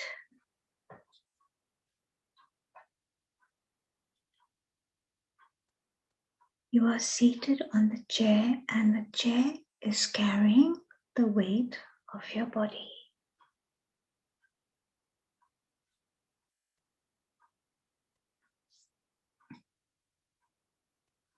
We came into this world as gurgling little babies weighing just 4 or 5 kilos.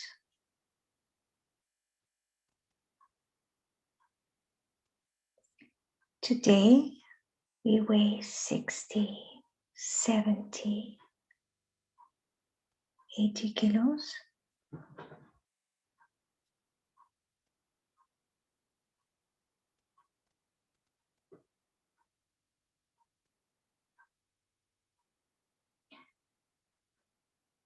Let us honor our body.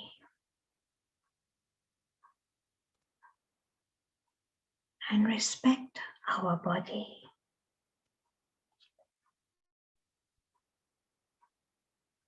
Our body is a precious gift to us from nature.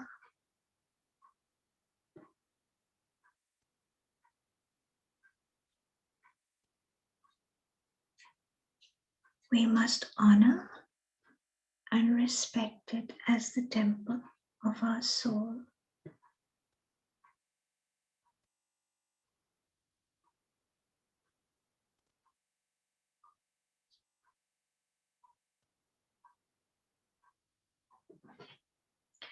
Our body is composed of millions and trillions of cells,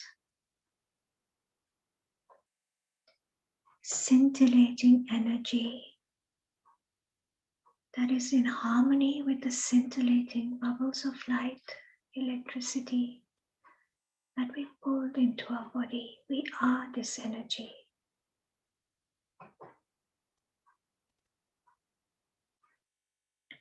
Breathe in.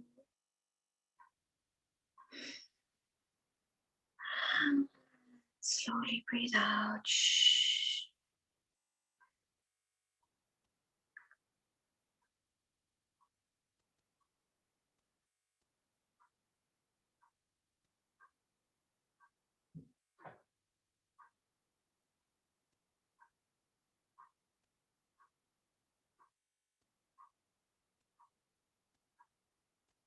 Very slowly and very gently,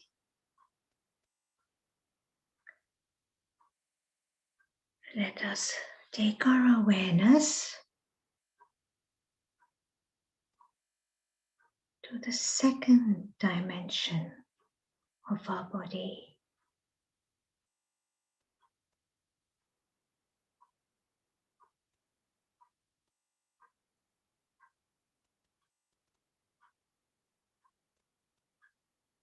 The breath.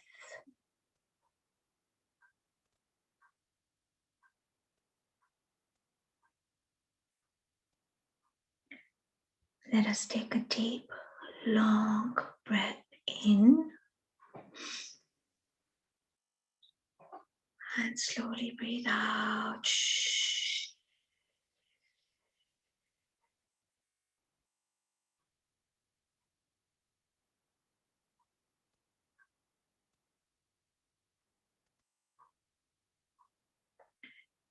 Let us become aware of all the air that is circulating all around us and also within us.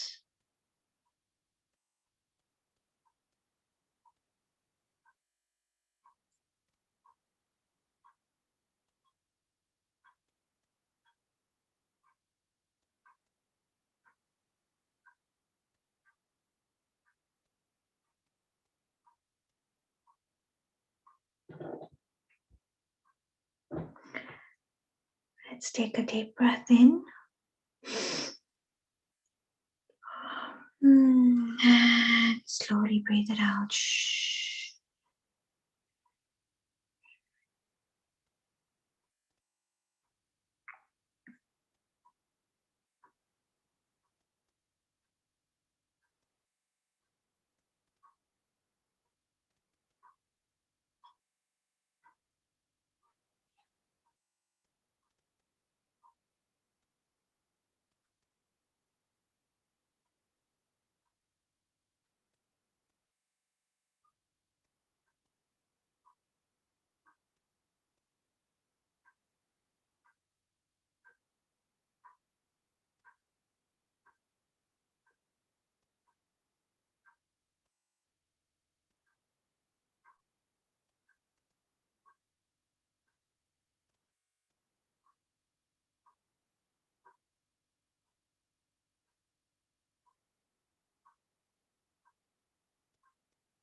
Your incoming breath energizes your body, and your outgoing breath relaxes your body.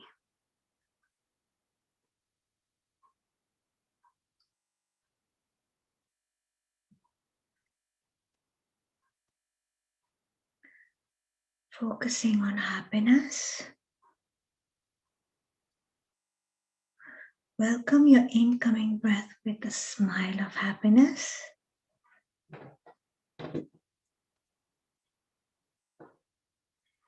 and see off your outgoing breath as you would an honored guest.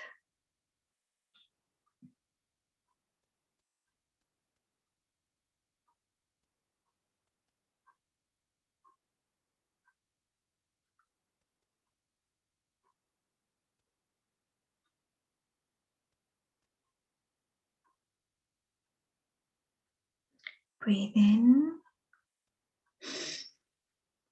Nice deep long breath in, expanding your lungs. Opening up your chest cavity. And breathe out long. Shh.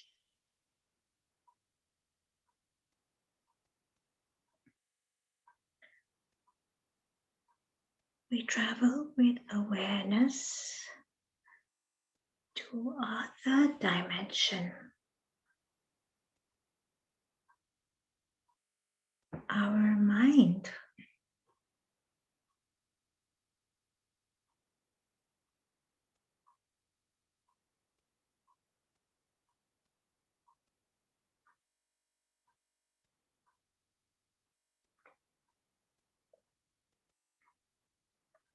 Our body is like the wick of a candle.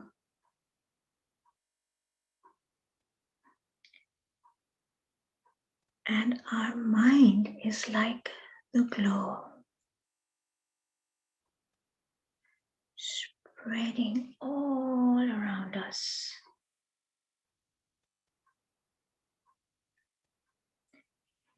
Illuminating our body and all around us.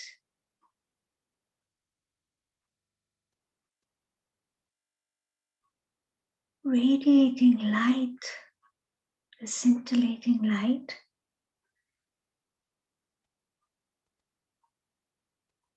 From every cell of our body.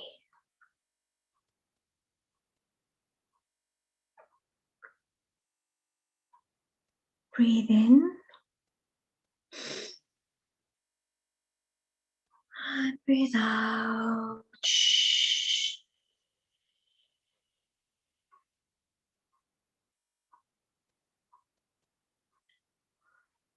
Whatever thoughts are coming into our mind,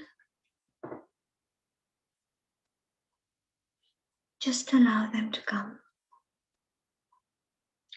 Let them be.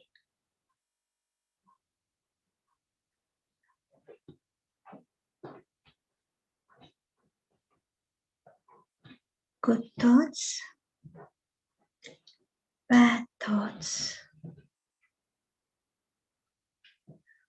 Whatever the process,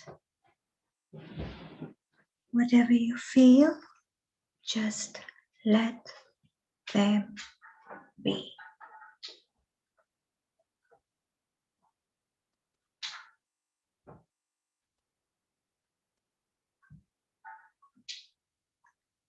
Breathe in and breathe out long again. Shh.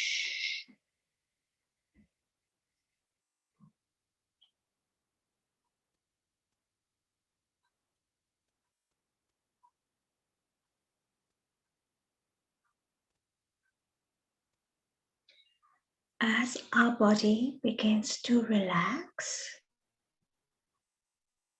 our mind begins to expand.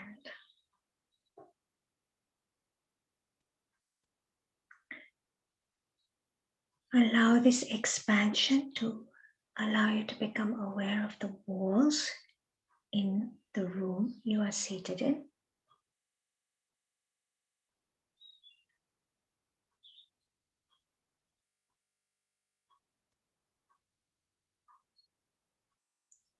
And the ceiling above you.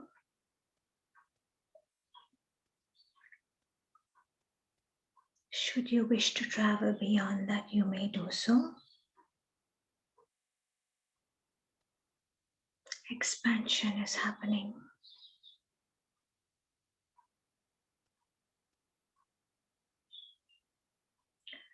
When we allow the space for expansion, we also welcoming in the space for more joy, abundance, and happiness.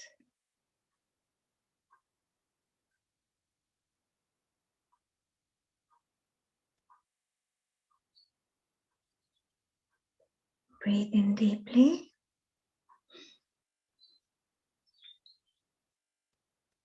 And slowly relax.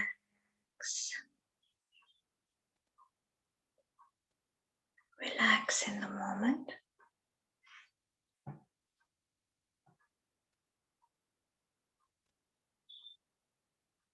There's nothing to do, nowhere to go.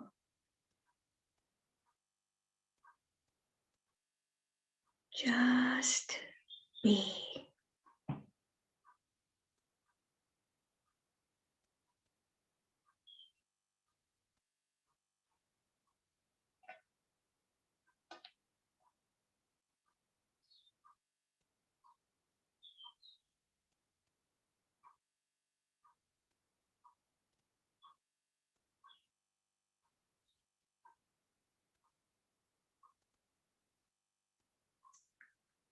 Repose within yourself with a smile.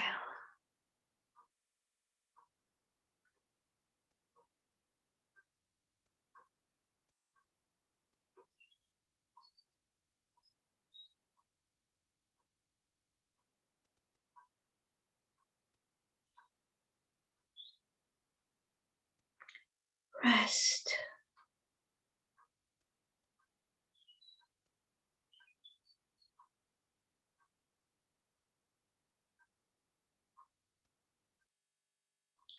Deep, long breaths and deep, calming rest.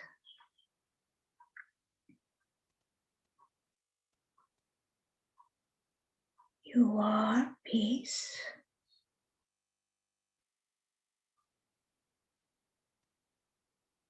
You are happiness.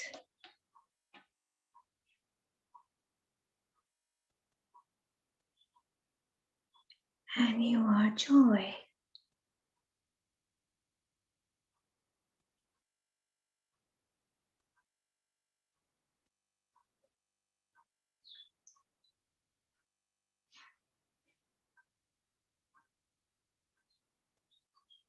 I have nowhere to go, nothing to do.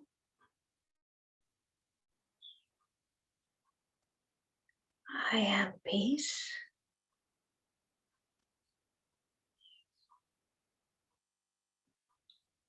I am joy. I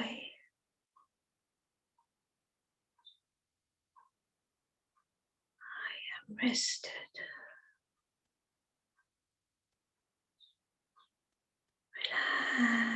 Relax more and more.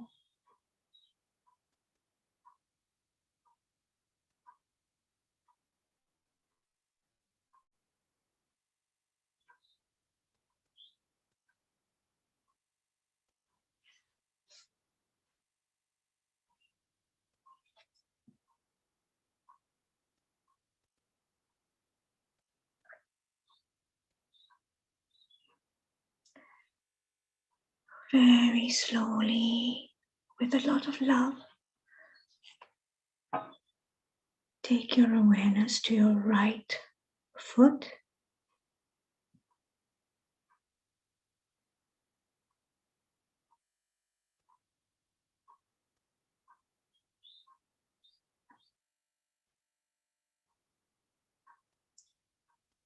Right knee.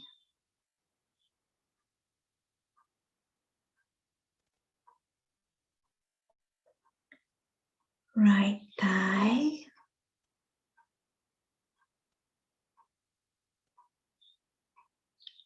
Right hip.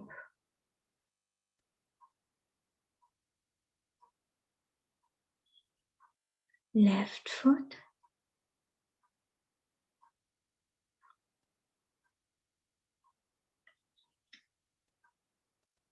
Left knee.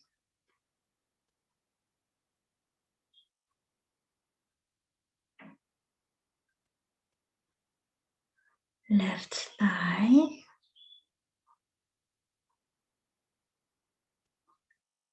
left hip,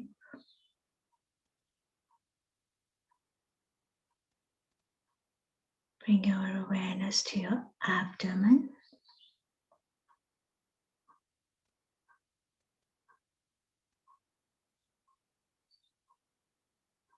your stomach,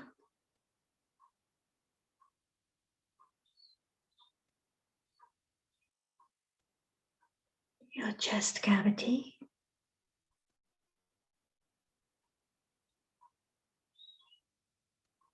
your right arm,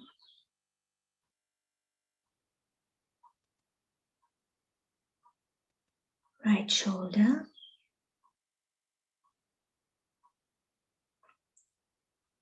your left arm,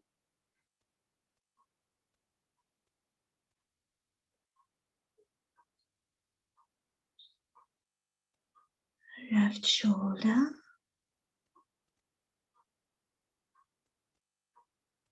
your neck,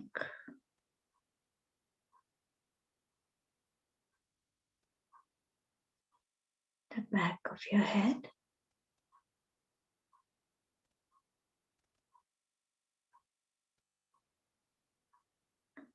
the top of your head,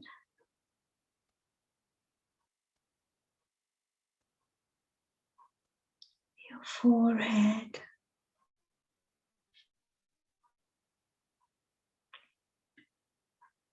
your eyes, cheeks, your nose,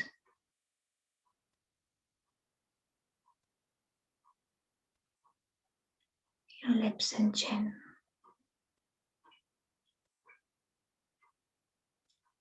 Breathe in. Slowly breathe out. Bringing your hands together very slowly and gently, Namaskara.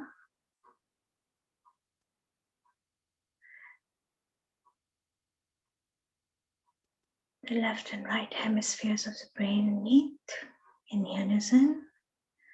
Gently throwing your hands up into the air, stretching back, breath of joy. Wonderful. Coming down, crossing over your chest cavity, giving yourself a tight hug. Really thanking yourself for giving yourself this time, this moment to repose within yourself with a smile, to give yourself that space to create happiness within yourself so you can spread that happiness and joy. Taking you back to your original state when you were born as a baby, gurgling, no layers. Really thanking yourself deeply. You may slowly and very gently, you may open your eyes.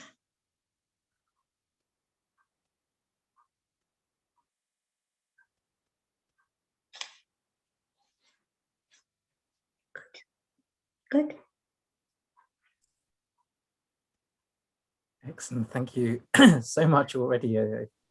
Feels like not wanting to break that silence really after that journey you've taken us on. It's a very, very powerful meditation, actually. It's right, taking us from the body to the breath, to the mind, in between. To the thoughts, the thought process. Yeah. Is all the dimensions we have. We have the body, we have the mind, you know, we have all these layers that we have to go through. And we work through them. And the thing with meditation is mindfulness is the act of bringing your awareness on something. But meditation is the awareness of nothing. It's of just being and allowing the process to happen. as it is. And the more you do it, the more natural it becomes, just like brushing your teeth. It becomes a part of your life. And the more you do it, the fruits come in slowly. There's no quick fix formula. There's no magic that happens. Well, it does create magic in your lives in the sense that you have a greater sense of well-being, better health, higher energy levels, You're more passive rather than aggressive in your thought process. You're more tolerant of everything around you, patient, energetic. You're allowing yourself that space to be centered with greater awareness. But it's something you have to do on a daily basis, and the prescription from my spiritual teacher is twice a day. So I am an Art of Living breath, water, sound teacher. And the meditation I walked you through was a Panchakosha with a little bit of my take on it. And breath, water, sound is actually what we call Navchaitanya Jyoti in the ashram. And it's what we go out and teach to the underprivileged. We actually go out and teach it to the underprivileged and bring more joy and happiness to their lives. And we also, demonstrate this meditation to others, and it gives me great happiness and joy to be able to have been able to spread this to all of you today. Thank you so much. Thank you so much, Seemaji, for sharing that meditation with us. And as you say, the Panchakosha Vivek, these 5 layers of existence, yes. Exactly, and taking us on that journey. And you've said so many important things, even things that I was reflecting on as I was just remaining in that silence. And you said, giving yourself that time, that space.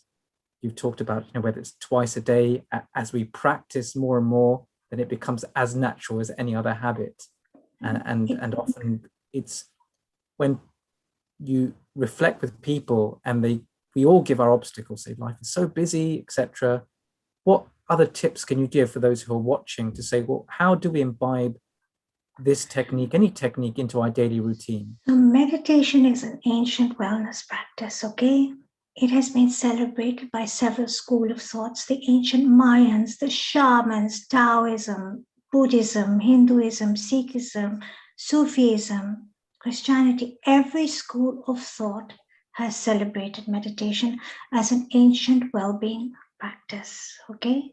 Which gives you greater energy levels, reduce stress levels. It's done over a period of time. It can shift your DNA. They say studies have been conducted by Johns Hopkins University on the benefits, I have to say, of the Sudarshan Kriya, which is offered by the Art of Living.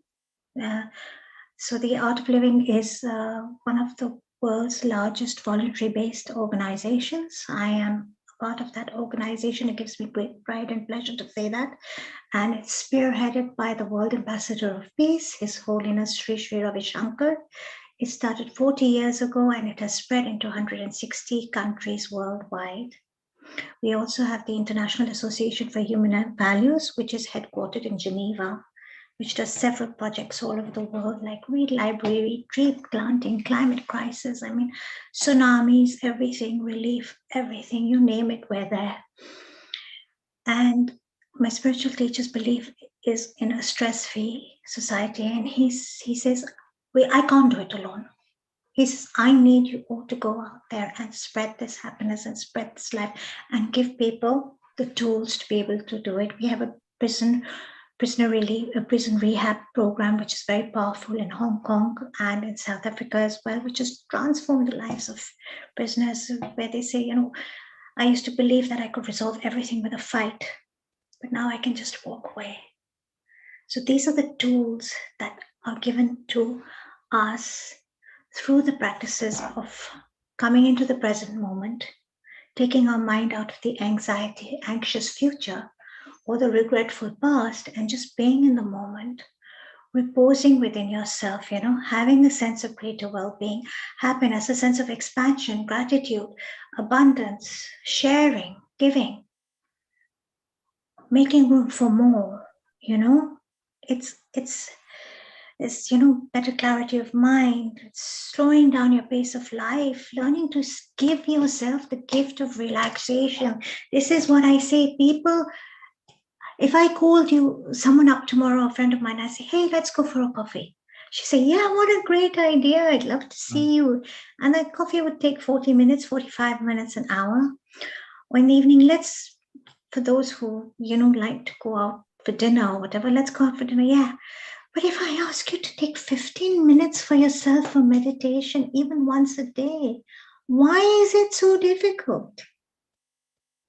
You're ready for everything else. You have the time for everything else. So what meditation taught me is actually to go into my inner world in relation to my outer world,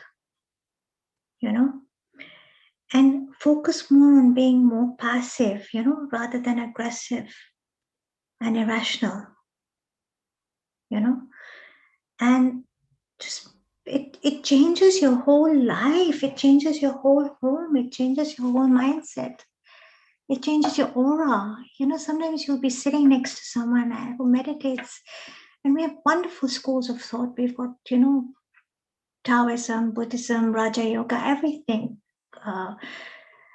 And you sit next to someone and you say, God, I feel so good when I sit next to that person.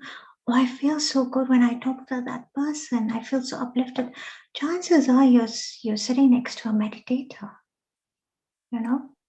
That's right, all those silent connections. And we know that from the history of spiritual discourse, how many spiritual discourses have taken place without even words being uttered, or just those simple words. That's what I say, and it doesn't matter which path you take, the answer is the same. Quite. So we could continue this very silent conversation together for a long time, but time has flown with us. It's now. Oh my! Yeah, it has. Wow, yeah. That was fast. Okay, before I go, I want to thank the whole Healing Our Earth community and everybody for bringing all these colors of joy. The founder and director, Mr. Neil Kumar, for having me on this platform. And may everybody stay well, stay blessed, and be happy. Jai Gurudev. Thank you for having me. Good. Global Namaste. Global Namaste, Jai Gurudev to you. And thank you. Really, thank you for sharing that with us. I'm sure we'll have you back, but I'm sure those who are watching as well, just inspired, whichever path they're on, or even the techniques you've taught today, to keep that effort going. And the even simple message that it's so easy to do those other activities. Now, can we take that time, giving that time to look within as well, and watching whatever comes up, but with that healing balm as well within, because sometimes even if those negativities come up, with that strength, with that faith that we may have. Absolutely. And you will at times have to face your inner demons just so that you can overcome them. Yeah, what a great gift that is, right? Yes. Well, thank you. Seema, well, I'm sure we'll see you again on Healing Our Earth. Thank you. This is a platform for everyone. And in a moment, we're going to have Gulpnaji with us as well. So do stay on. And I will. And namaste. I will. Jai Gurudev. Thank you. Namaste. Excellent. So those who are still watching, do share with you as well. So as we know, Healing Our Earth is also broadcast live on healingourearth.com and various social media platforms. So those of you who are watching, do still share the word with your friends, because they can still rewind, watch sessions again. If you've missed something, you can always go back. And this platform is very much a community platform for everyone to share ideas together, to give support. And do look back. This is our 66th session. 66, that's unbelievable, really. And we're coming up to a 1-year anniversary. So we've already got Gulpnaji with us, and in a moment, Gulpnaji, I'm going to be introducing you. You're already laughing and smiling, and I know your theme is going to be on laughter, so really looking forward to that. I'm going to just see if I can try and share screen, because I'm just going to share with you a few dates coming up. So those of you who are watching, please do see here. So let's just have a quick look and see. Hopefully you can see a screen here. So just to let you know, obviously today we're the 21st of March, and sessions are still coming. Every week there's a session. So do, as you can see on healingourearth.com, next week we go on the theme again of well-being and wellness, next Sunday, the 28th of March. The weekend after is in fact the Easter weekend. So hopefully people are a bit more relaxed. And there you normally have Easter weekends, the time to eat various things, maybe sweets or whatever, but actually do engage in the vegetarian kitchen, which will be on the Sunday, the 4th of April. And then a very special session the week after, the 11th of April, will actually be the 1-year anniversary of Healing Our Earth, and a very special session on mantra therapy. And I think there'll be a chance really for all of us, many people, just to dial in on that day and actually share a mantra, share a thought. And if we remember, in fact, one of our inaugural sessions was the Gayatri Mantra session where people were dialing in. So just to remind you again, here's some of the graphics you can remember. Next week is Wellbeing and Wellness, next Sunday. The week after Easter, you can see an Easter vegetarian kitchen. So we'll see what's going to be cooking that time. Maybe some fancy Easter eggs, but something a bit more healthy.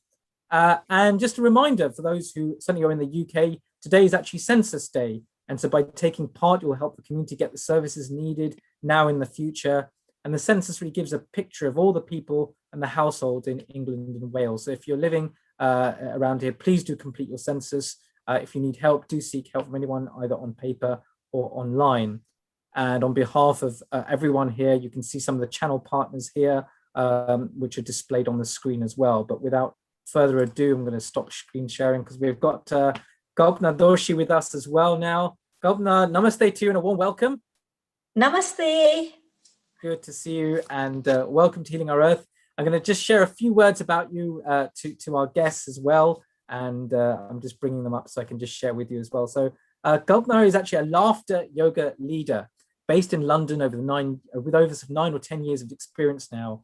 She qualified from the Dr. Kataria School of Laughter and Yoga in 2012 and has since established her own company entitled Spirit Laughter. She delivers sessions centered around laughter yoga, guided meditation and breathing exercises for corporate clients, communities, old people's homes, volunteer organizations, private individuals, charities, and health well-being retreats, as well as social events. Kalpana has been involved in some quite highlighted sessions, including the Diwali in Trafalgar Square, which we all know about, Diwali in London, which was in 2019 last, actually physically on the square, the Z London Mela, the Corona Energy, I'm not sure which Corona that was, but I'm sure this is Corona Energy 2019, the Habs Girls School in 2020, Karuna Manor Care Home, and also a mantra therapy, wellbeing, urban spirituality wellbeing retreat in Tuscany. So lots of things you've been part of, and I'm sure you can tell us all your different experiences working with different people. And Kalpana believes that the more you laugh, the more you're able to laugh whatever life throws at you. What a great way of doing it. It's so true. And I think it'd be really interesting to hear your feedback. You've actually got a website called spiritlaughter.com. So without further ado, a warm welcome to you, Kalpana, to Healing Our Earth. And do share your laughter with us. And I hope all of you watching, you can make us laugh at ourselves and the world at large. Right. First of all, thank you, Dr. Milan Shah, for such a lovely introduction and welcome. And thank you, Nil Kumar, for organizing this. A global namaste to everyone who's participating. Right. So first of all, what is laughter yoga? Laughter yoga is a unique concept devised by a physician called Dr. Madan Kataria, and that's because he knew that laughter is the best medicine. What he did was he got a few friends together in a little park in Mumbai to share jokes and share a laugh. But then they realized that they were not laughing because the jokes were wearing thin. And what he did was he devised these laughter exercises because he knew as a physician that our brain doesn't know the difference between a fake laugh and a real laugh. So it originally started in a little park in Mumbai, in India. But then at the moment, now currently we've got like 200 laughter clubs, hundreds of laughter clubs in over 200 countries in the world. So why do we laugh? Besides laughter being the best medicine, there are several benefits of laughter. First and foremost, it strengthens your immune system. It brings more oxygen in your body. It increases your feel-good hormones like the endorphins and the serotonin. It reduces the cortisol, the stress hormone in your body. It's like an internal workout. And when we are laughing and we're doing a fake laugh, as I said before, the brain doesn't know the difference between a real laugh and a fake laugh. So when we start doing a fake laugh, a real laugh kicks in. Laughter helps us with anxiety and depression. It lifts our mood. There are so many, many, many benefits to it. What I will remind you is that please, when I describe the exercises and when we laugh, please listen to your own body.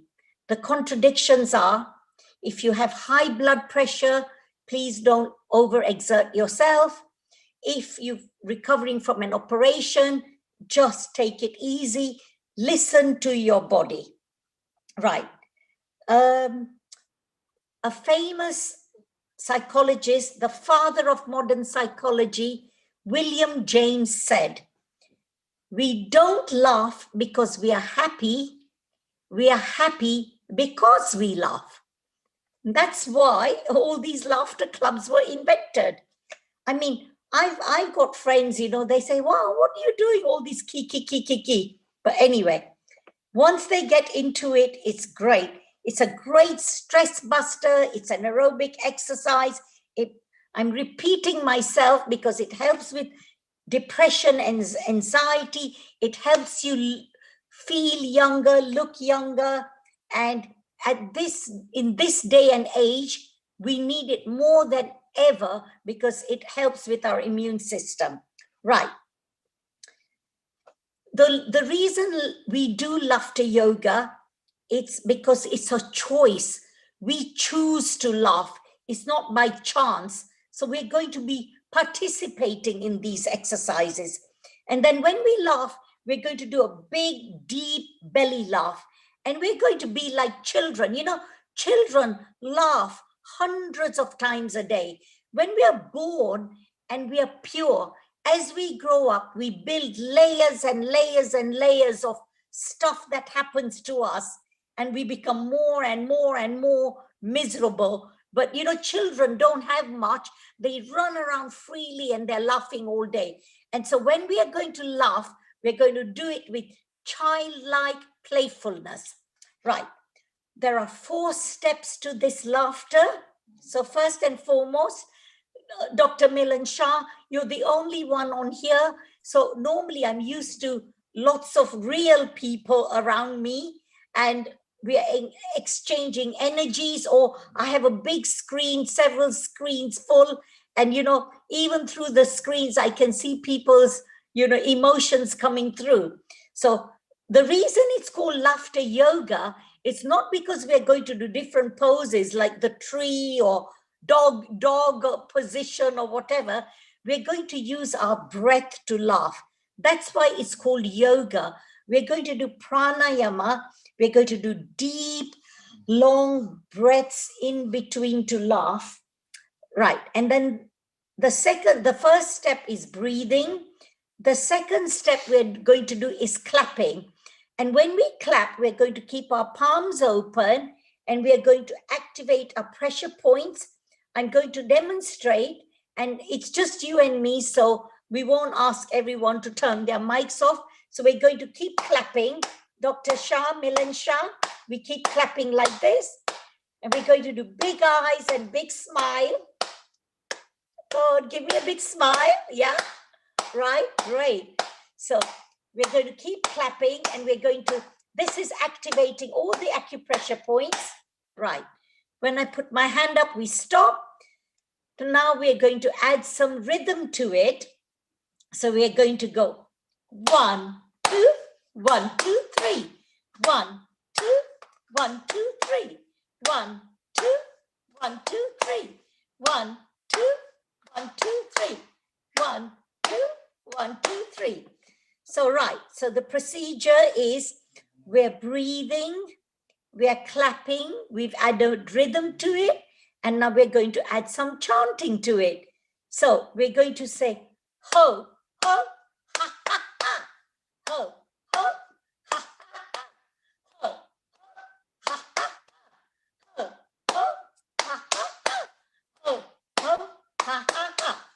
great. So these are all the steps to the laughter yoga. And now we're going to carry out some exercises. The other thing is, when you laugh, this is a tricky one. I did mention serotonin and I did mention another happy hormone, but there's also, I mean, you're a doctor, Dr. Milan Shah, so there's this hormone, oxytocin, and the love hormone, which you get from hugging and other intimate activities. But when you do a big, deep belly laugh, even that is released in your brain, a happy hormone. So that's why it's so beneficial.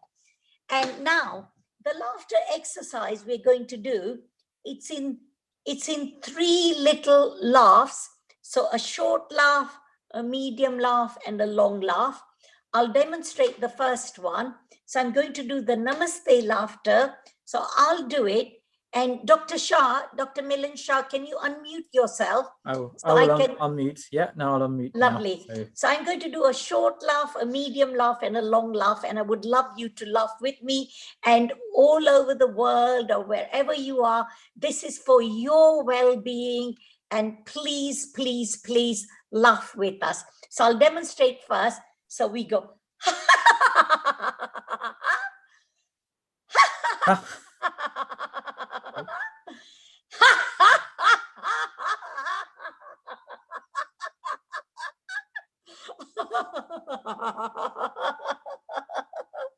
So let's start together now. 1, 2, 3, go.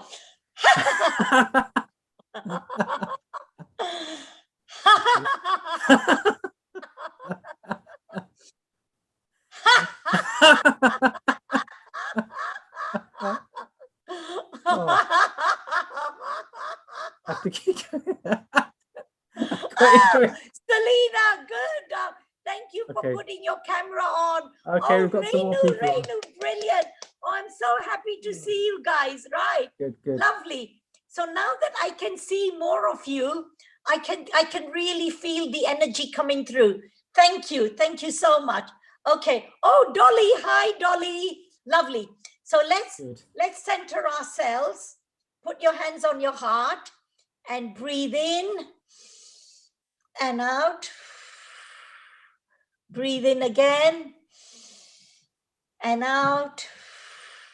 Breathe in and out. Thank you. Vimla. Thank you, Vimla, for joining. This is for your well-being, Selena. Remember, when you do a short laugh, a medium laugh, and a long laugh, right? So we're doing a greeting laughter. We're putting our hands on our heart and we're greeting everyone around us. So short laugh, medium laugh, and long laugh. 1, 2, 3 together.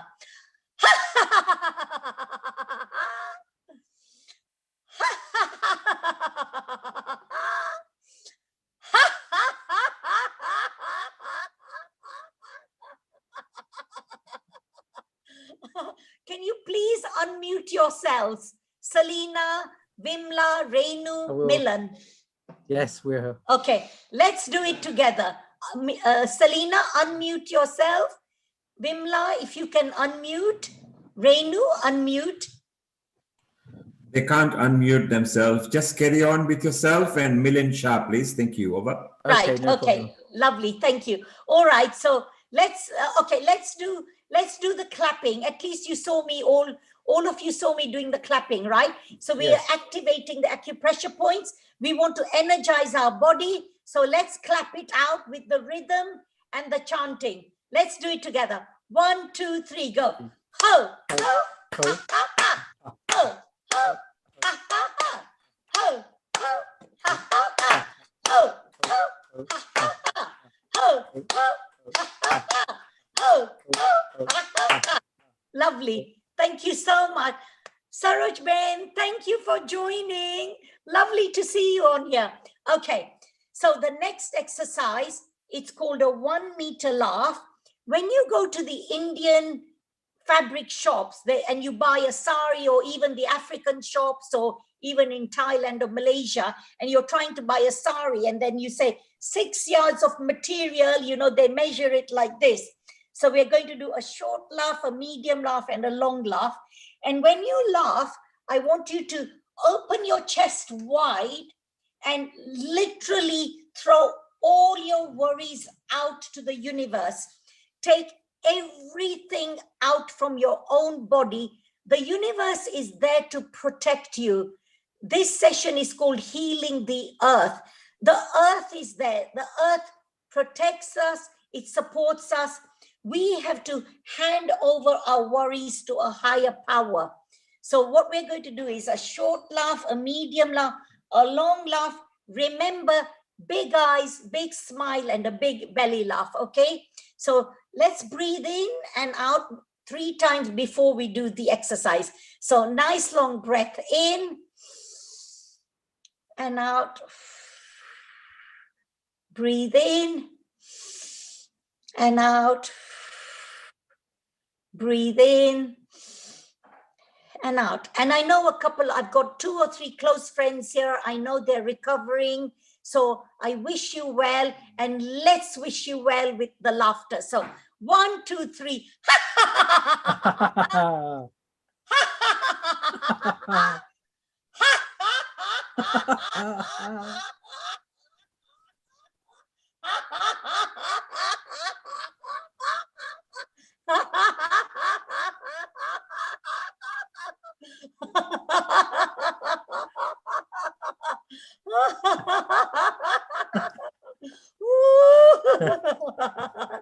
Okay. So you see, because our brain doesn't know the difference between a fake laugh and a real laugh, when we're doing a fake laugh, I just can't help it. A real laugh kicks in. Right. So let's breathe in again and out. Breathe in and out. Breathe in and out. Okay. The next laughter exercise I'm going to do is a laughter cocktail. Remember, everyone, happiness, joy is our birthright. So next thing we're going to do is we're going to make a laughter cocktail where we're going to make a cocktail where we're going to put lots of love and then peace and joy, and then we're going to drink lots of happiness. No one can wipe our smiles off our face. No one can take our happiness away from us, okay? It's up to us. And this exercise now we're going to do together, we're going to make a big jar, a love cocktail, and it's for our well-being. It's for everyone around us. We are going to be so happy that we're going to spread so much joy and love and happiness around us, and no one can take it away from us. Okay, so a short laugh, a medium laugh, and a long laugh, okay? So you're all going to do it with me now. Welcome, Gayatri. Lovely to have you on here. Right. So 1, 2, 3, full participation, okay? 1, 2, 3, go.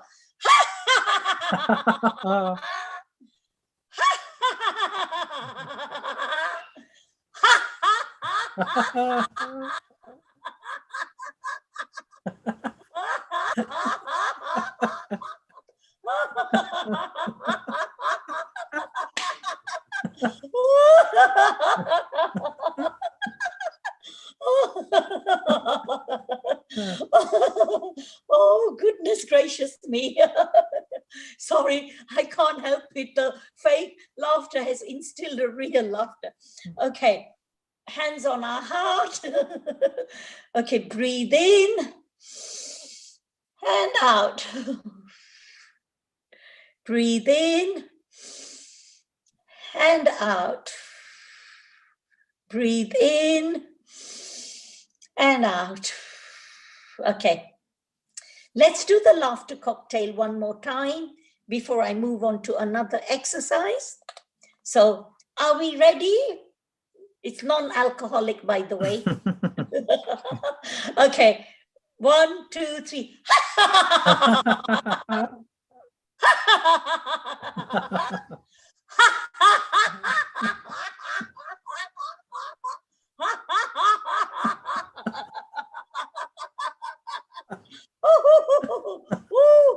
Dr. Shah, knock it back. Come on.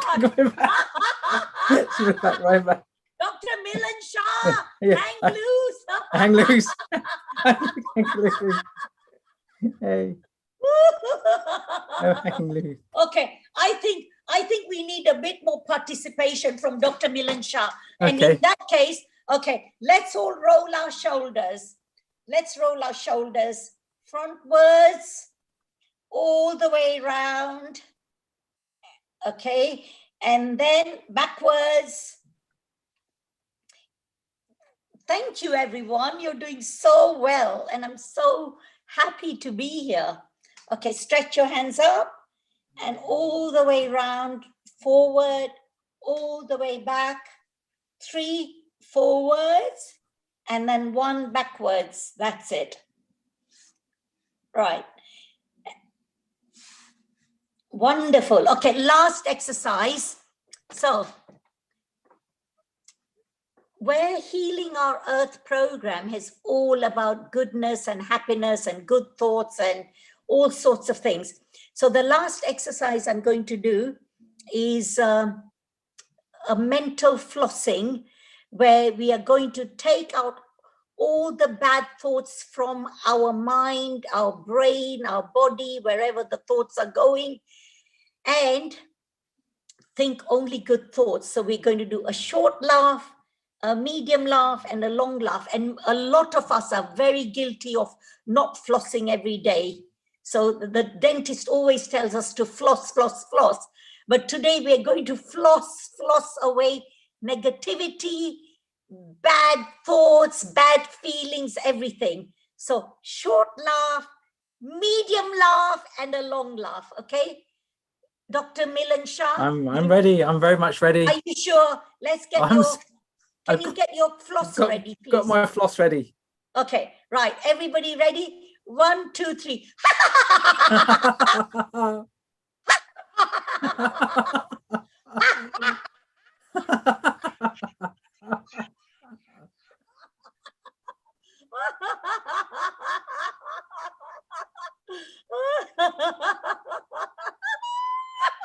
Oh, the thread broke. Okay, we have to do it again. Get the negativities out. Okay, let's breathe in between. Nice long breath in and out. Breathe in and out. Breathe in and out. Okay, floss ready? Ready. 1, 2, 3.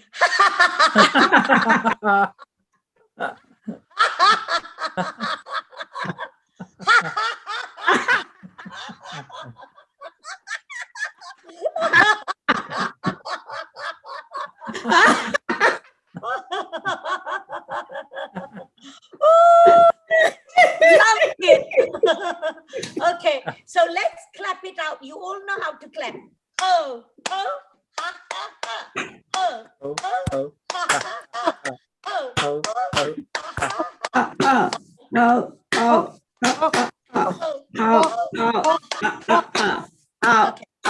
ha, ha, ha. Brilliant, brilliant. You're amazing. Okay, nice. Let's breathe in. Let's center ourselves again. Breathe in and out. Breathe in and out. Breathe in and out. Okay. You have all been amazing. And to just end the laughter part, I want us all to do very good, and yay. I want you to be completely free-spirited, okay? All of us. So 1, 2, 3, we'll do it 3 times together. Very good, very good. Yay! Yay! Very good, very good. Yay! Very good, very good. Yay! Brilliant. Okay, can you give me a feedback of whether you liked it or it was okay or it was like this? Yeah, thumbs up. Brilliant. Dr. Milan Shah, can you tell me what the how much time I have or what the schedule is, please? Can you give me? So in one sense, we are out of time, in the sense it's now 7 o'clock. So this was sort of towards the end of our session, but you may want to still share something with us. So well, or an exercise or some thoughts. So please do. Okay, great. So I do a beautiful, even though I say it myself, I do a beautiful guided meditation, but since we are out of time, I won't do that today. Hopefully, Neil Kumar will let me come again and do it another time, but I would love to end this session with an amazing poem, if that's okay with you. Is that okay, yes. Dr. Shah? Please do, please do. Okay.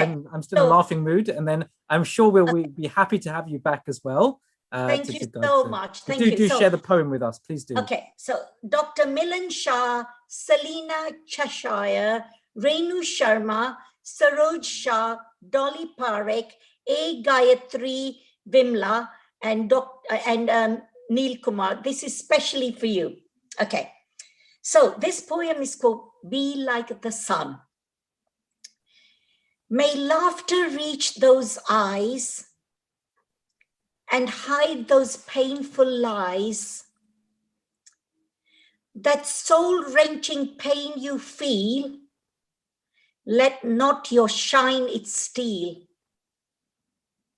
Keep walking with your head held high. Look up as your eyes search the sky. There is your answer, you know. Be like the sun, put on a show. May happiness feed your soul and hide that deep, ghastly hole, that despairing cry that whispers through. Let it out, don't let it brew. Walk like there is no tomorrow. Be like the sun, put on a show. Shine like you carry 1 billion lights. Give up this pain, give up this fight.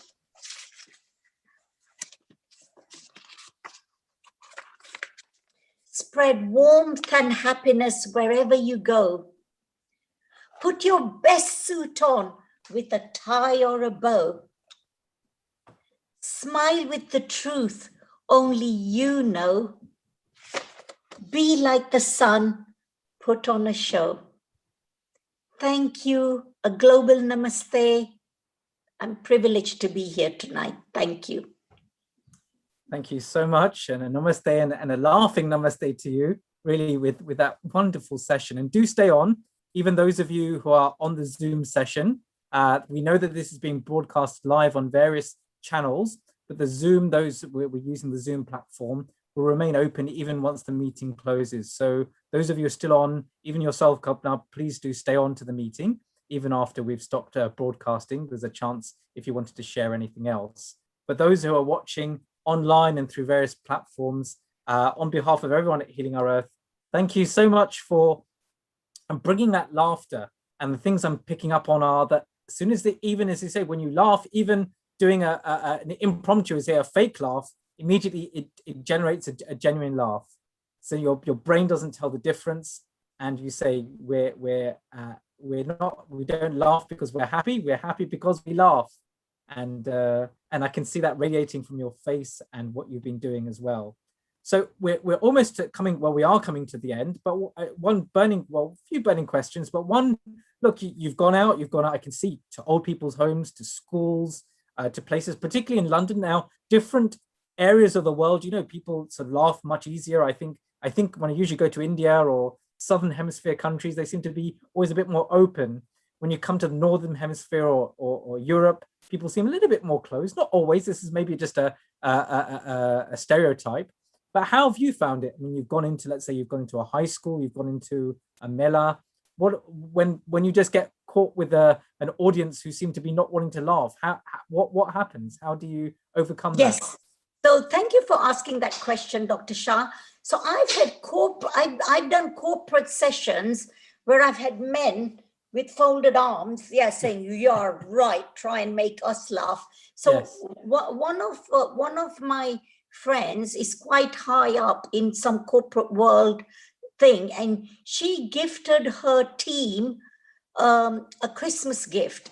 So they came on Zoom between Christmas and New Year, and she bought a Christmas present for them to a laughter session. And there were these, like I had this whole screen full of like 30, 40 people, and there were guys sitting there, right, you try and make us laugh. And you should have seen Dr. Shah. It was amazing. Even they gave excellent feedback. It's just a cultural thing. Men need to loosen up. They need to let go. And people we are conditioned, or as I said before, we are pure when we are born, and as we grow up, we build all these layers of behaviors around us. And you mustn't laugh too loudly, you mustn't behave like this here, you mustn't do this there. And laughter is the best release you can get. So we had amazing feedback, and they loved the session. So sometimes people don't want to laugh at certain events, but then they can't help it and they start smiling a little. There are many people who find it difficult to let go completely. Some are more receptive to it than others, but the more you laugh, the more beneficial it is for your own well-being. For sure. So as you say, the more we do it, and it just relaxes us as well, and all those hormones and things, and just we lighten ourselves. So with that, everyone who's watching, I hope you had a good laugh, and we can just let go of any insecurities or any inhibitions we may have. And you've done it, and Kalpana ji, you've done it online. I know it's that much more challenging to do it in front of the screen. I know. But you can see even your laughter is coming straight off the screen, so I can certainly feel it. So do stay on, those who want to stay on, or those do please stay on. But in terms of our broadcast, we're now coming to an end. We've had a whole day, in fact, of that theme of happiness, where we've had a chance today on Healing Our Earth. Do go back, those who are watching, do go back to the website and see today's sessions and the vast array of sessions we've had over the months, really, coming from the very serious themes of COVID and medical experts who've come on, to the theme of mantra therapy, to that of vegetarian and vegan cooking, wellness, music. There have been children. There was a Mother's Day session, a children's. So there have been wonderful sessions to watch on Healing Our Earth. And this was the 66th session carrying on. So with that, again, just going to share screen just to give you once more of what sessions are coming up. So you can see again next week. So next Sunday, Wellbeing and Wellness. The Sunday after, the Easter weekend, is the Vegetarian Kitchen. And then on the 11th of April is the 1-year anniversary of Healing Our Earth, and a session for you all to join in. So you can see you've got Wellbeing and Wellness next week. I've got there. I actually found this Dr. Kataria. So hopefully you can see that Kalpana on the screen. And you can see, he said, when you open your mouth and laugh, you are opening the door to happiness. So I literally, as you were speaking, I saw a picture of Dr. Kataria. And again, just a reminder that today is Census Day for those in UK. So with that, those who are watching, as we know, we end our Healing Our Earth session always wishing you well, peace, happiness, and keeping calm. And wherever you are, stay safe, stay well, wherever you are in this time. I know things sometimes in many countries, things are getting much better, which is great. But even in that mind, keep yourself well protected. Those, if you are offered the vaccine and you think it's appropriate for you, please do take that. It will help. And follow all of the guidelines still within keeping yourself safe. But today's theme, not only keeping yourself physically safe, but also keeping the mind calm and finding those various reflections. I'm sure people who reflected on happiness, and also we ended with that of laughter. And prior to that, we had a wonderful meditation on these 5 sheaths of the body, mind, thoughts, breath, etc. So that, and we're going to sign off. Those who are still here, please join in as we chant our closing prayers, that we may align our minds. And wherever journey I'm on, may this session have strengthened me, my resolve. May I make that effort to carry on, whether it be on meditation. May I get rid of my inhibitions and just laugh with others and at myself and at the world. So that we'll chant Om, we'll chant the Gayatri Mantra, and we'll chant Sarve Bhavantu Sukhinaha, may all beings be happy. We'll chant Om, and please chant these prayers along if you know at home, otherwise just enjoy this vibration. Om.